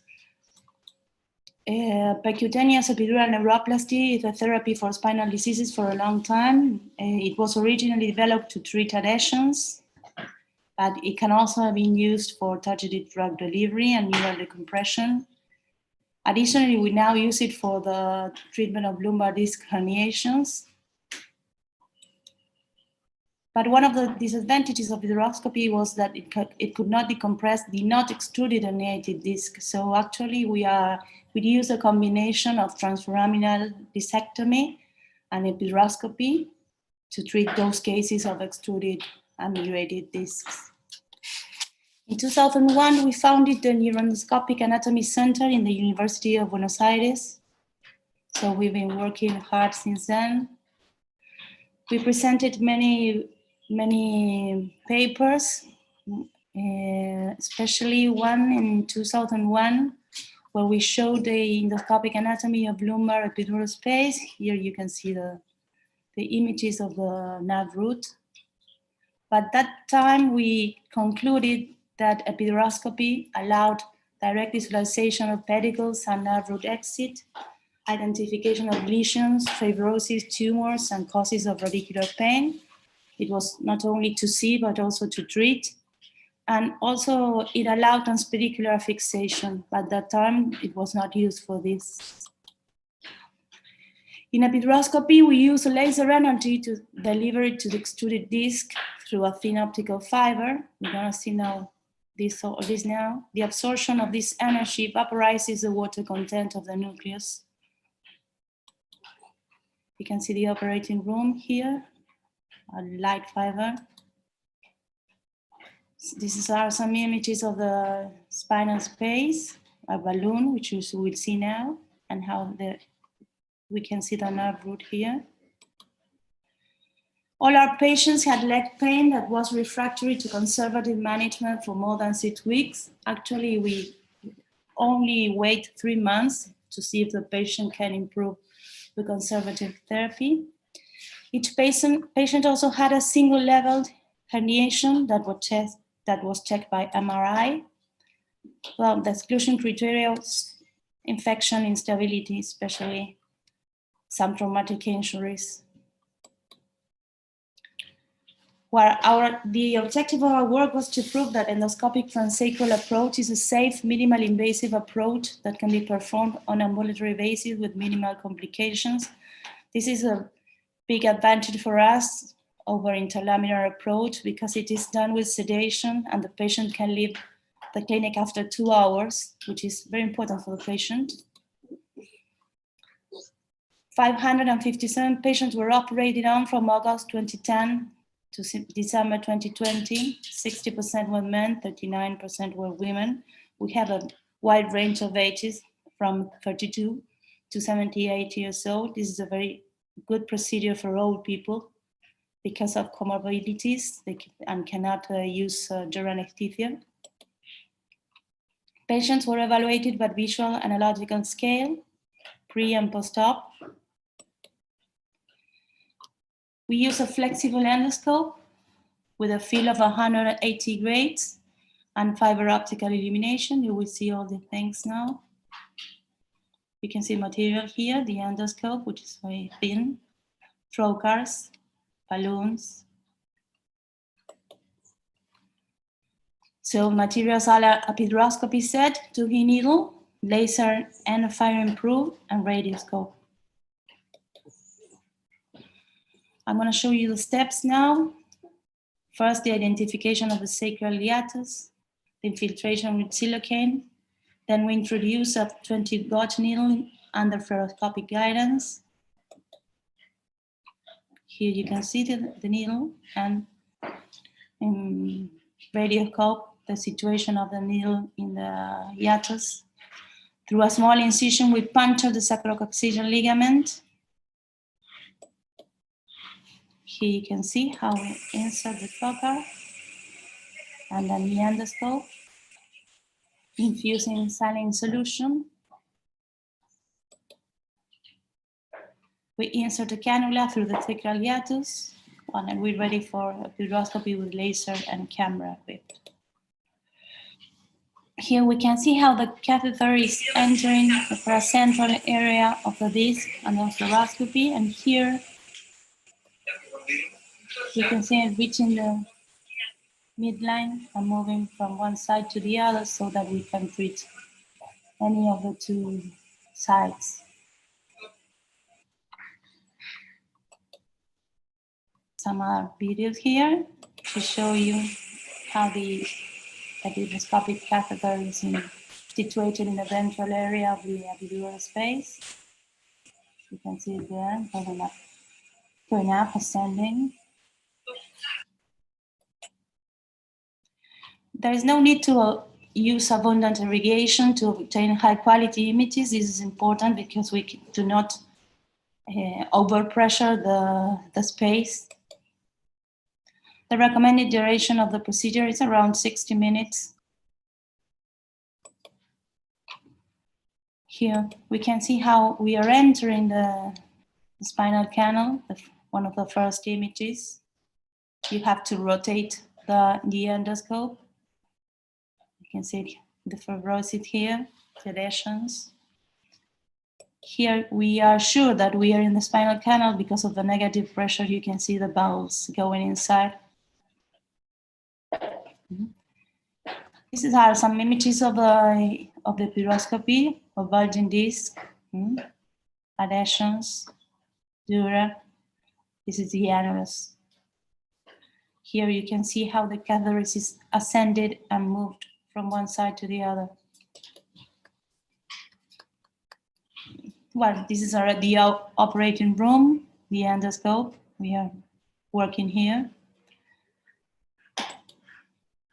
We use a balloon. You can see how the balloon is inflating here and deflating. You see it clearly. Just to open adhesions and to separate them from the nerve root.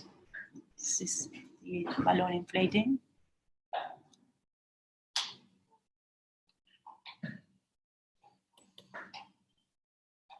Some more pictures of the operating room and the laser, our laser. Here you can see this case was a lumbar facet cyst that was causing radiculopathy. You can see it there. And this is how we are opening it with a laser. This is the laser fiber there, working on the cyst to open it and to diminish the pressure on the nerve root. This is quite often you find lumbar facet cysts causing pain. Here was the MRI image of a cyst. You can see it here. Well, this is a succession of images of how we find the extrusion and how we work with a laser on it. You can see it here. Till the channel is open and the root decompressed. You can see the final image here of the decompressed root. without extrusion.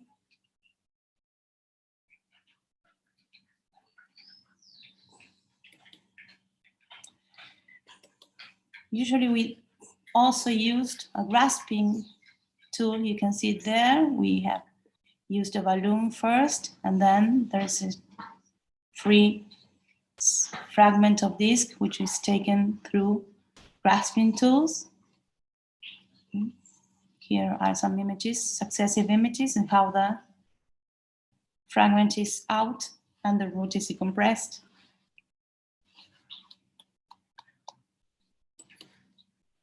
Another picture of the balloon working on the nerve root.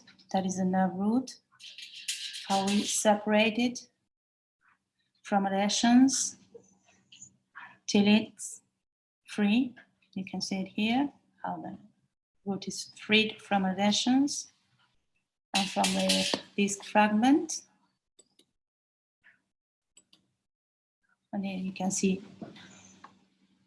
this is a nice view of the root, of the freed root and the spinal canal.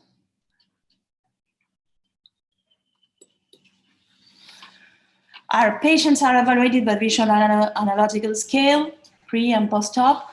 There is an improvement of 80% of the previous pain status with complete remission of symptoms at 6 months follow-up. As we were saying, we usually use this endoscopic approach to assist the transforaminal discectomy, especially when there are migrated discs. Here we can see both approaches in AP and lateral view with both marks.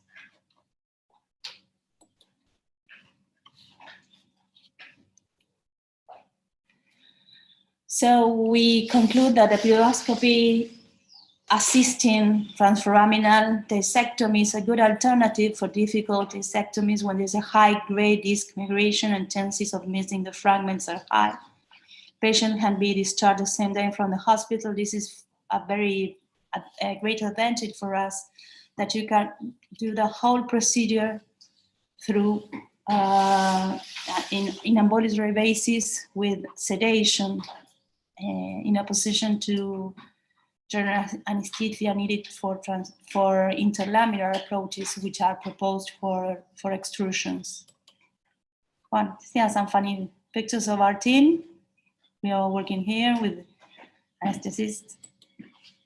As a result, we don't see any serious complications related to this procedure. There are some complications in literature, like retinal hemorrhages and even paresthesias, but we really haven't seen any serious complications in this procedure. It is performed on the OR, and the patient usually leaves the clinic after 2 hours. To conclude, one endoscopic management of lumbar extrusion through transsacral approach is a safe, successful, minimally invasive procedure to treat lumbar extrusions. Thank you very much. Well, to end with our University of Buenos Aires. Thank you. Amazing talk by you, really amazing talk by you. We are so grateful to have you presenting this. It's a totally different world. And yeah, you can stop your presentation. You can exit your presentation now, ma'am. Please. Yeah. Okay. I will. Yeah, you please try, Dr. Tunch. We are waiting for you to start. And I will try again. Yeah, please. Dr. Marisa, a wonderful presentation by you on sacral endoscopy. You have opened our eyes to a totally different world. In the meantime, I will ask a question to Dr. Marisa. What is the most proximal level you could achieve to navigate the epidural catheter and the scope to?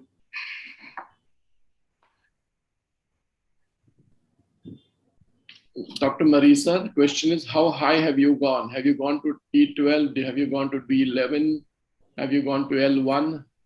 From the sacrum, how high have you gone with your epidural scope?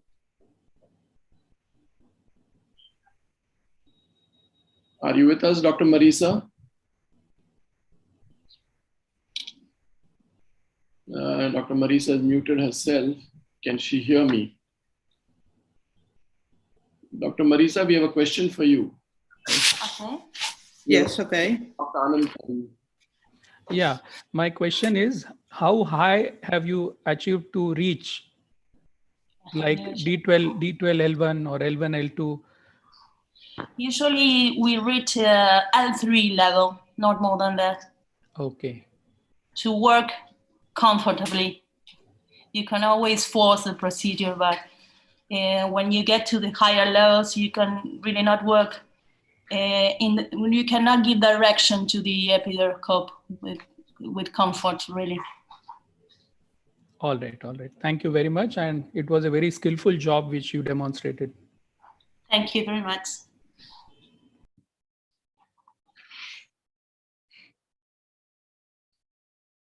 We are waiting for Dr. Tunch to sort out his presentation.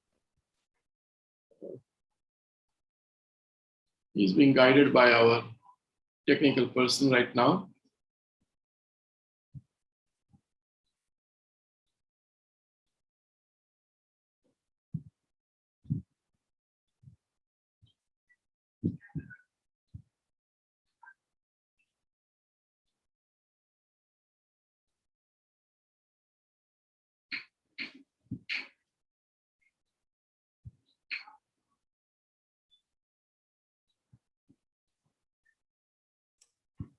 Technology is our blessing and our curse. Yes, I agree with you, Dan. We are old school and we're seeing a changing world with technology. Yeah, totally. But the old school is going ahead with endoscopy. Yes. I don't know what our kids will go ahead with.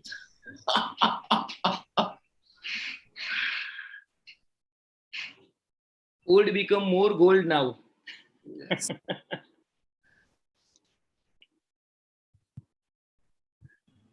Hi, Dan. Nice to see you after a long time. I know, it's been quite a while. Saturday evening, so you must be. No, it's morning there, I suppose. Yeah. It's 7 in the morning, something like that. So it must be a coffee mug and not a beer mug. Completely coffee, yeah. That's what we've been having all day now. Yeah. We've had a marathon time. Yeah, I was up at, I don't know, 2, 3 a.m. Watching the lectures. So Some of the lectures have been amazing. And you're learning so much. And sharing is learning. I believe that we should, maybe try and make this a biannual event rather than an annual event. We will take a poll on that from our panelists and from our attendees. And I don't know whether we can share more information because frankly speaking, it's been a learning curve today. It's been a learning curve. Many beautiful small points, many beautiful small nuances about various surgeries that have been explained by each one of the panelists in a very beautiful way. So it's been a absolutely exciting day as far as I'm concerned. And I'm sure any spine enthusiast will really love the spectrum that we have covered today. We have covered the spectrum of almost every possible procedure in the spine. Cervical, lumbar, thoracic, degenerative, stenosis, disc herniations, sacral epiduroscopy. What Marisa just showed us was amazing, wonderful. And, there was a rain check by Dr. Adam when he spoke about failed back surgeries. So it's been a wonderful time actually today. Okay, thank you all. How about shift to next speaker? Till Professor Tunch. Yeah, we are giving Dr. Tunch some time because he has to practice a screen share, and once he starts that, it will interrupt the next speaker. So we are giving him some time, Okay. guy, and in the meanwhile, we are spending some time because we have some 5-10 minutes. Okay, thank you. Each one of you. We've been seeing each other after a long time. It seems like your command of getting the organizational stuff is getting better to also, like sending out multiple emails, backup telephone numbers, all that kind of stuff. Dan, we're trying to, we've been trying to, last year we didn't have so many speakers, and this year we have had 54 speakers. And maybe next year it may even cross 70 or 80 speakers, because we want to welcome young blood. We want to welcome everyone who's in spine endoscopy and give them a platform to speak on. The world is a stage, and I guess everyone has a right to be an actor on it. And with that concept in mind, we are a very open foundation. And I'm very grateful to Dr. Sameh, because he has held my hand and guided me through like a brother should. So that's how we have been able to reach these pinnacles and these heights, getting about 54 people to speak in 2 days continuously without a single break. That itself has been a challenge. I understand it's been a very taxing schedule, but there was just no other way.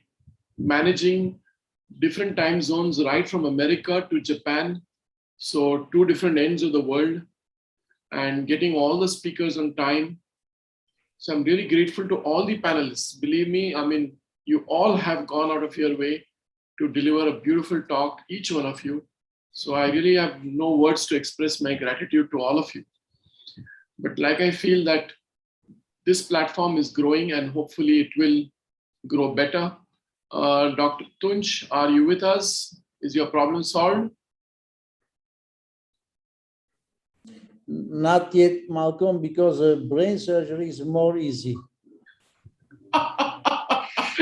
Now that is a hit to every neurosurgeon in the world. I can't. Believe me, brain surgery is more easy. Yeah, we'll give There's a technical problem on my computer. I don't want to make you wait. If you want, I will try to make a video of my presentation, and if you have time, you will show it tomorrow. Yeah, no problem. Better. I don't want to make lost time of every people. Tunj, we'll get back to you after half an hour. You try again. In the meanwhile, I'll request our next speaker, Dr. Bhupesh Patel, who is the director of Endoscopic Spine Foundation India.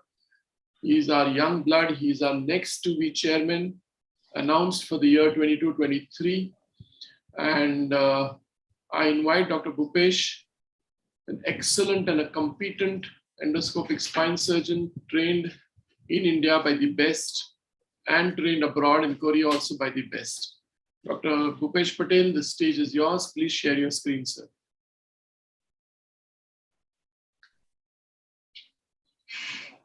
Good evening, good morning, good afternoon, everyone.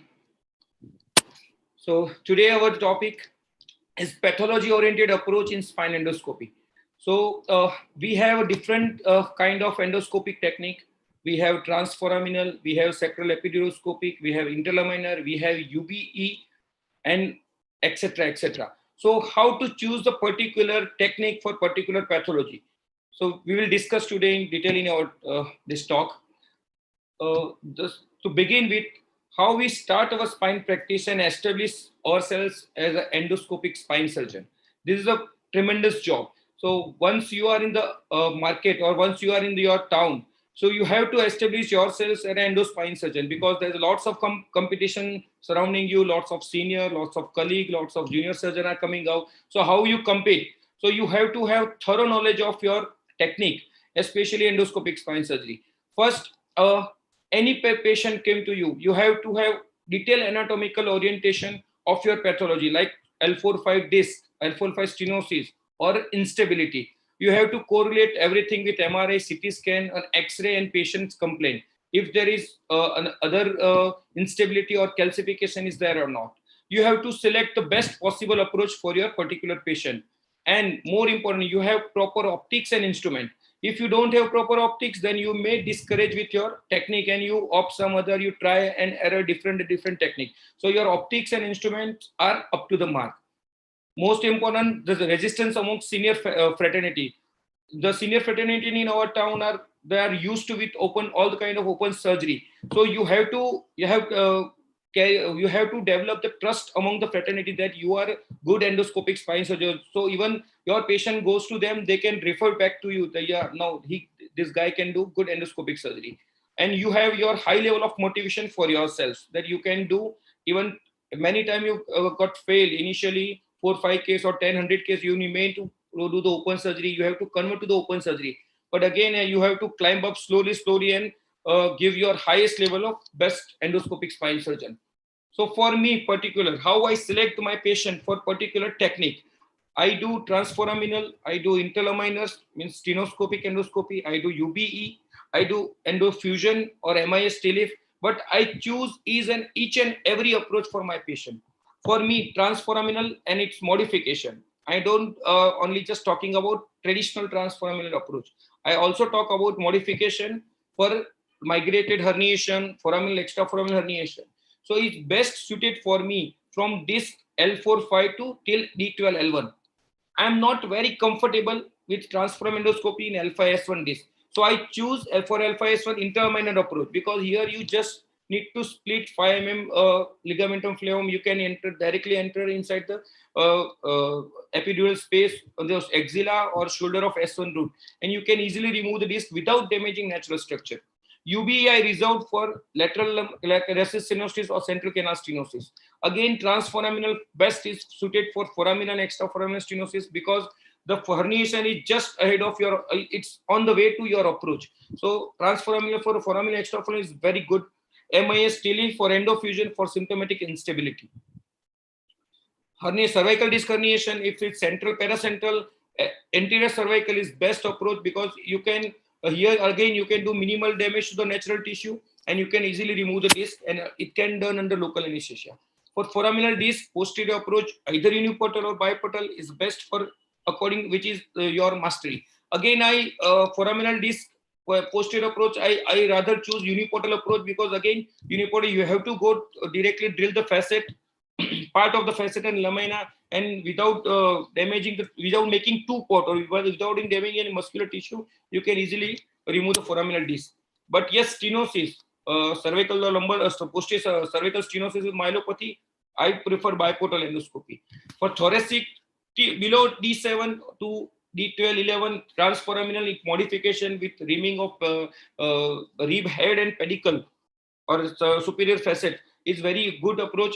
Stenosis, of course, for thoracic stenosis, I rather choose biportal endoscopy rather than uniportal endoscopy because it gives more freedom, and here you have a good chance because thoracic, most of the thoracic are ossified, flavum ossified at that time, because uniportal approach is very difficult to separate. But if you have two hands, you can rather operative freedom mobility or operative mobility, you have more mobility. So you can, UB is more easier than uniportal endoscopy.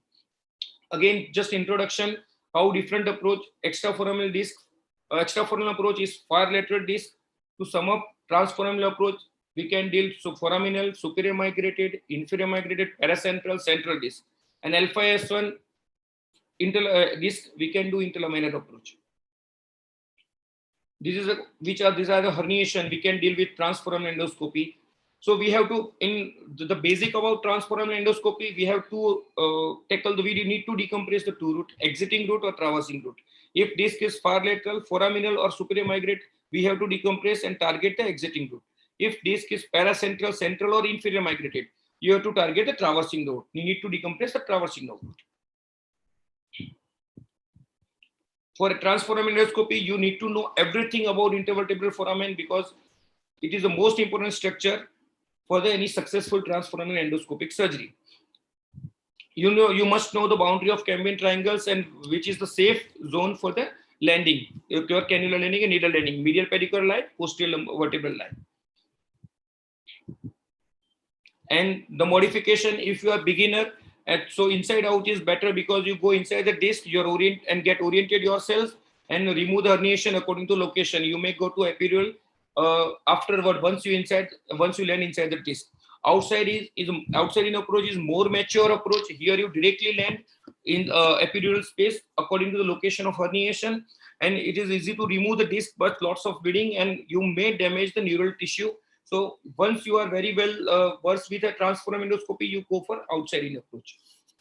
According to location of herniation, you need to change the direction. You need to start needle entry from above downward with down migrated disc, below upward for up migrated disc. different location of herniation, you have to choose the direction of the cannula. The most important part of transforaminal is the least invasive. Patient can discharge within 3 to 4 hours after surgery. It done under local anesthesia. So patient is awake neuromonitoring. And now I have started doing under sensory epidural anesthesia. Here and unilateral sensory epidural anesthesia. Our anesthetist is the pain physician. So he can inject under CM, he can confirm exact location of catheter. And exactly we just numb the part of the pathological part of the disc. Suppose we have to go, if we are doing L4-5 disc, then he land in L3-4 and direct the catheter downwards and just numb the L4-5 segment only. This is one example. You can see there is a L4-5 huge central and paracentral disc herniation. No calcification. Yes, transforaminal, if there is any calcification, so you have to modify your approach. Either you can do interlaminar or you can do UBE, because calcification is very difficult to remove with the transforaminal unless you have each and every equipment, and there is chances of nerve injury high. No instability on X-ray. Iliac crest is not coming in the way. You can see the huge disc. How you target the fragment? You have to mark on MR, preoperative MRI. You have to mark from midline to the posterior skin surface and one line just below grazing the facet to the lateral extent. And you can measure the distance, how far you need to go preoperatively only. So you can target the fragment very well. Needle is a medial pedicular line, posterior vertebral line. I choose to prefer half and half. I just anchored my cannula inside the disc and remove the fragment from epidural space only. So one example,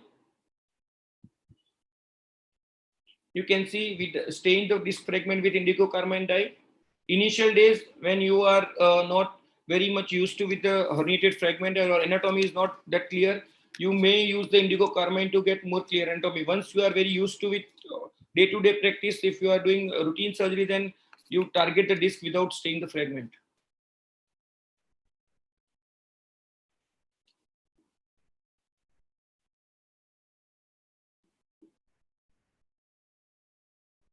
You can see the annular tear, annular defect here.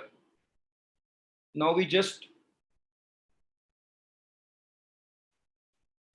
little dig out the annular tear and we remove the fragment.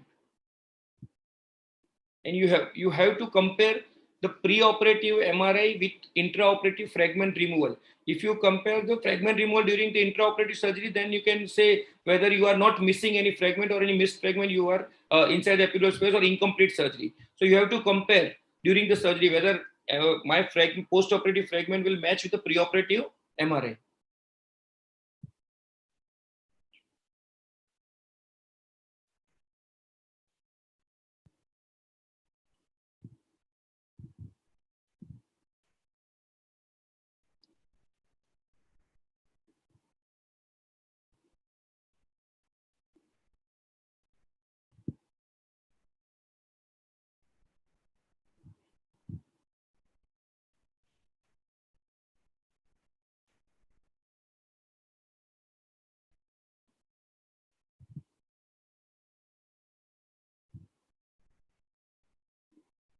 You can see good decompression. Now extraforaminal approach.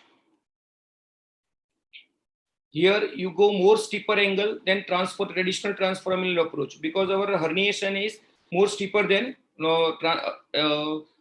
paracentral or central herniation. Here we target the exiting nerve root. We need to decompress the exiting root. Here is the axilla, the dura and exiting nerve root. The disc is somewhere lying here or in that area if it is extraforaminal. You see the again 69-year-old male, low back pain with right leg pain. You can see there is a cyst with herniation in the foraminal area. It's not calcified, no instability. We choose an extraforaminal approach for that herniation.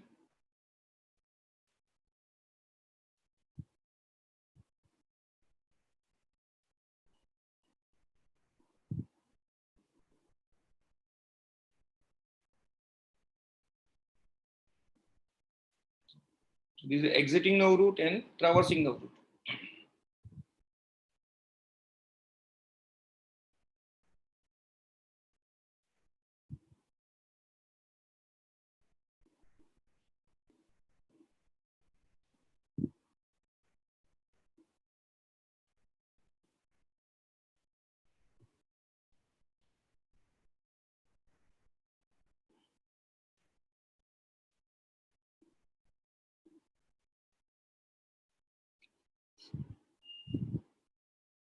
You can see the cyst is burst out. The fresh gush of fluid stained blood. Finally, with radio frequency probe, radio frequency, we need to coagulate the cyst cavity. You can see post-op MRI, there is complete removal of cyst.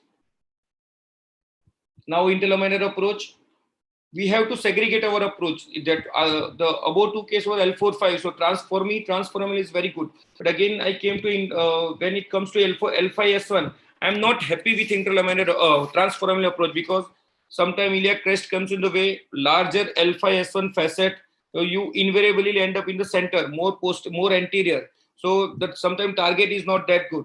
And here is 34-year-old gentleman with severe low back pain, bilateral leg pain, right is more than left, with right partial foot drop since 2 weeks, bladder bowel involvement, now unable to walk more than 2 minutes, unable to stand more than 20 seconds.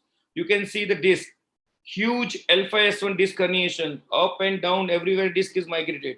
So in this case, I'm not comfortable with the transforaminal approach because when you go transforaminal, you will not able to remove everything, and you may not confirm completely whether you have removed everything or not.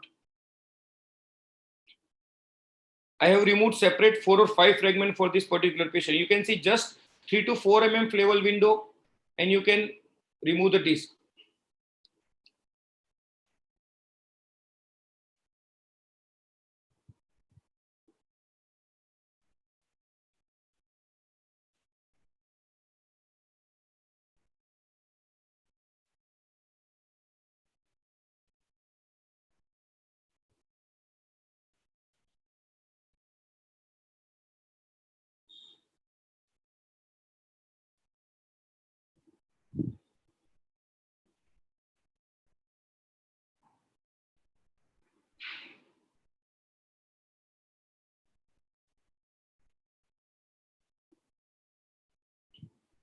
This is the first fragment. This is the second one. And I use for L5-S1 routine transforaminal endoscope only. This is a superior migrated fragment.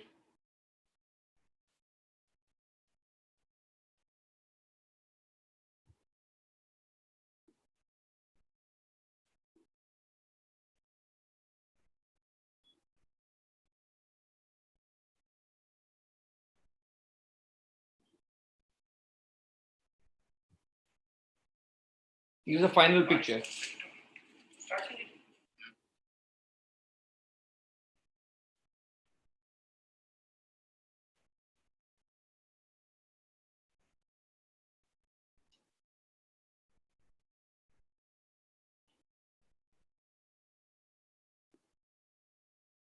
You can see the huge fragment under epidural analgesia. Post-op MRI of same patient is just 4 to 5 mm flaval window, and we can remove entire disc herniated fragment, which is very huge. Now biportal endoscopy. Here you can see the 64-year-old lady with severe right leg pain since 2 months, unable to walk more than 5 minutes, unable to stand more than 2 minutes, not able to sleep due to pain. So you have, again, this is not a very good symptoms because it's not able to sleep due to pain. Walking time is less than 5 minutes, standing time is less than 2 minutes. So you have to search pathology thoroughly. Bilateral lower limb numbness. So these are 2 radicular pain plus stenotic symptom. Here you can see MRI of same patient. These 2 different pathology if you find. L4-5 severe lumbar canal stenosis with little degenerative scoliosis, but fairly stable. And patient has severe stenosis and L5-S1 extraforaminal disc herniation. You can see here. So how you can tackle? So we need to combine 2 different approach. Either you go a UBE para or for L5-S1, or UBE and L4-5 or UBE or interlaminar. So I choose different. I choose transforaminal approach for L5-S1 disc. Here it is extraforaminal disc, and you need not to go more flat trajectory. You can go vertical trajectory for extraforaminal approach. And L4-5, I choose UBE. This is a UBE for L4-5.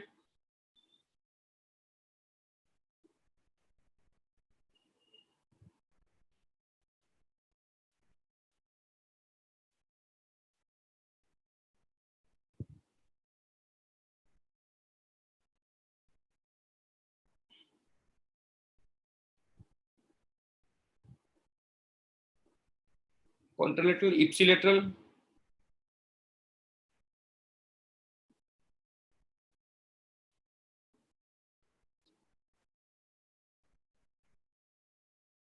You can see the UB port and transforaminal port.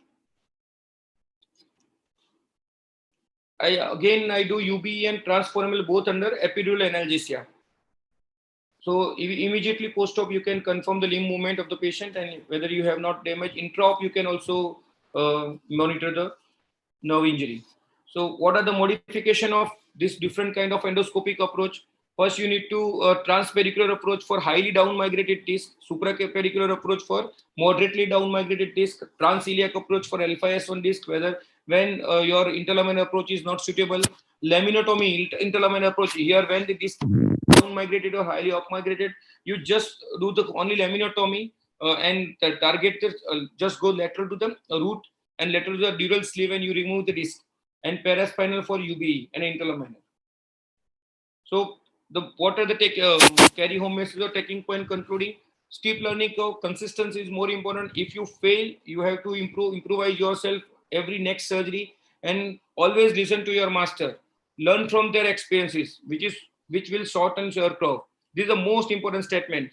So whoever a stalwart of endoscopy, whatever they are saying. So I think I have heard Dr. Malcolm, and since morning we are listening the different kind of lecture from different fraternity and faculty.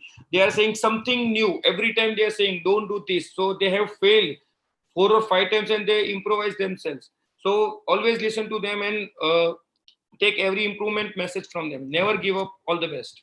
So nowadays for me, endoscopic spine surgery is gold standard for all the kind of disc herniation, lumbar canal stenosis. So you have a chance to change, and then you make a choice which kind of approach you want to choose for your patient. Namaste. Bhupesh, thank you. Wonderful as usual. Fast like a machine gun. Crisp. Excellent presentation. Really no words to say. I think you've left all of us short of breath. We're still breathing and trying to take in everything you said, but you covered everything so beautifully. Your choices, your understanding of your choices, that is exemplary. That comes when you have done enough number of cases, and that is the mark of an true endoscopist. So God bless you. Thank you. It's my privilege to be with you. And now I request Dan to start from Minnesota. Welcome, Dan. Please share your screen and start your talk. We are really waiting for you with abated breath. Okay, here we go.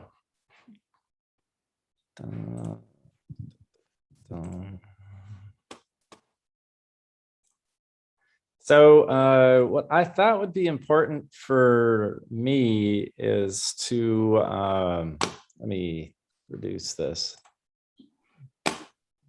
Play, you press the play button, Dan. Yeah, I just have to get to it. There we go. All right, there we are. Was to try to help other people get over some of the learning curve stuff. And for me, you guys were instrumental in helping me get over my learning curve and really get a lot better and comfortable doing transforaminal surgery. So I must thank you all for doing that, my Indian friends. But as we all know, it's always a learning curve, and it's you learn from different sources and techniques and things of that sort. But the things that I've done recently is participated in trying to teach other people transforaminal surgery and interlaminar and those types of things. And it made me have a flashback to some of the things that that I've gone through in the past. So I think that a lot of the people that are participating in this course this weekend are pretty advanced, but some people out there are going to be younger and might hit some of these roadblocks. So I thought I'd put together some of the guidelines that would be helpful. So some of the rules are, number one, prevent bleeding, because if you can prevent it, it's a lot better than having to deal with it once that does occur. And what are the pitfalls and these roadblocks that we encounter as we're learning to prevent the case from moving forward? Because you can't just sit there and not do something. You have to keep the case moving forward. And I've learned from different people how to do that. So I wanted to try and share that. Some other things that happen, I know, with younger surgeons is they get lost. They don't know where they are in this three-dimensional sphere of the spine. And one thing to rely on is bone, because it's always a constant. Some of the other things, looking out for the nerves and epidural fat, and also initial needle placement, which is another thing that was improved with my traveling to India. So this is a patient that I operated on recently, and there are some different ways that people teach needle placement, and it gets pretty confusing if, in all honesty, when I listen to some other people teach it. But basically, it's just getting a true AP and a true lateral and lining up with the caudal end plate of the disc space that you're working on. The image on the left, far left that is two different lines on the AP, and that was just based upon the angulation of trying to line up the end plate. And I found that what I did was, to confirm the appropriate level, is go to obtain a lateral with a true lateral along the end plate, and the difference was quite striking. To the point where I said, these lines are not lining up. The AP and the lateral line should match pretty close. In this case, I was approximately a centimeter or so off. So I knew that the upper line was not the appropriate line. The upper line would be the one on the left. The other thing was, where do you start your needle placement?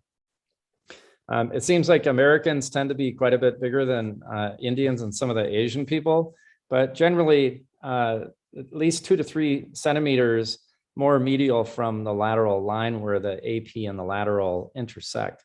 That's been pretty reliable for transfemoral approaches, so I don't get stuck in an inside-out type of position. Let's see.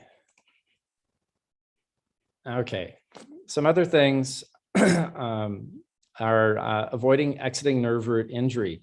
So after I place a guide wire in the needle and start to insert my dilator, if the dilator is not advancing into the foramen, then I think that the endoscopic surgeon should just stop and either use a drill or trephine the superiorticular process to actually obtain all the space of Campen's triangle that you can obtain, because it seems that the degenerative foramen seems to have quite a bit of overgrowth of the superiorticular process and the facet arthropathy, and it ends up pushing your dilator and subsequently your sheath and then your scope farther anterior, and you end up in this inside out type of approach, which A, is technically challenging at best, and 2 would be it's very frustrating to have to work in that setting. So it's better to just fix it and remove part of the superiorticular process and do a foramenotomy.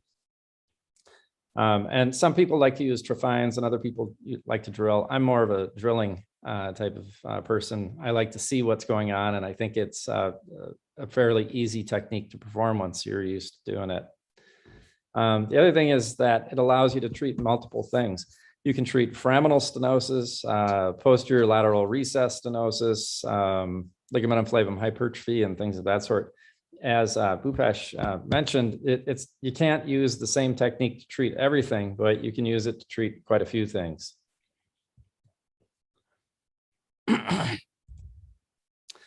This is a patient that ended up being an excellent teaching candidate, in that everything that this guy had going on seemed to be present and was approachable through the foramen. So in this case, he has left-sided L3-4 lateral recess stenosis. There's a suggestion that he's got a disc herniation along the lateral recess, and then he also has foraminal stenosis. So some of the stuff that I have encountered with teaching people is, once they put the scope in, they freeze and they don't know what to do. And of course, you have to remove some of these soft tissue obstacles. So the initial thing that is seen is, of course, when you put your scope in, there's just a little bit of soft tissue and that needs to get removed. And there's different types of things that somebody who's learning, and also what we automatically use to identify where we're at. And it's, of course, fluoroscopic imaging and x-rays. the fact that the sheath is angled, and we can use that to help determine our location. The bipolar electrocautery is typically curved, and we can use that as a directional tool. Also, identifying soft tissue planes is one of the most important things to help us discern where the neurologic structures are and what needs to be removed. Bone is pretty well constant, so that we can use that. And then once we're moving forward, then we can start to remove the ligamentum flavum and the disc material and fat, other things that are obscuring our ability to see things. So when I start to perform a foraminotomy, the first thing I like to do is I remove some of the tissue overlying the bone, and that seems to be fairly standard. Occasionally there is encountered a little artery or a vein that's overlying the bone, so it's better to control that before it starts to bleed anyhow. So that's one thing. Identifying the tip of the supraarticular process is probably the second, and starting to resect and grind down on the SAP from the tip moving down to the pedicle. And there's different techniques you can use, but generally I like to use the drill and the scope as kind of like a fixed unit where my right and left hand are staying in the same plane. Because you don't want to bend the shaft of the drill, for one thing, but it tends to be much more fluid. And then you get to the point where you can see from lateral to medial, you've resected the lateral recess, and now you can see the ligamentum flavum along the lateral recess. You can always take an x-ray to confirm the level you're at, but this is a pretty standard view at that point. From this standpoint, then, if somebody didn't know what they're going to do, there's numerous tools we can use. Obviously, an articulating curette is extremely helpful because of its bluntness and your ability to dissect between the soft tissue planes and also between the bone and the ligamentum flavum, but also angled cutter and the bipolar and graspers and up cup style graspers are also quite helpful. In this case, I like to separate the ligamentum flavum from the bone because my goal here is to get the ligamentum flavum out. So I want to reduce the number of attachments to get that out. Some of the things I found that I observe other people do is they just start grabbing with a grasper, and that tends to be one of the not necessarily dangerous things to do, but in the wrong hands, it could be definitely not the safest thing to do, because I find that people pass point, meaning that as they're grabbing for the ligamentum flavum, they not only grab what's visible and visualize, but they go past that and grab stuff on the other side. Generally speaking, you lose some style points from that, but this is fairly decent in regards to the decompression. But when I was watching let me see if I can fast forward through this. I didn't find that there was full adequate pulsatile flow on this gentleman's dura after I decompressed it. So I thought that there's probably something anterior, which we'll see in just a moment. So the next step in this is identifying where is the disc space. And this is tended to be pretty reliable if I identify the end plate above, or the cephalad end plate and the caudal end plate. So for me, I like to use a bipolar. It tends to reduce the wear and tear on my angled cutter and some of the tools that I'm using, but it also prevents bleeding and controls hemostasis during this time frame. Which then allows me to identify the caudal and the cephalad end plate. And I don't have a pointer on my screen, but the bipolar tip is contacting the caudal portion. The next step is to then get into the disc space. And typically I like to use an angled cutter to cut through the side of the annulus. And of course, this is, unfortunately, I tend to run in this more than what apparently you guys, but I tend to run into more degenerative conditions where it isn't just a big, huge, loose fragment that you can pull out, which whenever I get those, I say to myself, it's just like what the Indian guys get. But instead, I like to cut the annulus from cephalad to caudal, and then start to enter with my cutter tip angled approximately 45 degrees. So I'm sliding in along the end plates, because then what I'm really trying to do is get underneath the common dural tube and the traversing nerve root to get to where I need to go. And then subsequently proceeding anterior to the traversing nerve root and the common dural tube is removing some of this thickened degenerative posterior longitudinal ligament and some of the other disc material, but using the forceps and straight angled graspers as somewhat of a dissector to dissect the tissue plane between this material and the nerve root, and then subsequently the common dural tube. I'll use cautery to some degree, but I try to avoid that in use around the nerves, but sometimes it's necessary. And in this guy's case, he had, oops, hold on one second. He had a large fragment of loose disc material that was located right underneath the dura. And that was it right there. So it's kind of surprising that sometimes the person's pathology is not only foraminal stenosis and the lateral recess stenosis, but they actually have a trifecta of problems going on with bulging disc material, a disc herniation, and things of that sort. And I feel like that type of stuff would have gotten missed probably through an open or even a tubular-based MIS approach. One of the things that unfortunately happens is bleeding. And sometimes it can be kind of a benign type of bleeding, like in this video, and other times it can really be horrible. But I've tried to get all my patients to stop all their anticoagulants at least 7 days prior to surgery. Some of the newer medications like Eliquis supposedly can be stopped, within 2 to 4 days, but I don't trust that. I think that they really should be discontinued a week prior. There is high frequency bipolar electrocautery on the market. It seems as though there might be a lower frequency that could be associated with more risk to nerve injury because of the heat spread. Other things I've tried to teach is that rotating the sheath that you're working in can also be used to shield the bleeding so that you can continue to move forward. I like to occasionally, I'll increase my pressure incrementally by 10 millimeters hemoglobin at a time until I can attain hemostasis, and then identify the vessel or where the bleeding's coming from and then manage it. Sometimes you have to remove the scope and insert the dilator and wait a few minutes. And only once, and unfortunately that was recently, I've had to inject some hemostatic sealant to control the bleeding. And in the individual that did that, it's my fault, but I should have inquired more about whether or not that individual had stopped their anticoagulant medications a long enough period of time ahead prior to the surgery, and they hadn't. So another option is returning on another day to finish, and that shouldn't happen too often, but it's always an option.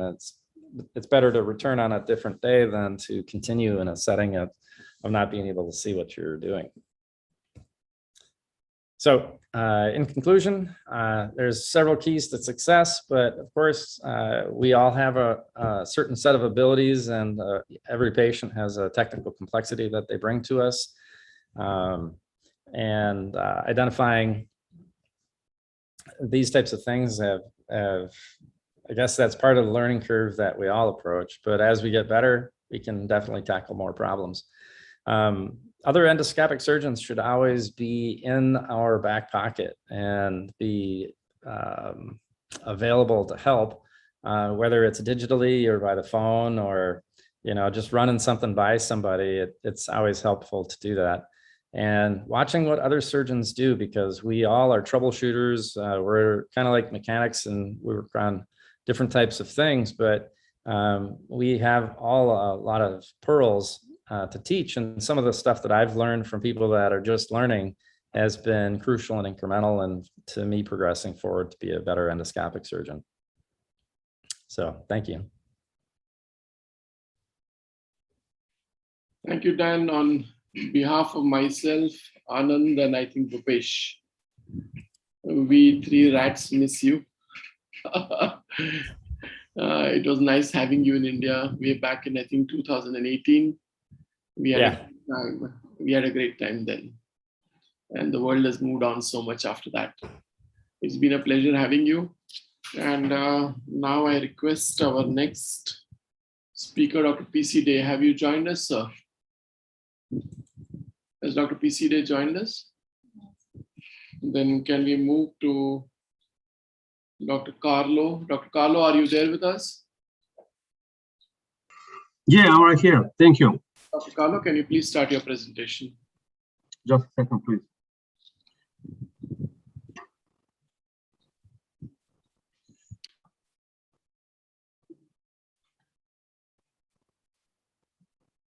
Do you see the presentation? Can you see the presentation? Okay. We can see you and we can hear you very well, sir. Welcome.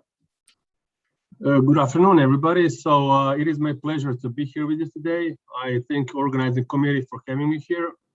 So in the next 50 minutes or so, I'm going to speak about transforaminal endoscopic discectomy for thoracic disc herniations. Excuse my coughing. So this lecture is not financed obviously by any company, and all relevant information is based on personal experience and evidence-based medicine. Let me just say briefly about myself. I come from a private hospital called Axis, which is located in Zagreb, which is capital of Croatia.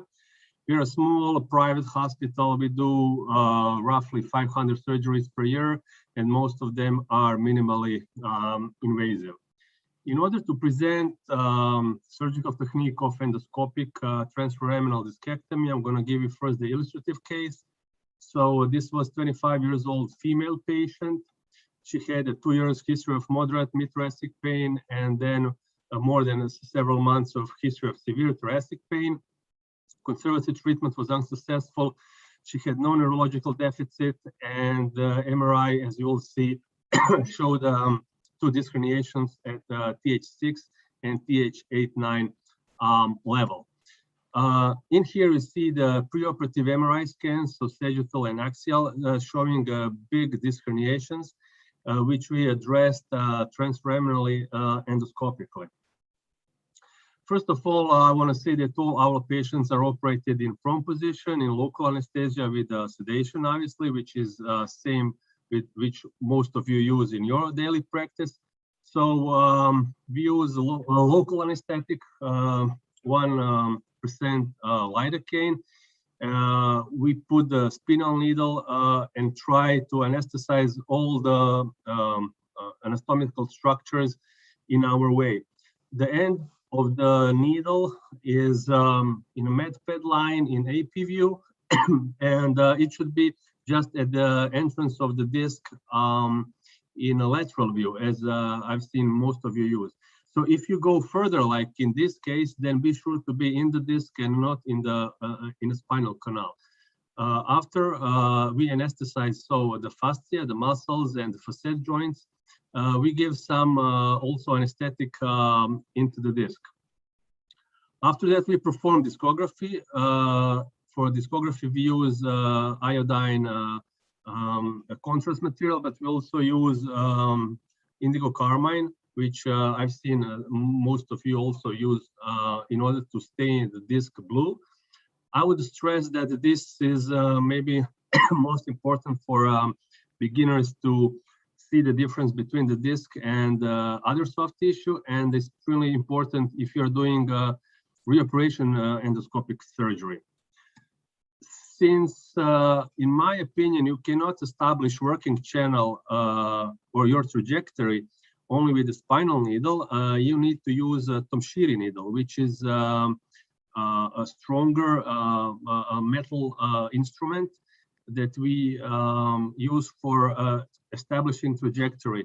In order to establish correct trajectory, you need to go through the bone.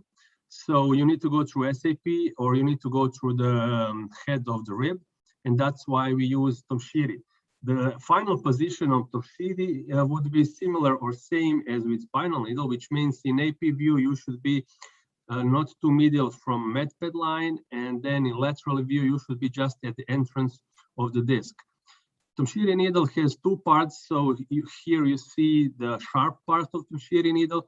However, if you need to be more, for some reason, medial, you can switch to a blunt tip Tomshiri needle in order to avoid the dangerous consequences of piercing the spinal cord. After that, we put the guide wire, and then we use a series of hand reamers for actually making our trajectory. In here you see Maxmore, this is a company that we use reamers. They have a blunt tip, and then they have the sharp part right here, starting right here. So if you're gentle and if you have a awake patient with the real-time feedback, there is no need to be stressed, because patient will alert you at the time if your instrument goes where it's not supposed to be. So even if you are a beginner and maybe have a wrong trajectory, if you advance instrument slowly, you will push the nerve, or in thoracic spine, you will push the dural sac with the spinal cord, but not pierce it, okay? We start from number 4 and then go all through number of sequentially 5, 6, and end up most of the time with number 8, or rarely we need number 9 or 10. See, but all of them are designed equally, that they have blunt tip and then the sharp part starts right here. Once we are happy with our trajectory, we introduced a working channel over the muscle dilatator, and there we go, we can put our endoscope. Now, I see some of you put endoscope or working channel into the disc, and I've heard what colleagues earlier said. I don't really, in my opinion, so we can discuss it, I don't think there is ever need to use inside-out technique, which is, I think, more aggressive and not necessary. I never use enter the disc with the endoscope or the working channel. So basically, I always use outside-in technique and go into the disc only as needed. So I want to be as less possible in the disc in order to leave the disc as much possible in place as it is, and take only those fragments that are extruding outside of the disc. In here, I also want to say that and show that even though we are in a medped line with the endoscope, if we know the anatomy, the bone anatomy, and the posterior structure of thoracic vertebra, we can easily access midline or even access opposite side of the disc. So sometimes I got questions asked if this is a good approach for mid positioning pathology, but my answer is definitely yes. So after we introduce the scope, this short movie is gonna just present similar like others. You will see the soft tissue first. You can coagulate it. Excuse me. Then you will see the bone. So the bone you can take with carry surrounders, or you can drill it. I have both, so you will see that in a second. You would actually want to see your pathology well. Now here is the dissecting tool. You see how this is a disc herniation, and above obviously is dural sac with a spinal cord. In here you see the disc level, and this is the end plate. Since this is a thoracic spine, you cannot manipulate much with the dissecting tool, and especially if the disc herniation is calcified. First, you need to make a small bed beneath the disc herniation so you can take it easily out. And that's what we do with see the electric drill. This is tip control, so I can control the angle of the drilling and prepare myself in order not to manipulate much with the dural sac. After that, we take the disc out, and most of the time, if we use indigo carmine, the disc is blue. However, if we have a free fragment, or if we don't use indigo carmine, then we see this clear blue, clear white fragment of the disc. As you know, and as most of you are aware, the end of the surgery is when I see pulsations, like we see here, of the neurological structures. And then the second thing is I want to compare the part of the disc that I've taken out to one that I've seen on the MRI scans. So you see this is the ventral epidural space. I'm sorry, the ventral epidural space. This is the drilled bed beneath the medulla, the spinal cord, and this is the place where the disc herniation was placed. This is PLL, posterior longitudinal ligament, and basically at this stage I just do my hemostasis, I just do the coagulation, and I definitely finish surgery right here. I don't take this part of the disc that is still in a disc space, because I think it's not necessary if I see clearly the decompression of the dural sac and the spinal cord. Excuse me. And this is post-operative MRI, so definitely you can see that both discs are totally removed, and the beauty of this technique is that you don't have any scar tissue in the muscles of posterior elements. You see the trajectory that we've came through. There is some scar tissue, but what is important that we didn't have to drill a pedicle, we didn't have to drill or remove the rib. So basically, this is purely minimally invasive technique. Recently, my colleagues and I, we published 2 articles about this. First article was a case report that we had a long follow-up of 5 years for 2 large calcified thoracic disc herniations. And the second article was 5-year outcome after endoscopic transforaminal foraminotomy and discectomy, both for soft and calcified disc herniations. So for those who are interested, just to go briefly over it, we had 16 patients. If you address thoracic disc herniations, you know that most of them are calcified, which was also a case in our case series. These are preoperative and postoperative VAS scores in different follow-up periods. And you can see significant decrease both of VAS score, but also on ODI scores, which compared nicely to the VAS. And what is important, once that patient had a postoperative drop of ODI score and VAS, it remained low, which means that even after 12 months or 24 months, the patient got well. Both papers are publicly available, so they're free of charge for those who are interested. And obviously, we didn't have maybe enough cases because these patients are not frequent with thoracic disc herniations, needing surgery and coming to our hospital. But this is our experience. At the end, I want to make a conclusion that thoracic transfemoral endoscopic discectomy is definitely a safe approach, and it is with minimal bone removal. It significantly decreases morbidity compared to other approaches, especially anterior approaches, but also other posterolateral approaches. It is mandatory, in my opinion, to use local anesthesia with sedation, so it permits us real-time feedback from the patient. I will just tell you one example.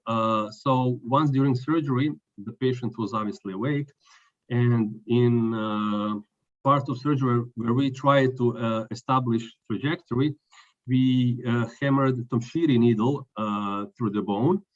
And at that time, patient said that he feel kind of tingling and numbness down the waist and down both legs.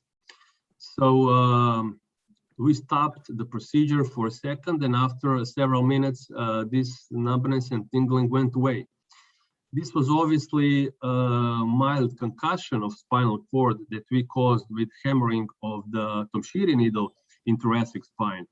But if I didn't have a awake patient, and if I didn't stop for a second with the surgery, maybe the patient would have neurological deficit after the surgery without me knowing it, why and how I caused it. So that's why I always use local anesthetic and just sedation. Patients are most of the time discharged home the same day or at least the other day within 24-hour interval. This was a short presentation, so thank you all for having me here, and I will be glad if you have any questions to answer them. Thank you. Excellent presentation, Dr. Carlo, and very skillful surgeries were done in your presentation. I have two questions for you. Yes. Can you tell me approximate distance from the midline, how much lateral you went in? Okay, so if I always measure it, so I never use approximate measures. I always use axial MRI scan and then measure my way in. But if I need to say one number, that would be roughly 6 centimeters. Okay, that's great. And in your 16 cases paper, did you encounter any issue with the dural tear after reaming the facet? No. So we didn't have any dural tears in thoracic spine, probably because we had a small number of patients. It did happen several times during lumbar surgery, but I have a couple of hundred surgeries in lumbar spine. We didn't have any dural tears, nor did we have a neurological deficit or infection and so on. The only thing that also might be different from having surgery in thoracic spine is we don't use pump. So in thoracic spine, we bring the tank with water, let's say at maybe 2 meters above or maybe 1.5 meters above the patient, and we let it free flow from that level. We don't use pump in order to avoid the pressure of the spinal cord. Okay, wonderful. I once again congratulate you for a wonderful presentation. Thank you so much. You're welcome. Now, can I call upon Dr. PC Day to present his talk? Dr. Day? Yes, I'm here. Yeah, so you can start sharing your screen and start your presentation.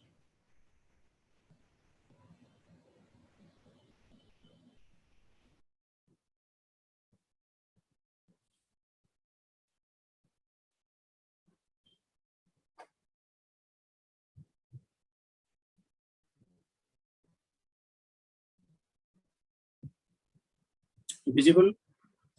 My slide is visible, and am I audible? Yes, both. Okay, thank you very much. So hi to everyone. My topic will be the endoscopic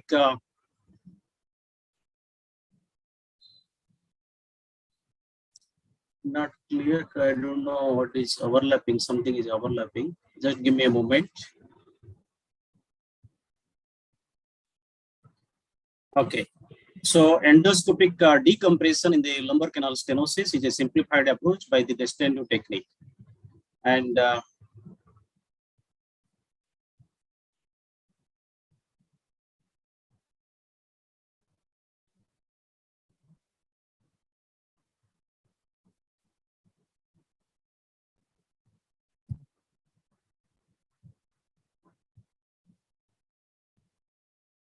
so come to the anatomy and the pathogenesis of the degenerative lumbar canal stenosis that everybody knows. There is the three major problems or three major things to do the canal stenosis. That is the ligamentum clavum hypertrophy and the facet joint hypertrophy, and also the sometimes associated with the disc. So all the three things, that is the facet joint hypertrophy, and this is the mostly the three major cause for the lumbar canal stenosis.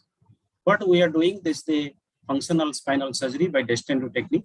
We do the unilateral laminotomy and bilateral decompression. We remove the lesion without disturbing the anatomy and stability, preserving the motion and the function. The indication for the lumbar canal stenosis surgery is, I think everybody is very clear about it. There's the predominant leg pain, neurogenic claudication with or without paresis. When conservative treatment is exhausted, predominant back pain is excluded. Not contraindicated, that indicates that the foraminal stenosis, that means these are all indication for the endoscopic decompression for the distensive technique, that is foraminal stenosis, degenerative spondylolisthesis grade 1, multidirectional rotational angulation and associated stenosis, scoliosis with stenosis, prior surgery in the same segment or the adjacent level, post-radiation stenosis, multiple level stenosis, specifically 3 level, 4 level, without any fixation, without any stabilization, because we are not disturbing the stability, and the obesity, huge morbid obesity, cauda equina like this. So what do? We do the laminotomy, trimming of the bone between the base of the spinous process and the facet, removal of the hypertrophic overhanging part of the facet, and excision of the hypertrophic ligamentum clava. Along with the, if there will be disc herniation, then discectomy. We have a very few instruments, around 10 to 11 instruments, and there is the 12-degree angulation between the operating instrument and the telescope, provides the constant visualization of the operating instrument tip to the surgeon throughout the procedure. So rare chance to injure the deep structures, specifically the nerve root or any neural structures. So this is the instrument that is called the localizing device. There is a 2 knobs they're putting in the both the side of the spinous process, and we have this 2 sides of the 2 side bars, and that is the, we put in the C arm, and then the lateral condition, that is the, we in this procedure, in this device, we do not take the AP view, only the lateral view is enough. The 2 sidebars gives the idea about the localizing the disc space, and the 2 knobs giving the idea of the enteroposition or the sagittal view. So there is no need to take the AP view, only the lateral view is enough to localize, and then we are giving mark with the marker pen like this. This is the midline, and this is the proposed site of the incision, that is about 15 millimeter away from the midline, 10 to 15 millimeter away from the midline. And if you are using the thumb to palpate the spinous process, then maybe 10 millimeter from the spinous process. But the spinous process is bulbous, so if you take the center, then it is about 15 millimeter away. The incision is about 16 to 18 millimeter long, and it is the same for the stenosis, where to address the bilateral nerve root. So what we are doing, maybe sometime L4, L5 and L5S1, we are operating through the same port, just tilting a little bit of the whole set of instrument to cranial, L4, L5, then caudal, L5S1. Sometimes 3 level, then 1 separate port for 3-4, or 4-5-5S1 used to operate from the single port, if it may be stenosis or maybe disc. And the press feed technique, there is no special device to fix the instruments. Both the hand of the surgeons are free, left hand for the suction tip and right hand for the operating instrument like disc forceps or Kerrison punch. The instrument is called mobile operating tip because it can be mobilized in all directions like cranial, caudal, midline and lateral with the help of the left hand the suction tip or right hand with the instrument of the operating instrument or both in the coordinated way. Here we can see the how we are mobilizing the said instruments, left, right, medial, lateral, and operating tilting 25 degree to 30 degree and tilting and below the spinous process, above the top, going to the opposite side and decompressing, sometimes the discectomy of the opposite side also. We are operating 4-5-5-1 from the single port. Here you can see from the single port, keeping the bony bridge intact. We are approaching for the right side here. This is the nerve root of the same side, L4, L5. And then this is the opposite side nerve root. And this is the bony bridge and this is the L5S1. So both the level can be operated from the single port. Here is the multiple level, the disc, the 5 level disc.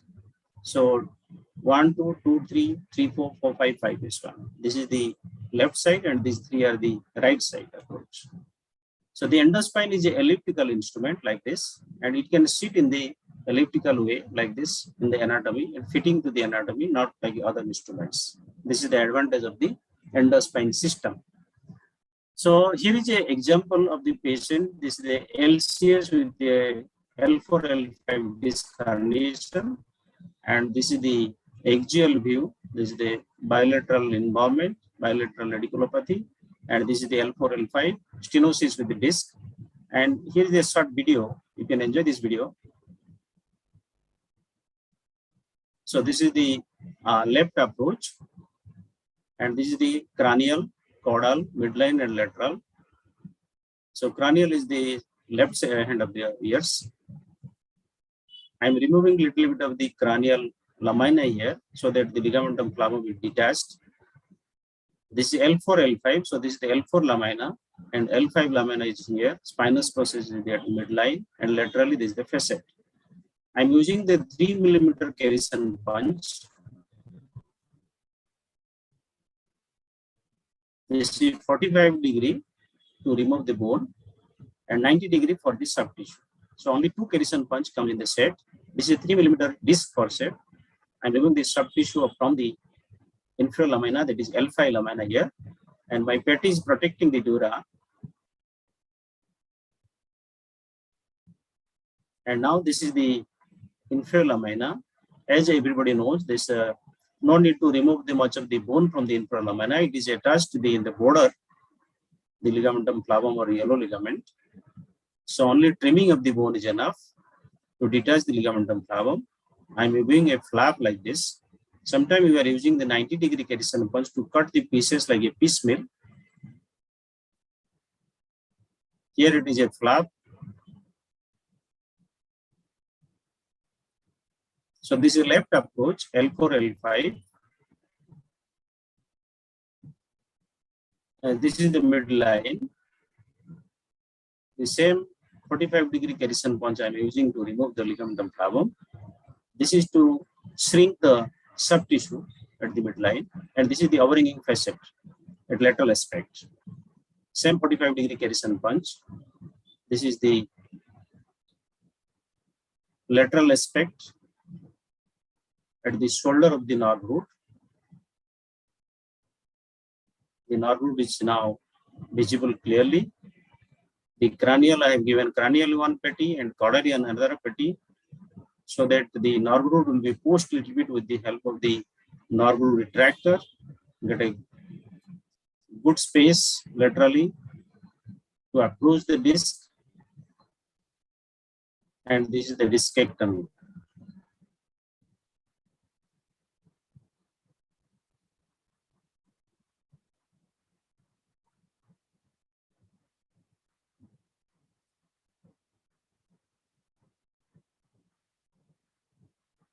Now the disc perceived is rotated.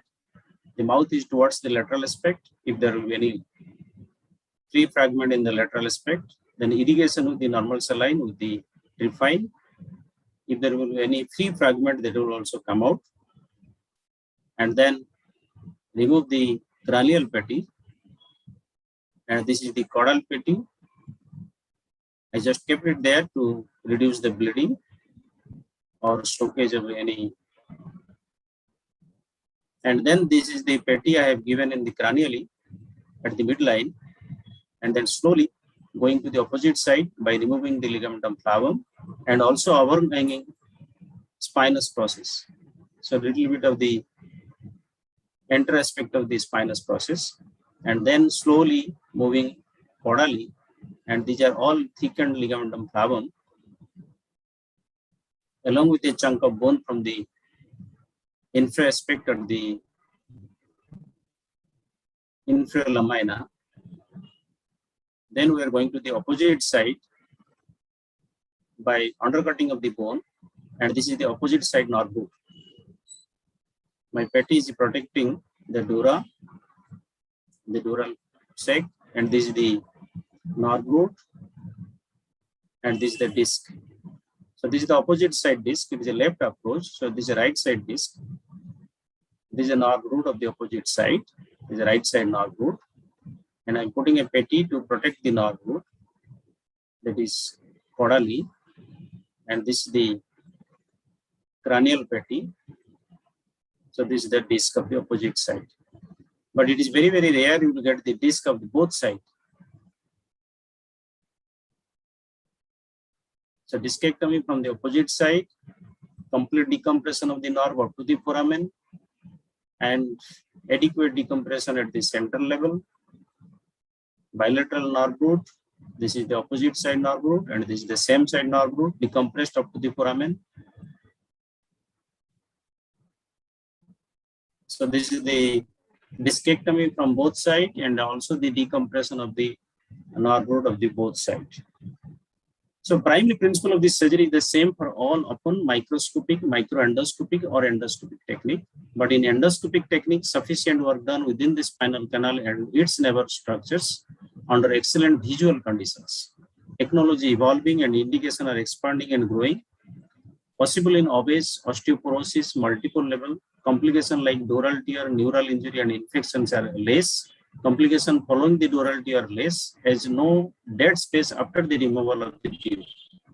Once you remove the tube, the soft tissue fall into the space. CSF leakage would be less. Rare chances of the pseudomeningocele, most of the time it heals. No fixation is required even in multiple level because we are not disturbing the anatomy. And we are just trimming the bone and removing the ligamentum clavum, which is hypertrophic, and also the trimming of the facet. So no fear of the adjacent level pathology after the fixation.